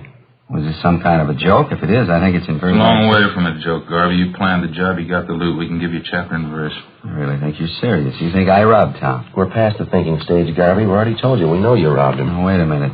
This thing is ridiculous. The whole idea is ridiculous. I don't know who gave you the so-called information on me, but it's wrong. There's nothing further from the truth. Nobody gave us the information. We got it ourselves. You're really serious, are you? I robbed Tom, and you can prove I did. You're getting the idea. I don't know what to say. It's fantastic. I robbed my best friend Tom Ashley 9 months ago. I have $20,000 worth of diamonds, and you can prove it. Every bit of it. What about it? I think you're out of your mind. My name's George Garvey. You sure I'm the man you want? There couldn't be a mistake. No, there's no mistake. This thing would be funny if I didn't think you were serious. Let me ask you just one question. Maybe that'll clear it up for you. Yeah? If I held up Tom Ashley, how is it he didn't recognize me? You know better than that, Garvey. What? You didn't hold up Tom Ashley yourself. You had someone do it for you. Oh, cloak and dagger, huh? I'm afraid this is getting a little too wild for me, Sergeant. Maybe you can waste time making ridiculous charges. I can't. I'm going back to my store. It's a weak bluff, mister. It's not going to do it. Excuse me. Are you sure you two men haven't been drinking? Sit down, Mr. Garvey. I told you I'm going back to my store. Sit down. Look, you have no right to keep me here. These are ridiculous charges. You think I'm one of those cheap hoodlums you're used to dealing with. No, now come off it, mister. You've got a $5,000 car and a $40,000 home. That doesn't rate you as special treatment. You're a thief, and you know it as well as we do. I don't have to take this from you. You haven't got much choice. We just finished 5 months' legwork proving it. Proving what? All right, now sit down there. You engineered that holdup. We know who you got to do it. We know how it was carried out. We know how you planned on disposing of the diamonds. We know who your fence was. We know what the split was. We know what you did with part of the money. We know how much you got left. Is that right? Yeah, that's right. What can I say? I don't even know what you're talking about. Any way you want it, Mr. Garvey. Maybe you'd like to tell me why I did all this. You know it better than we do. No, I mean it. Tell me. You weren't making enough money at your job to suit yourself. Suit your wife either. That's pretty good. Marilyn would get a big kick out of that. All right, fella. We can wait it out as long as you want. We spent 9 months on this already. Another few days aren't going to make that much difference. Just as a matter of curiosity, how'd you first start off on this tangent? Whatever gave you the idea that I had anything to do with the holdup? When you started to spend money. New car, new office for yourself, fur coat for your wife, transferred your 2 children to that private school. And that makes a hold-up man out of me because I wanted to send my kids to a better school? Where'd the money come from? Can you explain that? Don't you think that's my business, Sergeant, where I get my money, what I do with it? Not when you get it stealing. I'm afraid you're going just a little too far. You insist I'm a thief. I'm going to insist you prove it. All right. Have a look over here, Mr. Garvey. Yeah? Some of the reports on the investigation. Reams of them. They cover everything from the time of the jewel robbery up to late yesterday. It's all right there. Everything from the crime reports to signed statements. Well, how would that concern me? 3/4 of the stuff concerns you. Have a look for yourself. I still can't get it straight in my mind. What makes you think I had anything to do with that robbery? You know what this is, Mr. Garvey, this machine right here? No. Some kind of recording apparatus? That's right. It's a tape recorder. You've been taking down this conversation, and why? No, not this one. We've been recording every conversation that took place in your office for the last 4 months, every word. What do you mean? Just that, Mr. Garvey. Every time you talked on the phone, every visitor you had, it's all down on tape. 25 reels of it. Interesting. Is that supposed to frighten me? No, we don't care if it frightens you or not. Something else here. Yes? Reports on what you've been doing for the last 4 months. Daily reports, every movement you made. That's so. Everywhere you went, everybody you talked to, everything you did. Want to hear a sample? This must be some kind of a joke. That's the only explanation I can think of. May 12th, Thursday. Sergeants Bitteroff and Rafferty. Those are the two officers who were tailing you at the time. You checked in at your new office at 9:38 a.m. At 10:03 a.m., you had a visitor, Kenneth Tyson. You talked to him in your office. Conversations recorded. Tyson left at 10:18 a.m. At 10:32 a.m., you left your office. If you're trying to impress me, I'm afraid it isn't working out very well. You care for a cigarette, Dorothy? No, thanks. I have my own. All right. Well, I've wasted enough time. Exactly what's the point of all this? Pretty simple. You're responsible for a robbery. We can prove it. We're giving you the chance to make a statement. It's nonsense. Is it? Of course, people following me, checking everything I do, where I spend my money, where I send my kids to school. What's it all about? It doesn't make any sense. All right, Mr. Garvey, we've said it before. We can wait it out as long as you want. Look, let's get this thing straight. Let's go back to the beginning and take it step by step. That's fine. The holdup was last fall, wasn't it? Sometime in October? October 7th, Monday, 5:20 in the afternoon. All right, now just what am I supposed to have done? None of your vague references about a new coat for my wife or where I send my kids to school. Let's have some facts. Joe? All right, Mr. Garvey.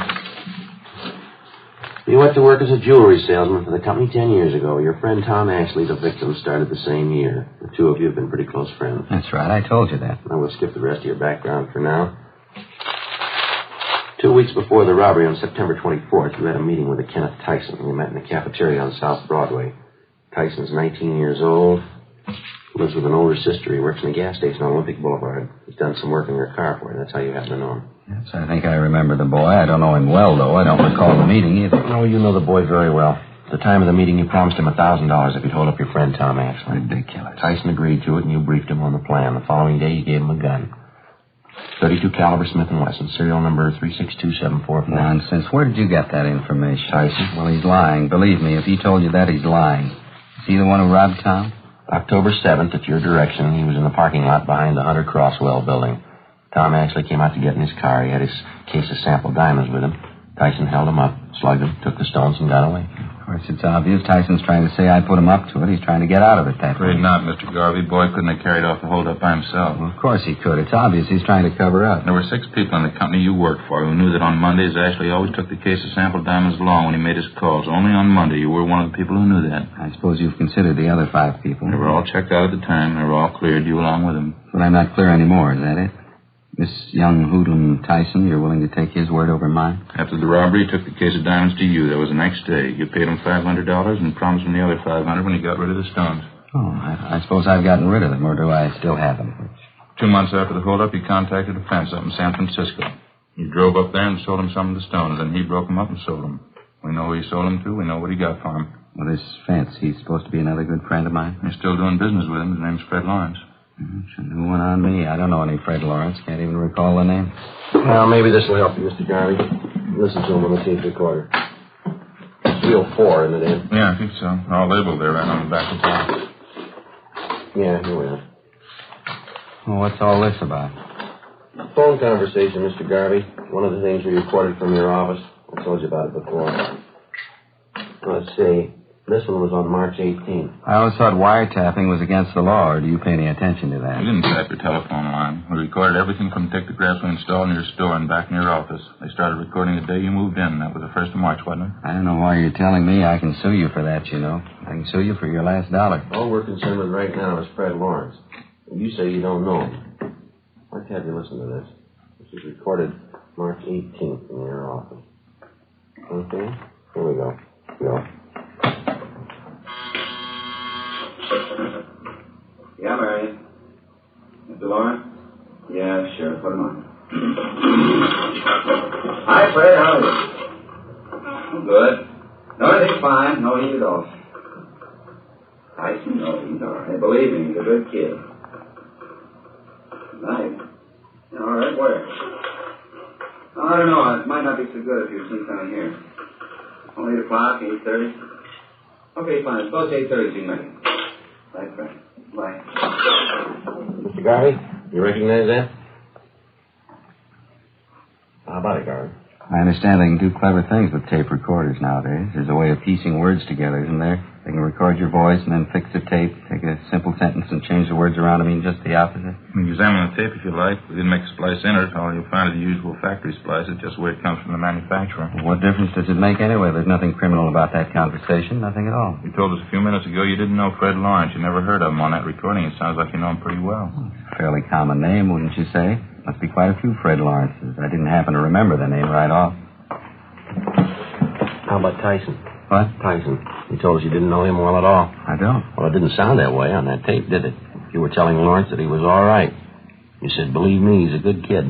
Now, what you said, now how about it, mister? How about what? Is this some kind of a frame? What are you trying to make me say? We're not going to make you say anything, Garvey. We work robbery detail. That's the job, robberies. They pay us to clean them up. I can pay you. What? Never mind, I didn't mean that. I meant I pay my taxes. I pay your salaries. I help to, anyway. I don't know why I have to be treated like this. No reason to make a big headache out of this for anybody, Garvey. Now, you engineered a holdup. We can prove that. We're giving you a chance to make a statement. That's all we want here. I've got nothing to say. Make a statement about what? All you're going on is hearsay, circumstantial evidence. You can't say I planned that robbery. Well, you admit you know Tyson. You know him well. I don't. I admit nothing. What about phone conversation? It's a fake. They're phoning those things up all the time. You know it as well as I do. You admitted you know Fred Lawrence. Prove that from the recording. I admit nothing. You don't even know Tyson. Is that what you want to say? I know him, that's all. He worked on my car a couple of times. I don't know him well. All right, sir. I'd like to play you another recording. It's a waste of time. I haven't got the whole day to spend here. I got to get back to my store. I've got a business to operate. Well, this won't take very long. Yeah, here we are. April 5th. A lot of foolishness anyway. How do I know you made those recordings? You could have gotten actors. Maybe you made them up yourself. There weren't any dictographs. You make those things. There were dictographs, Mr. Garvey. Remember, before you moved into that new suite of offices, you had them redecorated? Yes. There were sound technicians from our crime lab out there working side by side with the painters and carpenters. They installed dictographs in your store and back in your offices. They bugged the entire place. Wiretapping. I'll bring this into court if it's the last thing I do. Look, now, we already told you, Mr. Garvey, it's not wiretapping. We didn't touch your phone lines. We didn't have to. It's invasion of privacy. I'm going to take this into court. Yeah, well, let's listen to this recording. Might clear up a few things. Clear up what? What are you trying to prove? Okay, Joe? Yeah, it's coming in here now. Date on this is April 5th.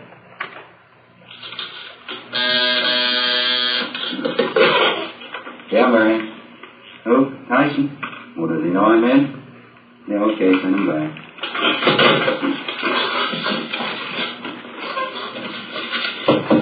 Yeah, come on in. Hi, Mr. Garvey. Yeah, how are you? Come on in, sit down. Thanks. How you doing anyway? Pretty good. Trying to get a hold of you last week or so. Hard to do, I didn't bring much. Pretty busy, yeah, Tim. This time of year, you know, it keeps you going. No, I don't want to waste your time. I'd like to know how the deal's working out, though.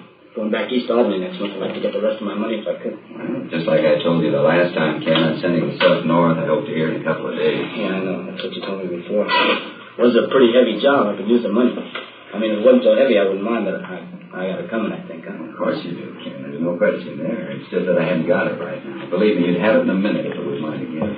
Yeah, but that was the agreement, wasn't it? 500 before the job, 500 after, and have them last October. That's a pretty good stretch. Now, look, Ken, I told you the truth. I just haven't got it. Now, why don't you drop back in a week or so? How about it, Mr. Garvey? What do you say to that? It's ridiculous, that's all. It's an obvious fake. You can look at the tape if you like, inspect it. You can check every one of those 25 reels. We'll play every one of them for you if you want. Fakes, and they're bad ones at that.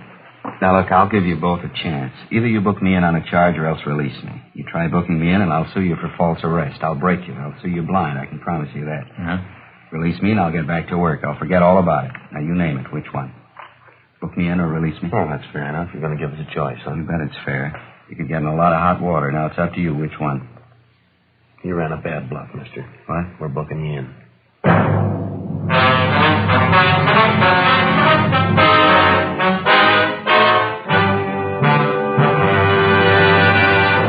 You are listening to Dragnet, authentic stories of your police force in action. Compare Fatima with any other king-size cigarette. 1. Fatima's length filters the smoke 85 millimeters for your protection. 2. Fatima's length cools the smoke for your protection. 3. Fatima's length gives you those extra puffs, 21% longer than standard cigarette size. And in Fatima, you get an extra mild and soothing smoke, plus the added protection of Fatima quality. To show our confidence in Fatima, We make this money-back guarantee to every king-size cigarette smoker. Buy a pack of Fatimas. Enjoy Fatima quality, extra mildness, and superbly blended tobaccos. If you're not convinced Fatima is better than the king-size cigarette you're now smoking, just return the pack and the unsmoked Fatimas before August 1st, 1952, and we'll give you your money back plus postage. Fatima, Box 37, New York 1. Remember, each king-size Fatima gives you an extra mild and soothing smoke, plus the added protection of Fatima quality. Switch to Fatima today. Best of all, king-size cigarettes.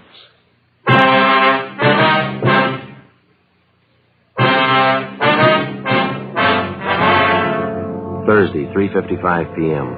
Ed Jacobs and I continued questioning the robbery suspect, Ernest Garvey. Despite the evidence at hand, he still refused to admit any knowledge of the $20,000 jewel theft 9 months before. The questioning went on. Garvey's answers became more and more confused. We kept pressing, laying out the case against him step by step. 4 p.m., 4:30. We stayed at it. You must have taken quite a bit of money, didn't you, Garvey? Your wife's new fur coat, new car for yourself. Where'd he come from? Now, look, there has to be an answer. Where'd that money come from? Simple. I borrowed it. Where'd you borrow it? Some from friends, some from the banks. I don't see how it concerns you. How much money did you borrow? Don't you think that's my business? Wasn't it about $7,000? Is that about right? Yeah. No, it was more. Well, what's the difference? It's my business. You want to grab that phone, Ed? The one with the dark brown. That's it. Got it. Complete financial file on you, Mr. Garvey. Took us quite a few weeks getting this together. A lot of work. You must like snooping in other people's affairs. No, not especially. It's pretty dull.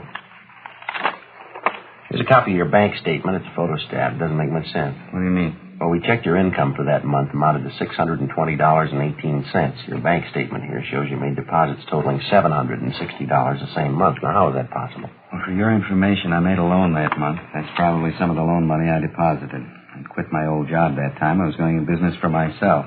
I needed the money to redecorate the new store and the office. It's as simple as that. Yeah. The photostats of your loan papers right here. The loan was for $2,000. A month before that, February, you'd borrowed from another bank. Let's see, for $3,000. Made another one in April, too. That was for $1,500, different bank again. That's right. Do we have to go over this line by line? In 3 months, you made bank loans for $6,500. Besides that, in the same 3 months, you earned a total of $1,713.88. Together, that makes $8,213.88. What's the point? Copies of your bank statements, Garvey. You have 5 different savings accounts in 5 different banks. They show from February to April, the same 3 months, you made deposits of more than $11,000. Now, how do you explain that? Garvey, any explanation? It's almost 5 o'clock. Can I use the phone? I have to call my wife and let her know. All right. We'll have to listen in on the extension. Conversation's going to be mine. Go ahead. I don't care. Okay. Dial 9 to get an outside line. Oh,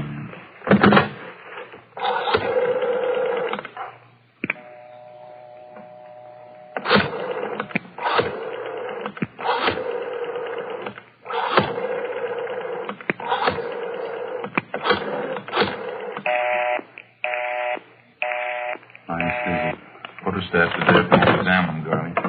I see him. You want to give us an explanation? You only had $8,200. How could you bank $11,000? It had to come from somewhere, didn't it? Purely a personal matter, that's all. I borrowed $3,000 from a brother of mine who lives back in Minnesota. You'd already made 3 loans. Why'd you have to borrow from your brother? You mind telling us? Yes, as a matter of fact, I do. Well, that still doesn't balance the books, Mr. Garvey. You earned and borrowed $8,200. You got another $3,000 from your brother, you say. That's $11,200. You banked $11,000. Yes, that's right. You always have to repeat. That'd leave you with $200. You and your family lived for 3 months on $200? Is that Why not? That could easily be. A lot of people do it. Yes, sir, but not your family. I'm getting sick and tired of this. You're trying to tell me you know my family better than I do, what they eat, what they spend, what it takes to support them. We've been on this thing for 9 months, Garvey. We've put in a lot of hours. We know your family pretty well. If you like, I'll tell you the last time you ordered steak from the meat market, when you paid your gas bill, the last time your wife bought a pair of shoes. I guess this is standard procedure for you, huh? Threatening people. We're not threatening you, Mr. Garvey. We're giving you facts. Here's another file here. It took us over a month to get this one together. Complete record of your expenses from February 1st. Covers February, March, April, May, June. I hope the police department has a good lawyer, Sergeant. You've got a fair warning. You say you and your... I'm sorry, go ahead. I hope the police department has a good lawyer, Sergeant. You've got fair warning. I'm going to sue you for your last hour. Now, you say you and your family lived 3 months on $200. That doesn't jive with what we've got here. Take a look if you want to. It's Lies, forgeries. It's all lies. I promise you. Photostat of the receipt for your wife's coat, Garvey. $1,612.34. That includes the tax paid in full. Photostat of the contract for your new car. Down payment, $2,000. Liquor bill for the big party you threw in March 20th. Liquor bill, $387. Catering bill, $194. Full year's check for tuition, room, and board for your kids at the private school you sent them to, $1,864.07. Well, that's only the beginning, Garvey. Comes to a lot more than $200. Have you heard enough? I better try to get my wife again. I have to let her know. Ed, you handle the extension. All right, yeah. All right, go ahead. Dial 9 to get outside, Garvey. Yeah, I know.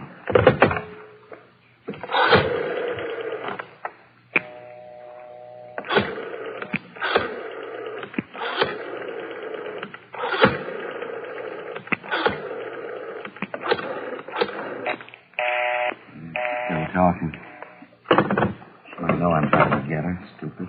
Well, wait a couple of minutes. She'll get through. Gabbing on the phone all day long, gab on the phone and play cards. That's all she ever does. Got some more figures here for you, Garvey. Be a good idea if you hear them. Bills for 2 more parties you threw last month. Food bills. Why do you have to keep pushing that stuff at me? So you've been sneaking around, finding out about my personal affairs. That's supposed to be good police work. This is the kind of carried thing off a robbery, Garvey. We're giving you a chance to make a statement. Why should I? What for? Give you a statement and have you twist it around, incriminate me? I haven't had anything to do with this kid Tyson. I better try that call. And we'll dial 9 first. I know. You told me.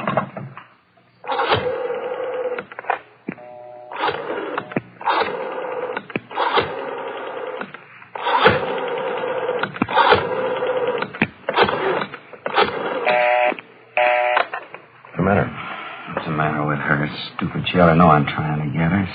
What's the matter, Garvey? Don't forget dial 9.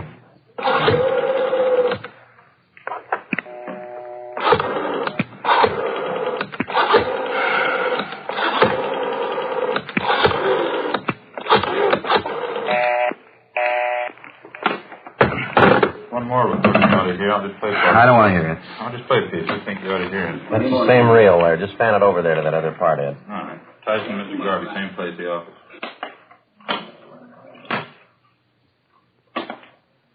But you told me on the phone, you said you'd have the dope for me today. You said today, sure. Now, wait a minute, Tyson. I didn't say that at all. I said maybe I'd have it for you. I didn't say definitely. Look, I can't give you what I haven't got. I want the 500, Garvey. I need it. I stuck my neck out on a robbery job. I could find the life. All right, Ed. You'd be true. Couldn't be any plainer. Now, what do you say? Wait a minute. Just...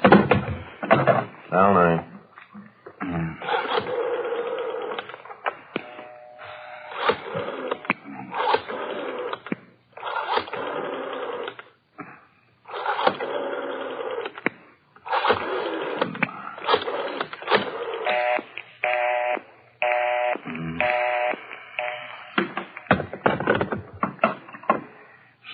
Satisfied. She never could be satisfied. Always more. She always had to have something else. How do you mean, your wife? Playing cards, gabbing on the phone, that's all. She just kept writing me day in, day out. I wasn't making enough money. She didn't have any clothes. Kids ought to go to a better school. We ought to have a new house. On and on. I ought to go in business for myself, make money, lots of money. Same thing, all the time.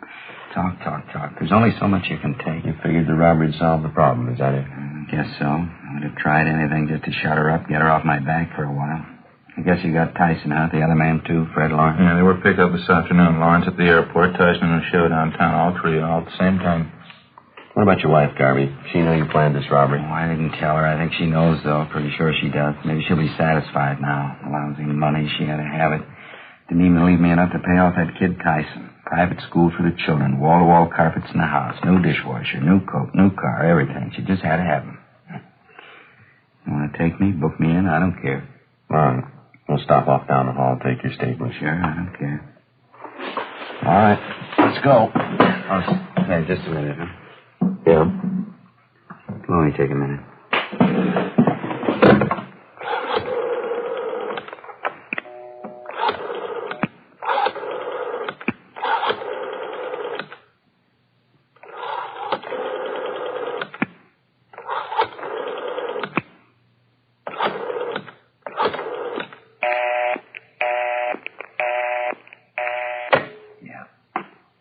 That's what I figured.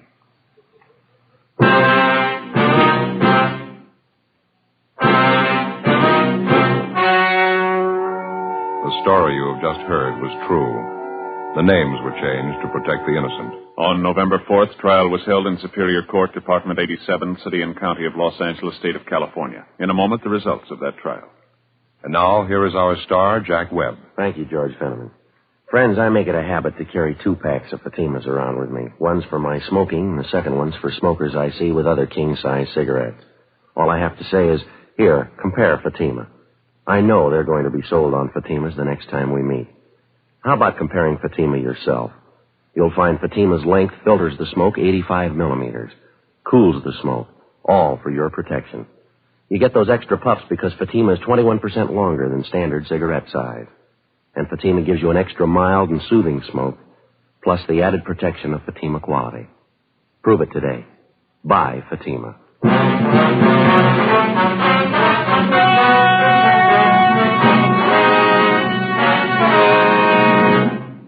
Ernest W. Garvey and Kenneth Tyson were tried and convicted of first-degree robbery, 1 count, and received sentences as prescribed by law.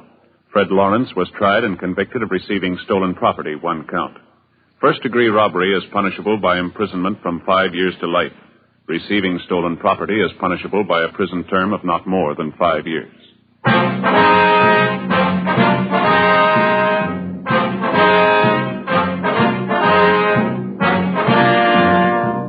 You have just heard Dragnet, a series of authentic cases from official files. Technical advice comes from the Office of Chief of Police W.H. Parker, Los Angeles Police Department.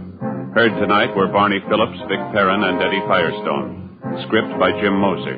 Music by Walter Schumann. Hal Gibney speaking.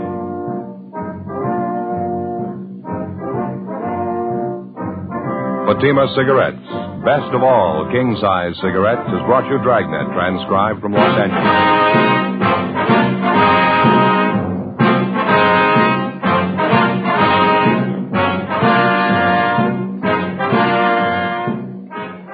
February 18th, hear the Gala City Service Silver Radio Jubilee on NBC.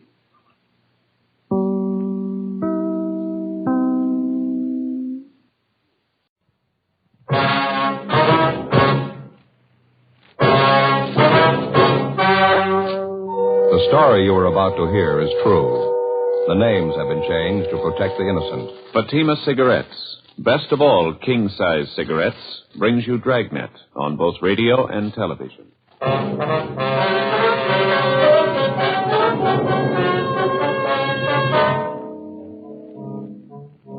You're a detective sergeant. You're assigned to Juvenile Division. A steady supply of obscene literature is finding its way into a half a dozen high schools in your city. You get a lead on one of the sources of supply, a 17-year-old high school senior. Your job, pick him up. Fatima, America's first largest-selling blended cigarette.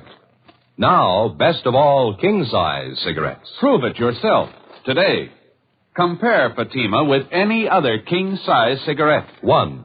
Fatima's length filters the smoke 85 millimeters for your protection. 2.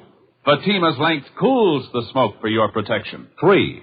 Fatima's length gives you those extra puffs, 21% longer than standard cigarette size. And in Fatima, you get an extra mild and soothing smoke, plus the added protection of Fatima quality. Definitely the best quality in its class, but the same price as the cigarette you are now smoking. Buy Fatima in the bright, sunny yellow pack.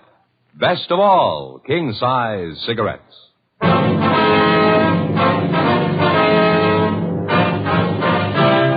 Dragnet, the documented drama of an actual crime. For the next 30 minutes, in cooperation with the Los Angeles Police Department, you will travel step by step on the side of the law through an actual case transcribed from official police files. From beginning to end, from crime to punishment, Dragnet is the story of your police force in action.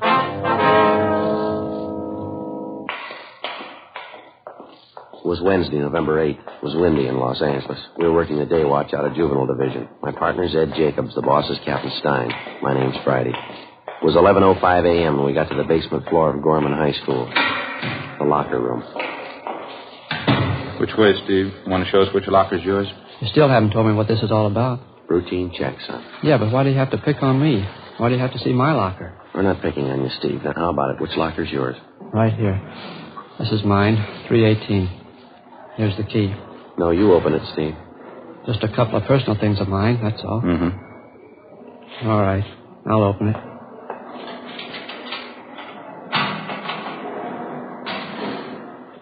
Well, there you are. See for yourself. Want to take your things out of the locker, son? You can see what's in there, can't you? My gym stuff. A couple of textbooks. How about digging back in the corner, left-hand side there? Where? You know where I mean. Come on, Steve, dig them out. Back here, you mean? These joke books? That's right. Let's have a look, huh? Why? Just a couple of joke books. A kid gave them to me. Bring them out, Steve. Okay. Just a couple of them. Kid gave them to me. There. Looks like more than a couple. That's what you call a joke book, Steve? That's what the kids call them, yeah. Some of them are a little dirty. Not so bad, though. They're filthy, Steve, and you know it. Now, where'd you get them? I told you. Kid gave them to me. Who? What's his name? Oh, some kid around school. I don't remember right now. Gave you these books for nothing? Sure. I had a couple he wanted. We traded off. A lot of the kids have them. They trade them around. That stack you got there, they look pretty new. Couldn't have been passed around much. Maybe not. I don't know. Matter of fact, they look brand new, don't they? Don't even look like they've been opened yet. How come you're rousting me on this thing? What about the other kids? They got them, too. They're buying them, Steve. They're not selling them. I'm not selling them. Anybody says that's a liar. No good, son. We talked to the fellows here at the high school. Some kids over at the junior high school, too. They all say you're the one who's selling them. Well, they're liars. Both the fellows in high school and the kids down the street in junior high. They say you've been selling this stuff for months. Now, how about it? They're lying, that's all. They don't know what they're talking about. You've been selling these 35 cents a piece, 3 for $1. Last couple of weeks, you've been peddling pictures, too, $1 a piece. You got any of them in your locker, Steve? A couple. I got them off another kid. What other kid? What's his name? What's his name? Some kid. I don't remember. It's not much of an answer, son. What do you want from me, anyway? I told you I'm not selling the books. I don't care what those other goofs say. It's my word against theirs. Now, maybe you ought to get this straight, son. We're not out to get you. You're way down the line. We want the people at the top, the men who print this junk, the wholesalers, the big distributors. So why ask me? I don't know anything about it. Nothing. You don't want to cooperate, is that it? What am I supposed to cooperate about? I'm not mixed up in anything. We think you are, son. We know you are. Who are you selling this for? Where do you get your supply? All you see is what's in my locker. I ain't selling. I don't have any supply. You got to go far to prove I have. Not very far, Steve. What? From about here to your home. 11:38 a.m. After picking up his supply of obscene books and photographs to be booked later as evidence, Ed and I drove the subject, Stephen Banner, to his home approximately a mile from the high school. His apprehension and our theory that he probably kept the bulk of his supply of books and pictures at or near his home was no accident. For weeks we'd known that a steady stream of pornography was being fed into a half a dozen high schools and junior high schools throughout the city. Books, photographs, pictures, and pamphlets of the worst kind. Because of embarrassment on the part of the curious teenage kids who bought the stuff, it wasn't easy to pick up a solid lead. After weeks of observation and questioning, we finally narrowed down the principal source of supply to a single teenage boy, Stephen Banner. Even then, we knew he must be only one of 100 small-time distributors working for the persons directly responsible for manufacturing this sort of thing. Our only hope was that he'd be willing and able to supply us with the names of the persons responsible. When we got to Stephen Banner's home, where he lived with his sister and brother-in-law, we searched it thoroughly, but we found nothing. Both his sister and brother-in-law were at work. We went back and started checking through the garage at the rear of the house. Joe, back here in the corner? Yeah. Have a look. Steve, you want to tell us about this? Yeah. These books here? These pictures, case full of them? Yeah. Well, how about it, son? Your sister and brother-in-law know about this? No, they don't know anything. I didn't think you'd find them. Are you ready to tell us about it? My sister going to have to find out? I don't know, Steve. It's going to be pretty hard to keep it from her. Yeah, I guess so. Who's the contact, son? Where'd they come from? Charlie Freiberg. Only the books, though. Pictures came from another guy.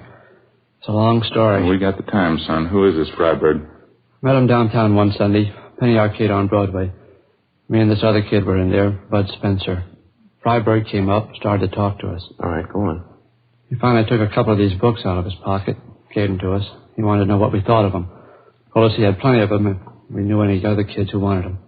You knew you and your friend Bud were in high school? Yeah, that's right. What else, Steve? Well, that's about it. He asked me and Bud if we wanted to sell for him around school. This friend of yours, Bud Spencer, he's selling them too? Yeah. He goes to a different school, though. Both of us did pretty good with the books. Sold real fast. The pictures are even better. That's so. You say you didn't get the pictures from Freiberg. There was somebody else? A man by the name of Jack. I don't know his last name. Freiberg put us onto him, gave us an introduction, set up the deal. We got the pictures for 75 cents. Most of the time they get us $1, $1.50 a piece. Bud and I did pretty good. You know any other fellows working for this Freiberg, Steve? Any other kids in school? I mean? No, just Bud and me. That's all I know. It wouldn't be so bad if it was just the books. That lousy Charlie. He had to go and promote the party routine, get everybody mixed up in that. How do you mean? What's that all about? Charlie. He stays at this place out on Sepulveda. It's a motel. That's where we always contacted him. Yeah. After a couple of weeks, when we got to know him, he asked me and Bud out to this place. Said he was going to throw a party. Told us to bring our girlfriends along. Turned out we were the only ones at the party. Me and Bud and the girls and Charlie Freiberg. Party lasted pretty late. I should have been smart enough to figure it out. I wasn't. What do you mean, Steve? Figure out what? Why'd Charlie be throwing parties just for us?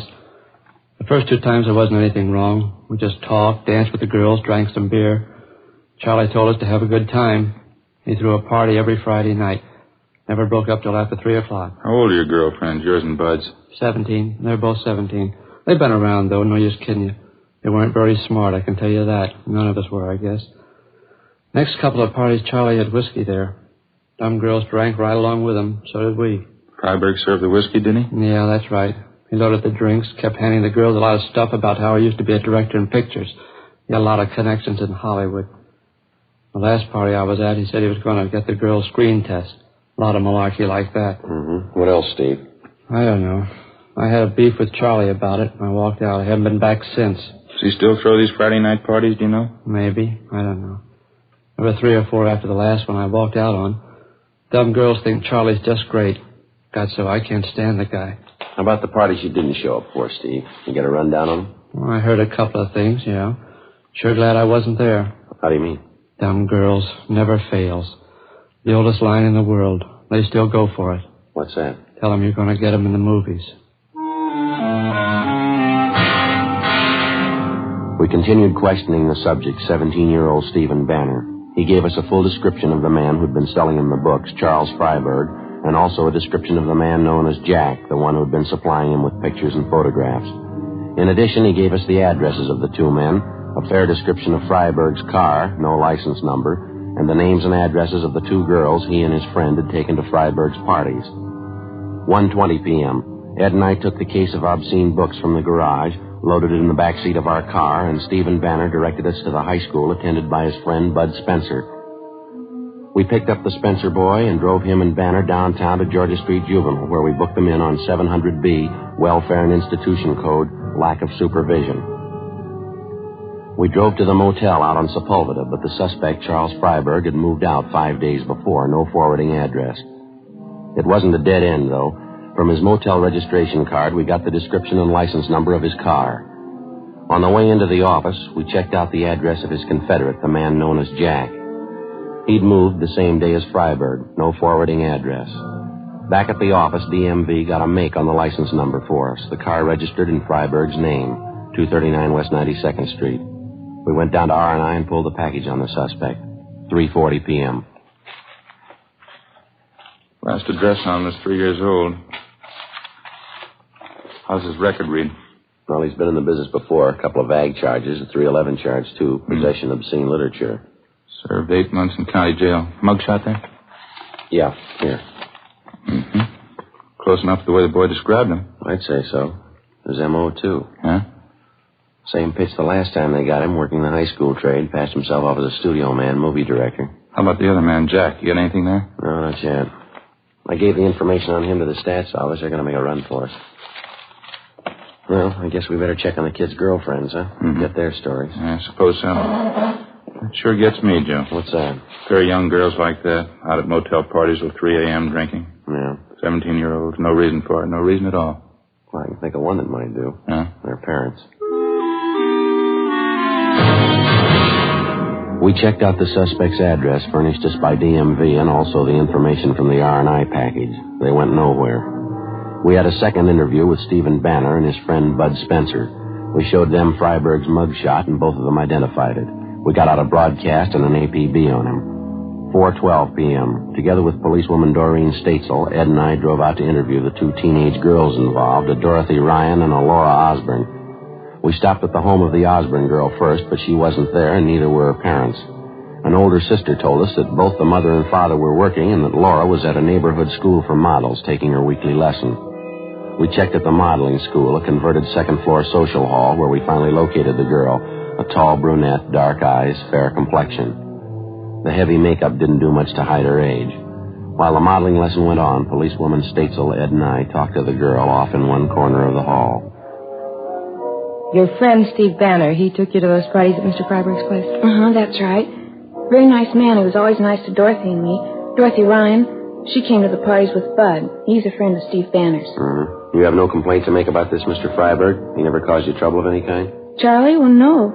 I told you before that business about Steve getting mad just because Charlie told us he'd get us in the movies. Well, it was silly, that's all, plain silly.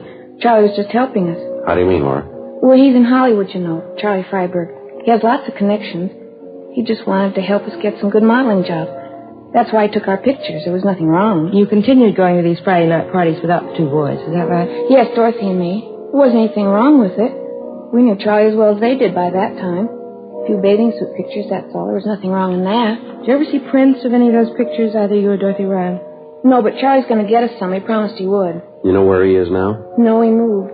I haven't any idea where he is. When's the last time you saw Freiberg, miss? About 10 days, 2 weeks ago. What's this all about, officer? You looking for Charlie? How does he usually contact you, Laura? By phone? Yeah, usually calls. Has he called you lately? Well, I don't know. Why are you looking for him? Can't you tell me? Routine investigation, miss. Oh, I'm sorry. I don't know where Charlie is. Why can't you tell me why you want him? We want him. Why? Can't you give me a reason? This is one of the reasons, Laura. Would you look at this picture? Charlie took this? It's his business, Laura. That's the way his police record reads. I can't believe it. That's one reason we want Freiberg. There's lots of others. You willing to help us, Laura? He said they'd be beautiful, glamorous. They're not. You know where he stays now? No, I'll find out, though. How do you mean? I've got a date with him. Supposed to meet him out on Wilshire and La Brea. When's that? 8 o'clock tomorrow night.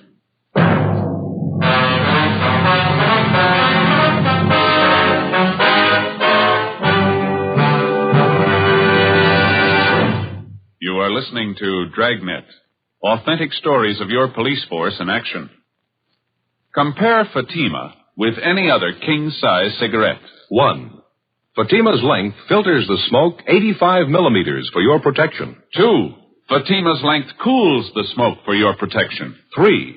Fatima's length gives you those extra puffs, 21% longer than standard cigarette size. And in Fatima, you get an extra mild and soothing smoke, plus the added protection of Fatima quality. To show our confidence in Fatima, we make this money-back guarantee to every king-size cigarette smoker. Buy a pack of Fatimas. Enjoy Fatima quality, extra mildness, and superbly blended tobaccos. If you're not convinced Fatima is better than the king-size cigarette you're now smoking, just return the pack and the unsmoked Fatimas before August 1st, 1952, and we'll give you your money back plus postage. Fatima, Box 37, New York 1. Remember, each king-size Fatima gives you an extra mild and soothing smoke, plus the added protection of Fatima quality. Switch to Fatima today. Best of all, king-size cigarettes.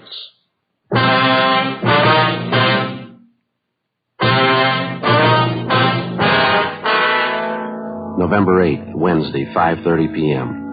After our interview with 17-year-old Laura Osborne, policewoman Doreen Statesel, Ed, and I drove to the home of Laura's girlfriend, Dorothy Ryan, who was also present at the motel parties given by the suspect, Charles Freiberg. Her story of what had happened was essentially the same as the one we got from the Osborne girl. That night, we met with the parents of both girls. They were well-meaning and cooperative. They admitted their mistake. It was the same old story of lack of supervision and very little home life. The parents told us that they had no idea of what had been going on or the late hours that their teenage girls had been keeping. Besides promising closer supervision of the girls, they told us they would notify us immediately if the suspect Freiberg made any attempt to contact their daughters. 6:25 p.m. We got back to the office, put in a call to Stephen Banner's home, and notified his sister and brother-in-law that the boy was being held for further interrogation. We also notified the parents of Bud Spencer. The following morning, Ed and I went across the street to the district attorney's office, presented our case, and a warrant was issued on Charles Freiberg for 702 WIC, contributing to the delinquency of a minor. At 7 o'clock that night, Ed and I staked out on a cocktail lounge near the intersection of Wilshire and La Brea, the place where the suspect had told Laura Osborne to meet him. 7:30, 7:45. We waited. Think maybe we're in business, Joe. What? Down the corner there, waiting for the signal to change. Dark suit, dark hat. Yeah, could be. Crossing over now, heading for the bar. All right, let's go.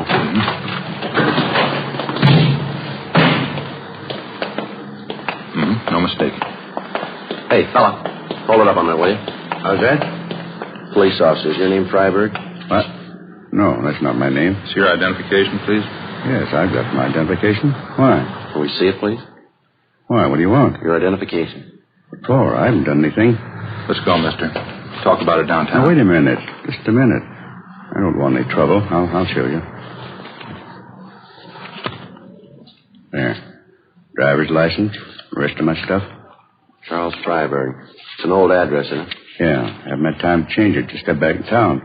What's the matter, anyway? Where are you staying, Freiberg? No place. I just got back in town. I told you that. Not staying any place yet. No connections at all. Where's your car? I don't have one. Haven't had one for a year. I sold it. Look, how about filling me in? What do you want with me? You want to step over here, Freiberg, out of the way? All right. Just like to know what's going on, that's all. I'd like to see what you're carrying in your pockets. Take everything out, please, one pocket at a time. What is this, a shakedown? You can start with your coat pockets. All right. There. Okay? All right, now the other one. Okay? You said you don't have a car, Freiberg. No, of course not. I told you that. What are you doing with that parking ticket? We walked the suspect Freiberg 2 blocks to the parking lot listed on the claim check that he had in his coat pocket. He had black hair streaked with gray, looked to be in his mid-50s. We questioned him on the way, but he'd admit nothing. We located his car in the parking lot and searched it. In the glove compartment, besides a half a dozen photographs and small books, we found a key with a metal disc attached to it. Stamped on the disc were the words West Side Studios, number 23. Freiberg refused to identify the key. He refused to admit a thing. We walked him back to our car, and together the 3 of us headed out for the old West Side Studios just off Jefferson Boulevard. On the way, we tried again to question the suspect, but we got nowhere. He refused to answer even the simplest questions. One look at the West Side Studios, and you knew right away the place had seen better days. It had been fairly prominent in the early days of motion picture making, but all that was left now was 2 square blocks of broken-down scenery, 1 dilapidated sound stage, and a row of weather-beaten cottages, the tar paper peeling off the roofs. We got out of the car and started up the walk. The faded sign over the main gate read West Side Studios, founded 1920. And down in one corner, admission by pass only. The guard shack at the gate was boarded up. No sign of a night watchman. We kept walking. How come they don't keep a watchman at the gate, Freiberg? Don't they make pictures here anymore? You bet they do. The place has been going downhill for a long time. It's coming back, though. And you do know the place, is that right? Yeah, I know it. I should know it. What do you mean by that? Nothing. You rent an office here, is that it? Freiberg? Yeah, that's right. Straight down the way there, Cottage 23. What's your job? You in some kind of movie work? Yeah, I have been for 30 years. More than 30 years. That's so? You an actor? Freiberg. Haven't you ever heard the name? I'm a producer. Oh, I see. Why don't you tell us that to start with? I don't know. Different reasons. I don't like to throw my weight around. I have a lot of connections in Hollywood, you know. That's so. In the trade 30 years. I was one of the first. You can make a lot of friends in 30 years. Yeah, I guess so. How about those books we found in your car, those pictures? How do you explain them? This studio will be back on the street in a year. I'll bet $1,000 on it. This whole block here, sound stages. I got the plans for them in my desk. That's so. You have an interest in this lot? Not exactly. Not right now, anyway. I did have an interest, though. I will again. I was one of the original owners, you know. Still haven't got an explanation. How about the books and pictures we found in your car? Oh, that? Nothing to explain, is there? Just a few gimmicks I picked up. You know a boy by the name of Stephen Banner? Banner? No, I don't think so. Why? How about Bud Spencer? You know him? No. I knew a George Spencer once. Actor. That was back in the old days, though. How about Laura Osborne? Dorothy Ryan? You know them? No, it's pretty hard to say. You know, Sergeant, Over the years in this business, especially, you meet an awful lot of people. Well, these are fairly recent. You ought to remember them. They're just kids, 17-year-olds. No, afraid I don't recall the names. Soundstage Bell. We got a company over there doing some shooting tonight. Television films. Hey, make them too fast. Trade's not like it used to be. Quality, that's what we went after. Gone now. It's all gone. West Side will do it again, though. You can bet on that. We're coming back. Look, how about leveling, Freiberg? You know why we picked you up. You know why we're out here. Just did. I don't know why. Oh, say, look across the road. That's set over there. The old greenhouse there, Colonial Mansion. Weather's faded the colors a little. Typical old southern estate now, you know. We shot some beautiful footage there. Picture's a classic in its own right. Maybe you remember it. Moonlight and Magnolias. They changed the title later. Love in the Moonlight. Beautiful thing. You ever see it? No, I don't think so. I couldn't tell you how many beauties we turned out that year. I was a young fella then. Song and strife. Moonlight and Magnolias. Little orphan girl. Sweetheart of the campus. That's your cottage there, Mr. Freiberg? What's that? Just down the way there. Number 23. Oh, yeah. Completely forgot about it. I hope you'll excuse the way it looks. I haven't been able to find good accommodations in town. I've been staying at the office. We have a little couch there. I sleep on that. We have a hot plate, too. Good enough to boil the coffee in the morning. Mm-hmm. How come you couldn't find space in town? The hotels aren't that rushed, are they? Well, the ones I'm used to staying at, yes.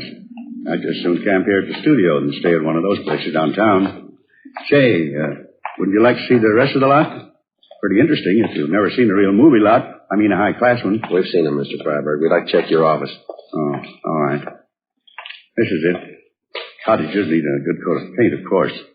It'll all be done pretty soon. West Side is going to come back strong. You can bet on that. Yeah, I guess so. Uh-oh. Watch out on that first step there. It's loose. Have to call maintenance and get that fixed. Yeah, it's all right.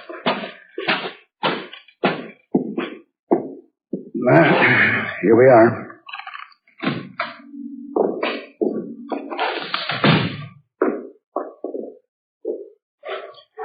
Well, as you can see, the office isn't very much. What is it you wanted, gentlemen?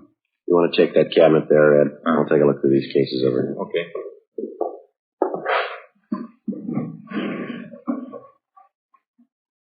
This picture here on the wall. That's the cast and the production staff of my first film. Here's the other one. Me and R.Z. Bernard. He autographed the picture for me, Bernard himself. Those were the days, all right. Quality. That's what we went after in pictures, real quality. Not like today. Gone. The good days. Fine pictures. It's gone. All gone. How about it, Freiberg? These cases of books here and these photographs. Not my fault, believe me. I had to make a living. I had to make money. How do you think it feels to get cheap like that? I used to be young. I was big. I was talent. I made big pictures. How do you think it feels to get cheap all of a sudden? Cheap enough to do this kind of thing. Nobody forced you. It was your choice, mister. It wasn't my choice. You're wrong. All I want to do is make pictures. There isn't a chance anymore. Not like the old days. You need hundreds of thousands. Millions. It's gone. It's all gone. Had to eat. Had to put clothes on my back. You admit you're responsible for this? Books, pictures, working in the high school trade, kids like Steve Banner, Bud Spencer? After 1935, I couldn't get a job. I didn't want this. I had to do it. I'm ashamed. Who wouldn't be? I had to eat. It was the only way. I had to live. There's honest jobs to be had. How about this man named Jack? He was in with me. He was my cameraman back in the old days.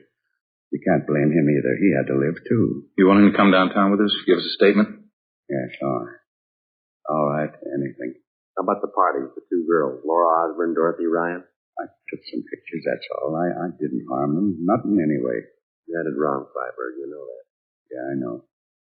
Just to have the kids there made you remember the days in your life. Best days in anybody's life. What so? When you used to have money. When you used to be young.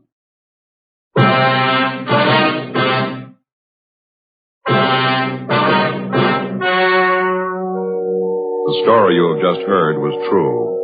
The names were changed to protect the innocent. On January 29th, trial was held in Superior Court, Department 87, City and County of Los Angeles, State of California. In a moment, the results of that trial. And now, here is our star, Jack Webb. Thank you, George Fenneman. Friends, won't you do this for me?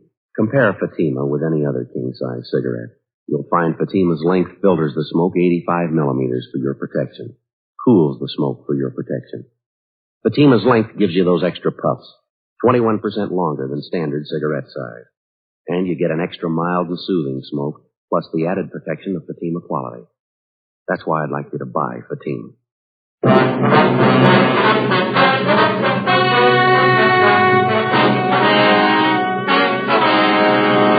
The suspects, Charles Zeman Freiberg and his accomplice, Jack L. Lavery, were tried and convicted on 4 counts of contributing to the delinquency of minors.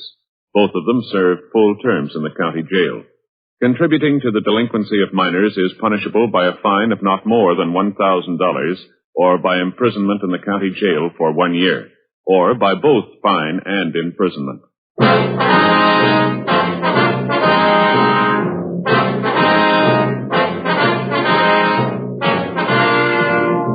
You have just heard Dragnet, a series of authentic cases from official files.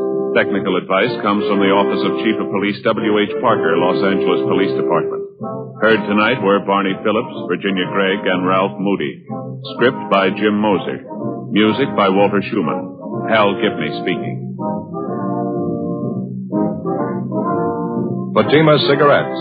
Best of all king-size cigarettes has brought you Dragnet, transcribed from Los Angeles.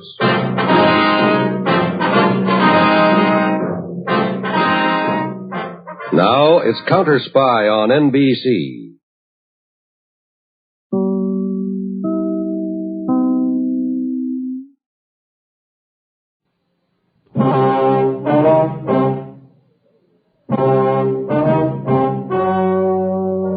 The story you are about to hear is true. The names have been changed to protect the innocent. Fatima Cigarettes, king size, extra mild and soothing, brings you Dragnet on both radio and television.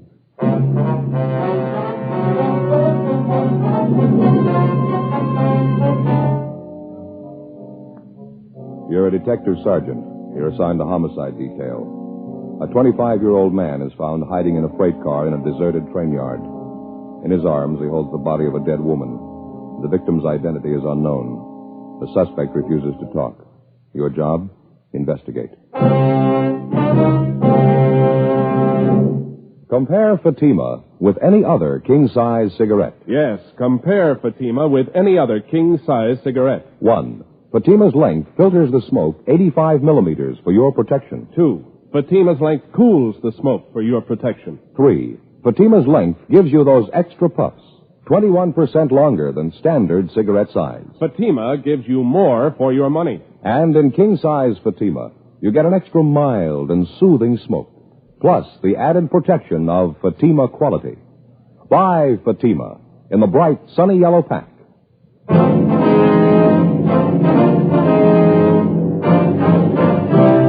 Dragnet, the documented drama of an actual crime.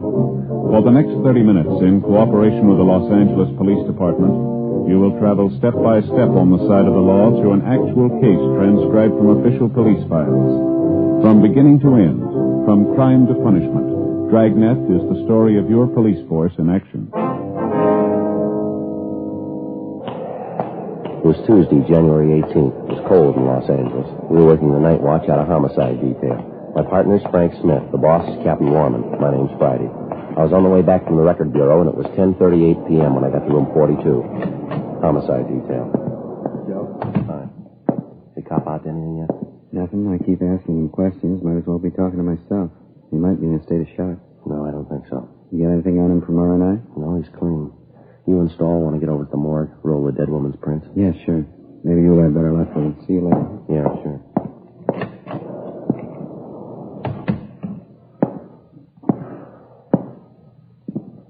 Here's your driver's license, Gordon. Better put it back in your wallet. Gordon, put it back in your wallet. Now, look, son, I don't think you're helping yourself much by keeping quiet. There's a lot of explaining to be done here. I'm afraid you're the only one who can do it. son. It's just a matter of time. You're going to have to tell somebody sooner or later. Why won't you tell us now? Come on, what do you say? Well, look, son, I'll tell you the truth. I don't get the reasoning behind all this. We know there's nothing wrong with you. We know you can talk all right. You talked to the officers in the radio car who brought you in. You know as well as I do, you're going to have to explain what's happened here. You're going to have to explain that dead body. You want to get it over with now? Look, Gordon, if you didn't kill the woman, you haven't anything to worry about. And if you did, we're going to find out anyway.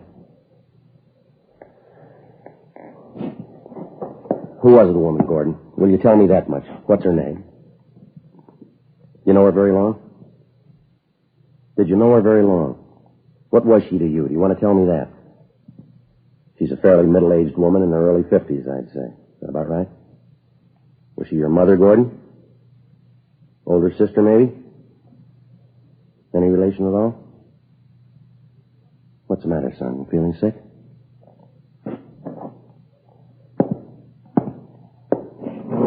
How about a cigarette? All right. Bother you if I smoke?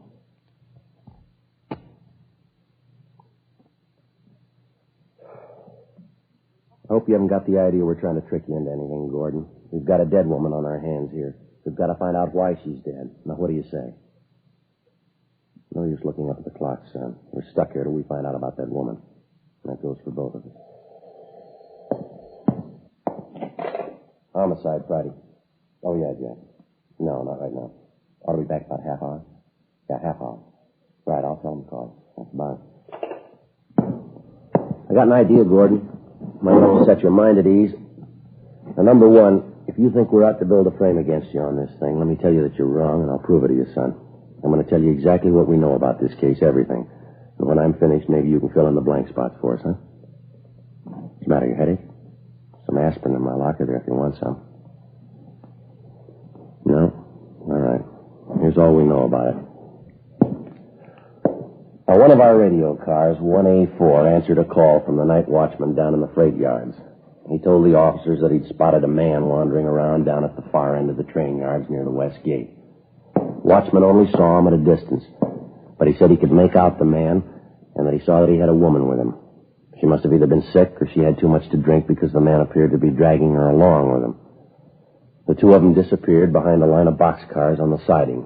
When the watchman went out to look for the two people, he couldn't find them. Called the radio car, and when the officers got there, they started searching.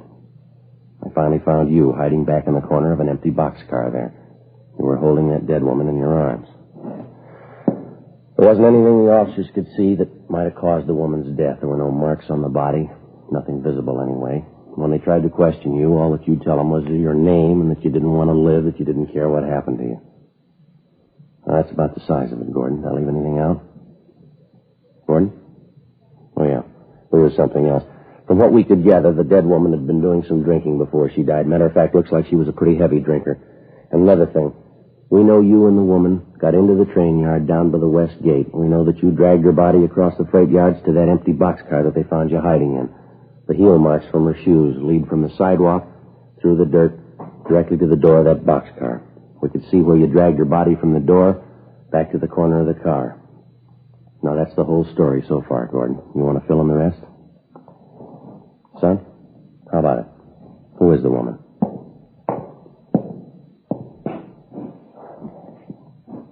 All right, look, how about these items we found in your pocket, Gordon? This address book here. Is this a woman's name in here? Or this handkerchief with a lipstick on it? Were you out with another girl tonight? Were you, son? If you were, it might help to tell us who she is. Do you hear me, son? How about this lady's ring you had in your pocket? Name Elizabeth engraved on the inside. Does that tie in at all, Gordon? Who's it belong to? Homicide Friday. Oh, yeah, Frank.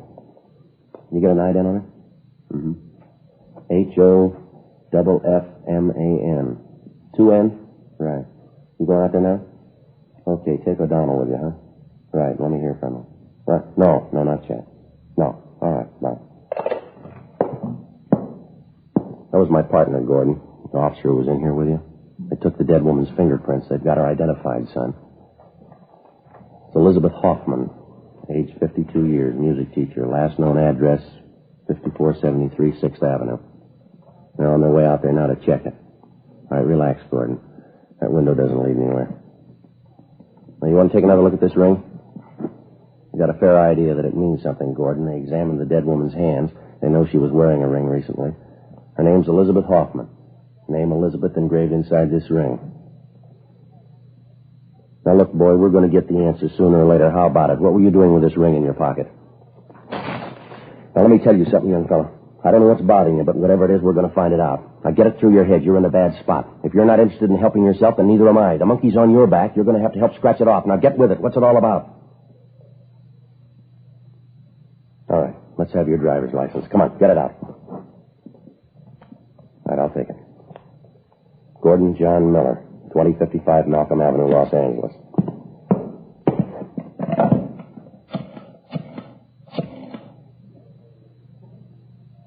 Hello, information? If you have a phone listing for 2055 Malcolm Avenue, thank you. Yes, ma'am. 32192. Thanks a lot.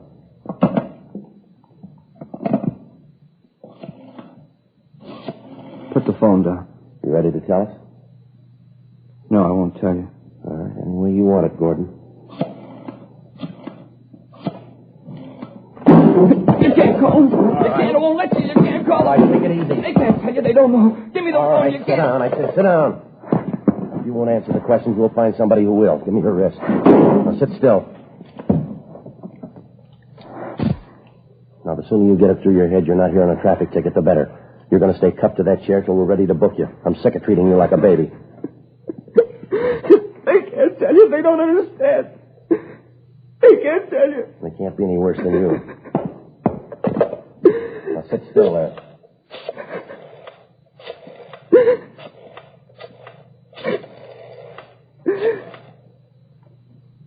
Hello, is this the Miller residence? 2055 Malcolm Avenue? My name's Friday, ma'am. Police Department, Central Homicide. Who's this speaking, please? I see. Miss Miller, are you related to a Gordon Miller? Your brother? Uh-huh. No, he's not hurt. There's nothing wrong with him. Ma'am? Yes, he's here. We're holding him. Wonder if you'd be kind enough to come down here to the City Hall. It's the City Hall, yes, ma'am. It's important. We'd like to talk to you. No, as soon as possible. Yeah. You can get in through the Main Street entrance. Main Street, M-A-I-N. It's room 4242 on the main floor. Just ask for Friday. That's my name. All right, thank you. Goodbye. It's your sister, Lillian. She's on her way down, Gordon. It's not going to help. She doesn't know. None of them know. Who's them? You mean your family? You shouldn't have called.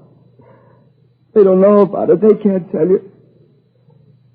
Why did you have to call? You know why, Gordon. We gave you plenty of chance to tell us yourself. The answers have to come from somewhere. What answers? What do you want me to say? Homicide, Friday. What? How's that again? No, I'm afraid you have the wrong extension. You want vice detail. Just a minute. I'll have your call transferred. Yeah, would you give this call to 2607? Yeah, thank you. I ask you. What do you want me to say? What do you want? It's pretty simple, Gordon. Just tell us what happened tonight, will you? She's dead, isn't she? Elizabeth? Yes, that's right. There's nothing else to say. I killed her. Why did you kill her, son? I'm not sure, really. I'm not. I think I felt sorry for her. I killed her, though. I know that much. You murdered the woman, but you don't know why? Yeah. I keep trying to remember. I can't. Doesn't seem real. You've been drinking, Gordon? Yeah. 2 or 3 days. We were going to have dinner tonight. We started drinking cocktails before. Quite a few. We never had dinner. What do you mean by we? The 2 of us. Elizabeth and I. Elizabeth Hoffman. Where were you drinking? I don't know. I'm telling you the truth. I keep trying to remember. No marks on the body, Gordon. None we could see anyway. How'd you kill her? I killed her. That's enough, isn't it? I murdered her. Please don't talk anymore. I'm sorry, son. That's not even half the story. You admit you killed the woman. You won't tell us why. You won't tell us how. They wouldn't let her alone. They kept hounding her. They drove her out of her mind. Come on, son. Snap out of it. That's not going to help any. All right, come on. Yeah. Now, what's it all about? What'd you have to do with it? Known her for 10 years. She was my music teacher. Piano, brilliant woman. Elizabeth was a real artist. You've been taking piano lessons from her for 10 years, is that right? Yes, sir. Elizabeth was arranging a concert tour for me, South America, this fall. She said she was sure I'd be a success. I couldn't fail. Concerts in 8 cities, all over South America. We were going this fall. We were going to leave in August. Mm-hmm. That have anything to do with her death? I guess so, in a way. She did everything for me, and I had to kill her. Only one who believed in me. I can't tell you. Last 2 years, I didn't have any money to pay for my lessons. She didn't care. She even fed me, took care of me when I was sick once. She did everything for me. You know, this is pretty hard to understand, son. She did everything for you, then why did you kill her? What makes you think that's important? She's dead and I killed her. You always ask why. It's not important how she died. It is to us. Now, how'd you kill her, Gordon? Why'd you take her body down to the freight yards? Should have known Elizabeth when she was alive. You never met a woman like her. Just wonderful. Talent, she was brilliant, understanding. Great woman, warm. No one like her, Sergeant. Great human being. She drank quite a bit, didn't she, Gordon? Yes. She drank. Reason for it, though. Reason that way with a lot of brilliant people. They drink once in a while. She drank more than that, didn't she? She had a reason for it. Who are you to sit in judgment on her? Elizabeth was a brilliant artist, great woman. Great. One of the finest musicians in the country, a great woman. She was a drunk and a bad drunk. Now, let's face it, son. You know that as well as I do. You're a liar. She wasn't. You're a rotten liar. 6 drunk arrests in 14 months. That's what her card reads in the record bureau. Those are the only times we know of. Now, how many can you add to it? She drank. She thought it was the only way out for her. Wasn't any other way. Yeah, well, you're talking in circles here, Gordon. Get it straightened out, will you? You want to know why Elizabeth drank? Go ask my family. They'll tell you. They'll tell you a lot of things if you want to believe it. What can they tell me that you can't? Nothing. But they'll try and pretend they know. Liars. I don't want any part of them. And they don't want any part of me. Don't you live with your family now, Gordon? I haven't seen them for a year. I don't want to see them. Why not? Don't you get along with them? Your father and your mother? My mother's dead. Died when I was 12. Just my father and my sister. What's the matter? Don't you get along with them? I just want them to let me alone, that's all. Just let me alone. How about Elizabeth Hoffman? Your family know her pretty well? Yeah, they know her.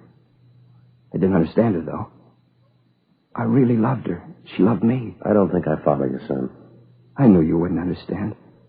I was in love with Elizabeth. She was in love with me. We were going to get married. You're 25 years old, Gordon. Is that right? Yes. Elizabeth Hoffman was 52. That's what our records show here. What about it? Well, 27 years difference. That's a little unusual, wouldn't you say? What of it? Everything that's great is unusual. That's what makes it great. I loved her. Time didn't make any difference. A few years, what's that? I loved her more than any woman in the world. She meant everything. I didn't care if she drank. I didn't care if she was old. You don't stop being beautiful just because you grow old. Elizabeth was beautiful. Well, drinking didn't help her much. I don't care about that. I'll still say it. She loved me and I loved her. Believe me, please, I loved her. All right, I believe you, son. Let me ask you this. Yes? You say you respected her. She was talented. You were grateful to her. She was generous. She made sacrifices for you, did everything for you that she could. Is that right? She loved you and you loved her. You were going to marry her. Yeah. This fall on the way to South America. Going to be married. What we always wanted. Elizabeth would have been so happy. So happy. Yeah, well, then why did you kill her? Joe? Yeah, Frank. See you a minute? Yeah. Sorry to interrupt you. Something I think you ought to know. Yeah.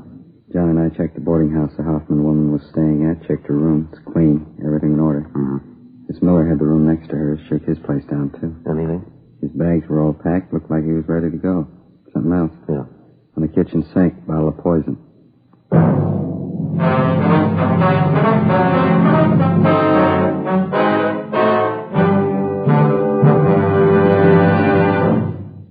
You are listening to Dragnet, authentic stories of your police force in action.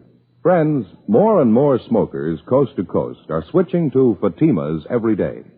Fatima, the extra mild and soothing king-size cigarette with the added protection of Fatima quality.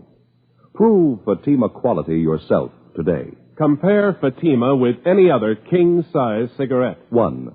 Fatima's length filters the smoke 85 millimeters for your protection. 2. Fatima's length cools the smoke for your protection. 3. Fatima's length gives you those extra puffs, 21% longer than standard cigarette size. Fatima gives you more for your money. And in king-size Fatima, you get an extra mild and soothing smoke, plus the added protection of Fatima quality. Because of its quality, its extra mildness, its better flavor and aroma, more smokers now insist on king-size Fatima than ever before. Remember, in Fatima, the difference is quality. Switch to king-size Fatima today. Ask your dealer for the bright, sunny yellow pack.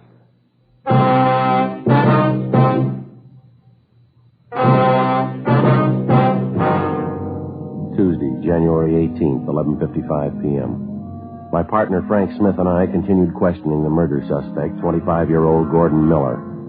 While he freely admitted to the murder of his music teacher and fiancée, 52-year-old Elizabeth Hoffman, we still were unable to get him to give us a good reason for the murder. Whenever we put the question to him, he either refused to answer or he was evasive. We got the same results when we questioned him about how he killed the Hoffman woman, where he killed her. 12:20 a.m. The interrogation went on. But you ought to remember where you killed her, Gordon. You say the two of you left the rooming house, you stopped for some drinks, then you went for a walk. Where'd you walk? Down Arlington Avenue. We kept walking, and we turned off. We walked for a long time. Were you anywhere near the freight yards when you killed her? Can you remember that? No, I don't know. Like a nightmare. There's so much of it, I guess I don't want to remember. Then what's the last location you can recall, Gordon? I mean, before you found yourself in the freight yards. Olympic Boulevard, I think. Someplace on Olympic. Kept walking and walking. I don't remember why. You remember packing your suitcases before you left the boarding house? Packing? Yeah, I think I do. Elizabeth and I talked about going away for a few days, someplace out of town. I think we're going to go tomorrow. They checked both your rooms, Gordon, yours and Elizabeth Hoffman's. They found your bags packed, but there was nothing about her room that indicated she was going away. Everything was in order. Can you explain that? I don't know. Maybe she didn't have time, hadn't gotten around to it. I guess you found the poison, too. That's right. I got it 2 days ago. We thought about it. We even wrote a letter explaining why we'd do it. Yeah. We didn't have the courage, though. Neither one of us. Talked about it and decided to forget it. I've told you everything. There isn't anything else to say. Friday? Yeah. Oh, all right, Jeff. Send her in, please. You're Lillian Miller, is that right? Yes, that's right. I don't want to see her. I don't want to see her. She's your sister, Gordon. She wants to see you. Please, keep her out. I'll keep her away.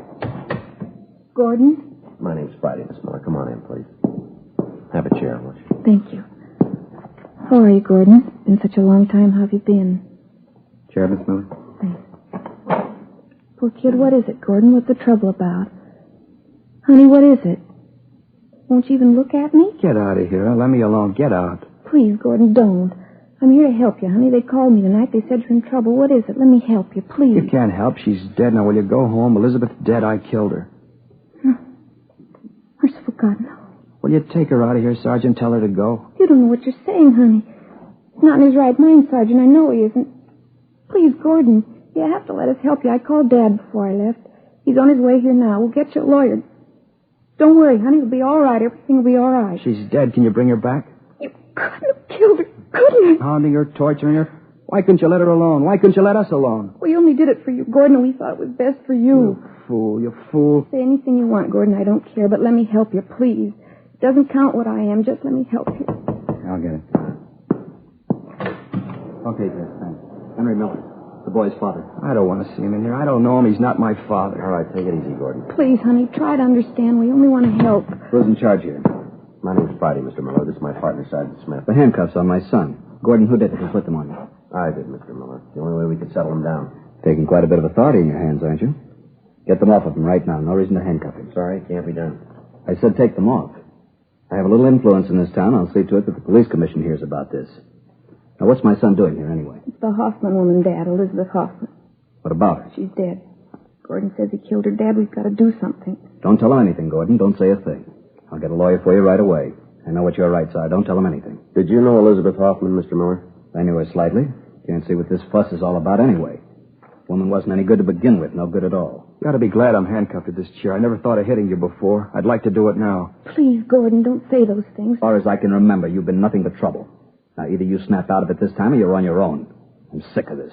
Police stations, trampy women keeping you out of jail. Either you start to realize who's boss in this family or there's going to be real trouble. You'll find yourself out in the cold, you'll stay there. Get him out of here. Get him out of my sight. Please, Dad, he's not well. Try and understand. Enough, Gordon. I'll send a lawyer for you. That's all I'll do. If you make up your mind I'm boss, you can come home. If not, you can stay away.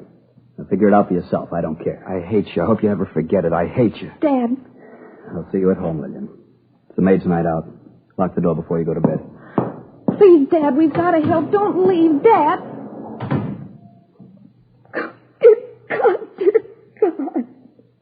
Sergeant. Yeah.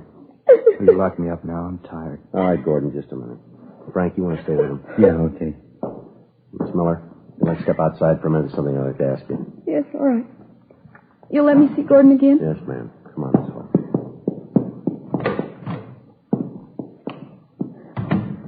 Now, look. About this Elizabeth Hoffman, Miss Miller. Did you know her at all? I tried to talk to her. I even offered her money if she'd let Gordon alone. It wasn't any use. She'd been drinking. She wouldn't even listen. Kept saying she was going to marry Gordon. Well, what's the big attraction, do you know? I mean, between your brother and that woman. There's only one thing Gordon ever really wanted. He wasn't too interested in women, things like that. All he wanted was to be a musician, a great pianist. That's all he ever wanted. The sad part about it is he'll never make it. I think down deep he knows that. When he was a kid, Dad sent him to the finest teachers. After 6 months, they all said the same thing. Yes, ma'am. He'd never make it. Oh, he could play well enough, but he certainly wasn't exceptional. He never improved. He just stayed the same. And he started taking lessons from Elizabeth. She convinced him he had a great talent, kept telling him she'd make a great pianist out of him. The last 3 years, she kept promising to take him on a tour, Europe, South America. It never happened. I think Gordon knew it never could happen. I see. Can you think of any reason at all why he'd want to kill her? There isn't any reason, none at all. Gordon didn't kill her. He couldn't kill anyone, I'm sure of it. Well, I hope you're right, Miss Miller, for your brother's sake. Would you excuse me for a few minutes, please? Yes, all right. You wait here. You sit down if you want to. I'll be right back. All right. All set, Joe? Yeah, in a minute. Gordon? You ready to go? I'd like to ask you one more question, son. I'd like to have you tell me the truth on this one. Yeah? What did you have in common with Elizabeth Hoffman? She was twice as old as you are. You gave up a lot for her. She didn't have any money. She was an alcoholic. What was the big attraction? Why did I love Elizabeth? Is that what you mean? Yeah, that's right. You tell me, Sergeant. Why do you love any woman? Why? Because you need him. You need him. You can't be alone. Nobody can be alone. I needed Elizabeth. That's why I loved her.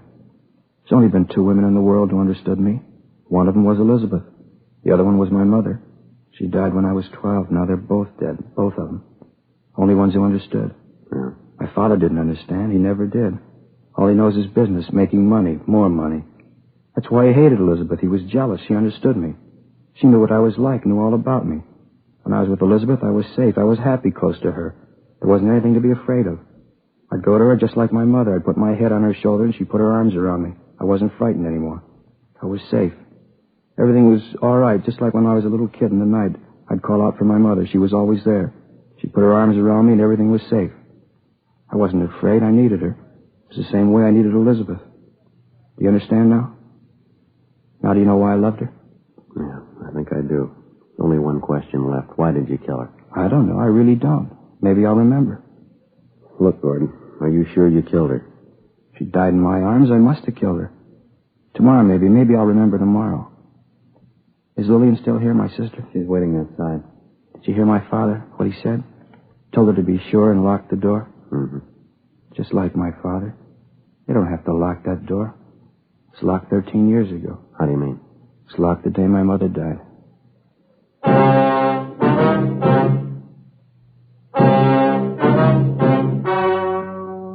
The story you have just heard was true.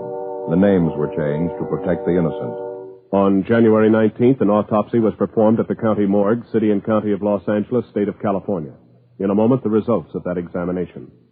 And now, here is our star, Jack Webb. Thank you, George Fenneman. Friends, recently I had the pleasure of taking part in a benefit in San Francisco. While I was there, I met and talked to a lot of smokers who told me that they'd switched to Fatimas. They'd found that in Fatima, the difference is quality. Well, now I'm convinced that you'll switch to Fatimas for the same reason. Get yourself a pack of Fatimas tomorrow and compare them. You'll find they give you more for your money. An extra mild and soothing smoke, plus the added protection of Fatima quality. Remember, look for the bright sunny yellow pack. Buy king-size Fatimas.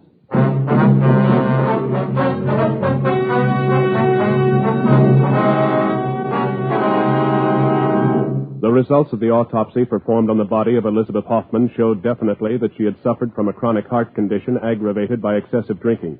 Cause of death was listed as myocarditis, inflammation of the heart muscle. Gordon Miller was released from custody and completely exonerated of the death of Elizabeth Hoffman. 18 months later, he took his own life.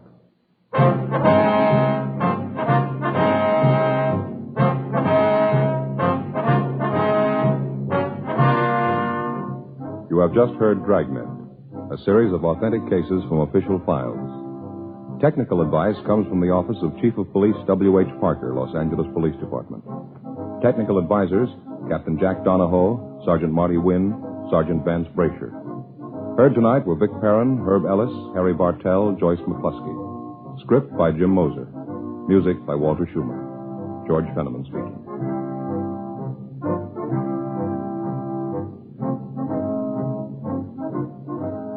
King Size Fatima has brought you Dragnet, transcribed from Los Angeles. Attend the Republican Convention on NBC.